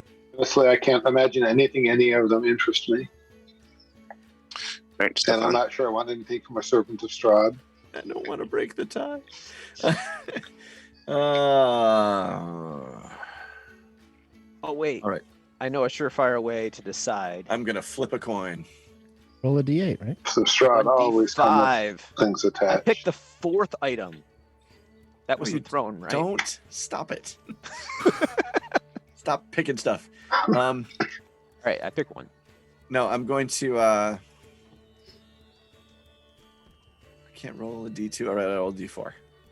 So I'm gonna roll a d4. I'm gonna flip in a coin. That literally, I'm flipping a coin. So 1, 2 is heads, which will be number 1, the wooden chest, and 3, 4 is tails, which will be the iron chest. All right. I think, hang on. I think you should do odds and evens instead. So Oh. 1 and 3. 1 and 3 are the first choice. 2 and It's 4 are the second Fibonacci choice. sequence. Use the Fibonacci sequence. It's the only way to do it. Let's make Odds and this. evens. Odds and evens. Let's make this as complicated as possible. Please do that. All right, fine. Odds and evens, fine. It's fine. Odds and evens. I'm gonna just do it. All right. 3. So that's 1. That's 1 and 3 were 1. So the wooden chest. The wooden chest. Oh, That's what we're gonna very, take. very I don't know good if then. it's The worth wooden crap, but chest. That's fine. Now, if we don't like what's in this chest, are you going to offer us Probably a different chest Full of worms. that allows us to trade up the value? I'm just wondering. I will offer you a hole dug 6 feet deep, full of worms, grave Yep. worms. So we will. That would help with the fishing. We will be Yes. happy. We will accept it graciously. Ice is just being. He's always looking at things from a weird angle. Yes. That's his thing. He unties the young lad from around that center pole, and then takes out something from his pocket, presses it into his hand, and says, "Go speak with my brother, and bring me the wooden chest." And the young man thinks a moment and then nods and leaves the tent. The wooden You might block want on to the treat left. those wounds with some salt. After about 5 minutes or so, Luvesh's brother, Aragal, returns, and the young man is helping to carry a large wooden chest between the both of them. And they put it down in the center of the tent. And then Luvash walks over to it, smiles, opens it up, throws the lid back, and you guys can see inside this chest are hundreds of coins. Oh, coins. Coins is good. And these coins, well, they're certainly not copper. They're not silver. They're not gold either. They're not Electrum. platinum either. These coins are made of some odd metal that you don't see very often, almost never. And they are stamped, each one is stamped with the profiled visage of Strahd himself. God. Yeah, they're that Electrum. And he pulls out one of the coins and says, "And here you have a chest full of coins of our master. These are," he explains that they are Electrum pieces. And for conversion purposes, I believe that one Electrum piece is worth 2 gold pieces. Nope. Makes things Is it nice the and other easy. way around. Is it the Each other one way? is worth 2 is worth 1 gold piece. Oh, so really? Yeah. I thought an That Electrum was looks worth... better. Traditionally. 50-cent pieces. Oh, Because jeez. they're heart silver. That's why they're Okay. such a pain in the ass. So he tells you that in this chest there are 1,200 Electrum pieces. Okay. So each one is 2 Electrum are worth 1 gold. Okay. So essentially 600 Yep. gold pieces then, but they're Yep, Electrum yep, yep. pieces. And he says, "This is your reward for rescuing my daughter." All right. Well, we are very thankful, certainly, that you have that you've paid us so handsomely for this. We didn't know what we were getting into, and perhaps there was better, perhaps there was worse, but we are very grateful. You chose well. The other options were even worse. Are they? They were Electrum cut in half. Sorry. So if you chose the chair, the reward was getting strapped to the chair and beaten to death. Yeah. You know, Thunderdome, make a deal, spin the wheel. The throne. Oh, the throne. Yeah, the throne was quite nice. It was well fitted for a large, strapping man, I might add. At you, Meridon. Hey, you didn't ask for it. I was surprised. Again, what would we do with it? I don't know. He carried it around. He's You a big carry it strapping guy. around, and when you get tired, you sit in it. Sit in it, exactly. Yeah. Yeah. That's 240 Electrum for each of us. Okay, so You just, say- Why don't you hang on to mine? Stefan, you did all the work. Did you say 240 Electrum for each of us? Yeah. I don't want mine.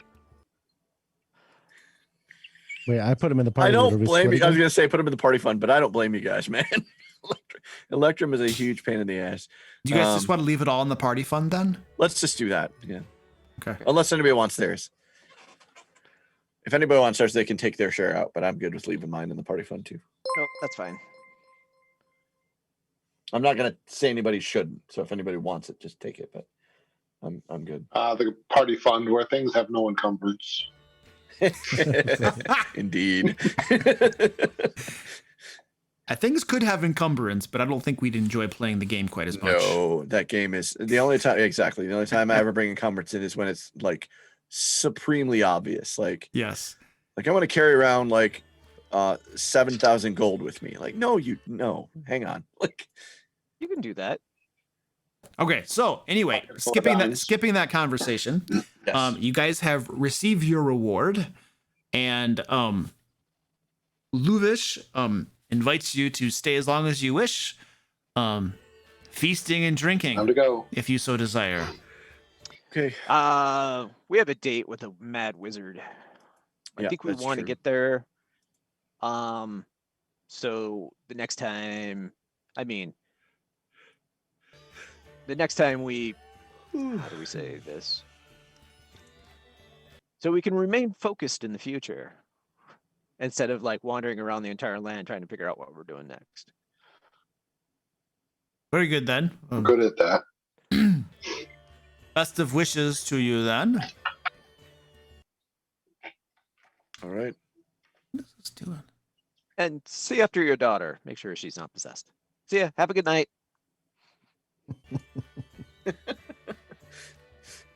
All right. My this is weird. My audio is like doing weird stuff.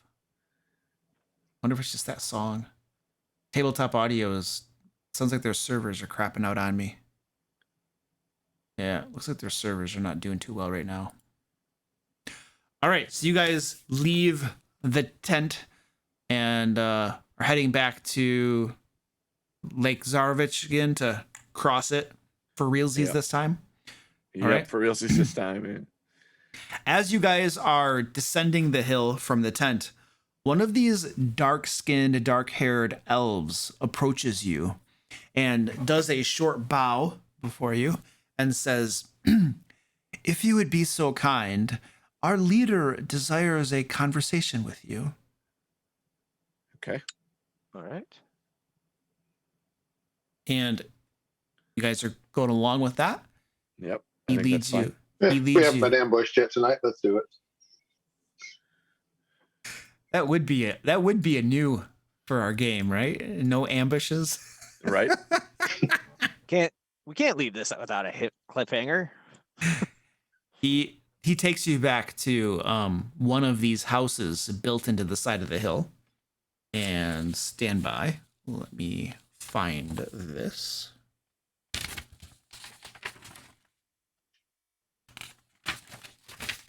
This is the house that had 3 of those elves outside it. And he leads you inside. And inside there is another one of these dark-skinned, dark-haired elves. And he greets you as you come in and introduces himself as Casimir Yelikoff. Casimir. Okay. What the hell? It seems that you are strangers to this land, and by the arms and armor that you wear, perhaps of good fighting spirit, if I am not mistaken. Mm-hmm. Got it. As I said, my name is Casimir, and who might I have the honor of speaking with? My name is Eyes. I am Eris? Stefan. Eridon.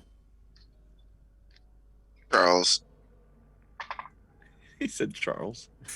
Charles. I'll look at him. Yep. I don't trust this guy yet.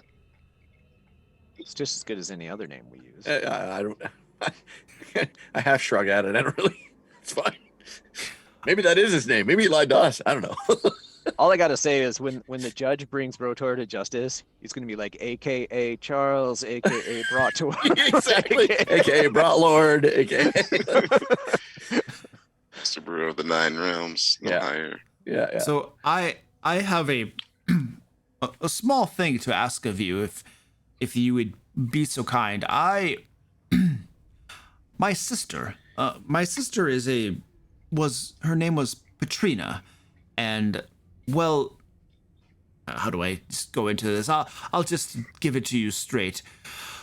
Her spirit has been speaking to me in my dreams, I believe. She is not at rest. She once courted Strahd, but died, unfortunately. And she is now, well, not at rest. She is buried. I don't know. Beneath Castle Ravenloft itself. And I seek to bring her back. And I wanted to see if you would help me. Like, bring her dead body back, or Well, bring her Raise body her, back alive? raise her from the dead. Raise her from the dead. Yes. Mm. Depends. I didn't prepare that spell. Sorry. Well, there's the magic know-how. We're a little lacking. And 2, quid pro quo. Yes, of course. Let me explain matters here. As I said, I am Casimir, and my sister is Petrina. Now, I don't know how much you know of the history of this valley, but about 400 years ago or so, give or take a little bit, Strahd was going to wed a woman named Tatiana. And my sister, Petrina, was one of the women that was also seeking Strahd's hand.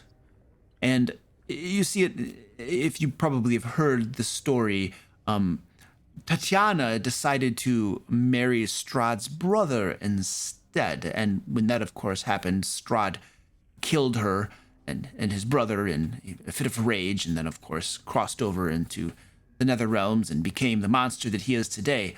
Well, my sister Petrina afterwards went to him and was going to offer her hand to him to become his wife. And, well, my people, the Dusk Elves, they stoned her. They killed her outright for her betrayal and wanting to marry this monster, that is Strahd. And in response, Strahd slaughtered every single woman and child in our camp. Every woman, and every woman child, slaughtered them all. And our people now are, well, on the brink of extinction. We can no longer procreate. Only males remain. And, well, I thought it would be fitting to, as a last testament of stroke of revenge against Strahd, to bring my sister back.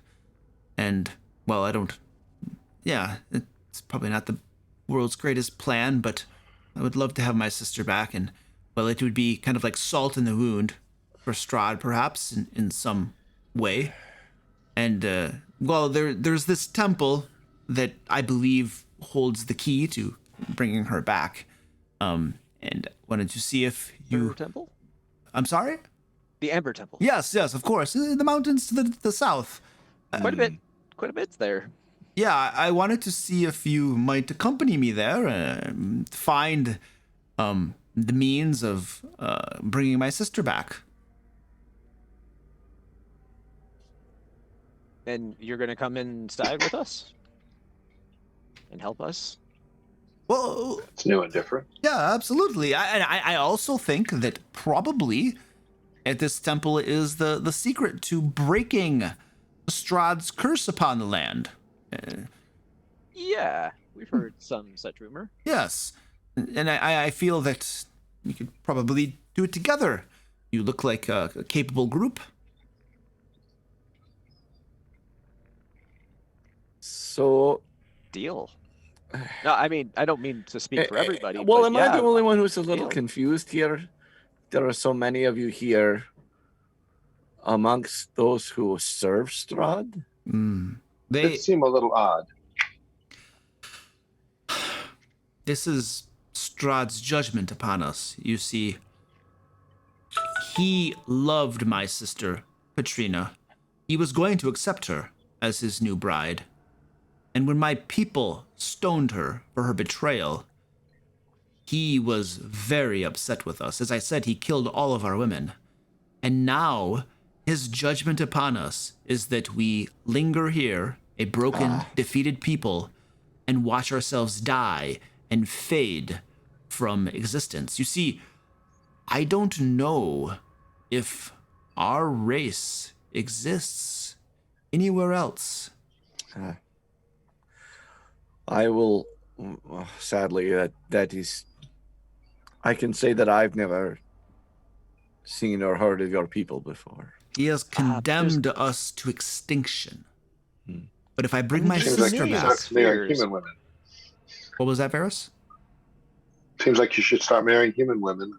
You know, half elves, married elves, 3/4 elves. Eventually, you're back to being elves. Yes, but... Oh, well, it's complicated. In this valley here... have you seen these broken people? We would rather have our freedom. If I could bring my sister back, then perhaps we could find if Strahd were defeated, we could find a way out of this valley. and then we wouldn't have to go extinct, so to speak. What about half elf, half zombie baby? Let's not discuss the procreation aspect. I feel like we're getting hung up on this. Oh, okay. Jeez. My apologies. I'm all for going to the temple as we've been looking at numerous options, and if we can do that one now, I don't think that would be a bad choice, That would especially help. with a companion. I'm assuming you're able to defend yourself and fight. Not meaning offense, but Oh, I'd rather you didn't get slaughtered coming with us. let me just I mean, again, I mean no offense. I just don't wish you to come with us and be slaughtered and then lose what we had hoping for. let me double check how capable I am. It's gonna be a tough thing to remember. I get it. I have so many NPCs swimming around in my head. They call that multiple personality disorder, and it's okay. At least it's not It can be descent helped. into the abyss, which it basically starts off with like 50 NPCs all in one room. I remember that one. And Demogorgon, just to show you you're outmatched from the beginning. Ah, yes. I am a magic user, a powerful magic user. I can handle good. myself. Yes. It's so just- stupid. It's so stupid. Like in the adventure itself, Yeah. it doesn't tell me what stat block to use. It says to refer to the appendix. I go to the appendix and it says use this stat block. And it has a couple changes to it, but it's essentially like the same stat block. They could have just told me what the stat block was in the adventure itself, but you know, Yeah. that'd be too easy, you know. Harkens Yeah. back So to the we day need of to- choose your own adventures. Yeah, they could say like use X stat block with small changes detailed in Appendix D or something, but that's too hard. Anyway, Just to give you a quick hint, yeah. yeah. Yes, I can definitely handle myself. Absolutely. Well, my friends, Are we convinced? Shall we go to the temple? This again, seems I like mean, tougher we're monsters, but Well, you guys also you had the man mage. You wanted to go to the orphanage as well.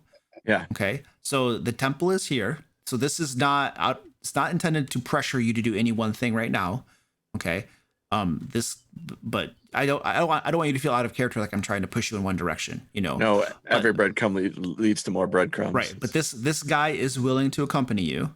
You know. But you guys are at your leisure to choose what direction you want to go. so is he willing to accompany us, or is he going to meet us at the temple? He'll go with you to the temple, but he's not going to go on different adventures with you. He's expressly going Right. to help you at the temple. Were we given when? So we're gonna go essentially bring someone back to life. Do we know when they died? About 400 years ago, give or take. Okay. So it's not a matter of 10 days or Yeah, I No. was hoping there's This one something can at the wait. temple, some kind of magic to do it, was the goal of the temple. Because she's at Strahd's castle, right? Well, that's what he thinks. She is interred beneath Castle Ravenloft in the catacombs beneath. That is my So understanding. the Yes. reason for the temple is to find the magic to bring her back. Absolutely. At which point we would then have to go into the catacombs beneath Castle Ravenloft and get her remains back, of course. which sounds like later. Maybe. We'll see where we reach that. My question would be, if we help you with this, will you leave the service of Strahd? We don't serve Strahd. We You despise serve those who Strahd. serve Strahd. No, we do not. No, he's We- saying they're trapped here. They don't We are have any- trapped here. The Vistani on that hill keep a watchful gaze on us. Right. That's what And he's saying. Yeah. make sure that we, I don't know, whatever, but they are our prisoners, basically, for all intents and purposes. We don't serve that devil. Wonderful. Much better. Then let's do it. Should we do the wizard thing first, though? Because I'm really thinking, Mm-hmm. because the cards told us that he or his apprentice was the ally, and we haven't got that yet. Would you be Or willing should to we- give us a little time to pursue another thing that's nearby here? Oh, my sister has been dead for about 400 years. I'm sure she can wait a few more weeks. Very good. So if you would be willing, then we do have something we are attempting to do that we hope It's true. aid us in our power so that we're better able to help you. That seems completely fair. I am not a young elf anymore, but I'm sure I have quite a few more decades left in me. Yeah, these humans don't understand that difference. Yes, of course. I plan on living forever. I don't know what you're talking about. You plan on being undead forever. We've heard your talks. Nope, Yeah. living. I've decided to upgrade. funny. I'm going to find the Lich Plus spell. Lich Plus. Yes. So we'll return to the lake, and as soon as we finished our business there, we'd be happy to find you here, and together we can find what we need at this temple, both for you and for us. Yep. Lovely. I'm deeply appreciative of that. I shall await your return. All right, ladies and gentlemen, we're going to end it there for tonight. You have another potential allies, some more plot hooks and crap there. So, And then we sneak in and Cool. wipe out the Bastani on the hill. Oh, wait, no. do what to the Vistani on the hill? Nah. Wipe them out with Wipe my them out is what he said, teleportation yeah. abilities. Yes, wipe them all out. Yeah. Once the fire burns low and they're all sleeping and drunk, teleport in, stab. And one of them is the leader of the Vistani, right? Is that the... No, he's not. He's the leader of this camp. Oh, Yeah. okay. Of this camp, at least. I And don't think technically we leave that's anybody even else. like that's why I was subtly threatening him. He's not even supposed to be that. So Yeah, he and his brother are the leaders of this camp. yeah, it's supposed to be. You're supposed to be led by a Rowney. You're not supposed to be led by a male Vistani. But so Time to pull out the assassin part of my shadow monk. Stab. so yeah, that's why I was doing. I was Suck. trying to subtly tell him he was out of order and see if I could get him to budge, but he didn't. So All right, ladies and gentlemen, so that's it. And we'll Cool. do this again in 2 weeks. cool. See All you right. all. See you guys later.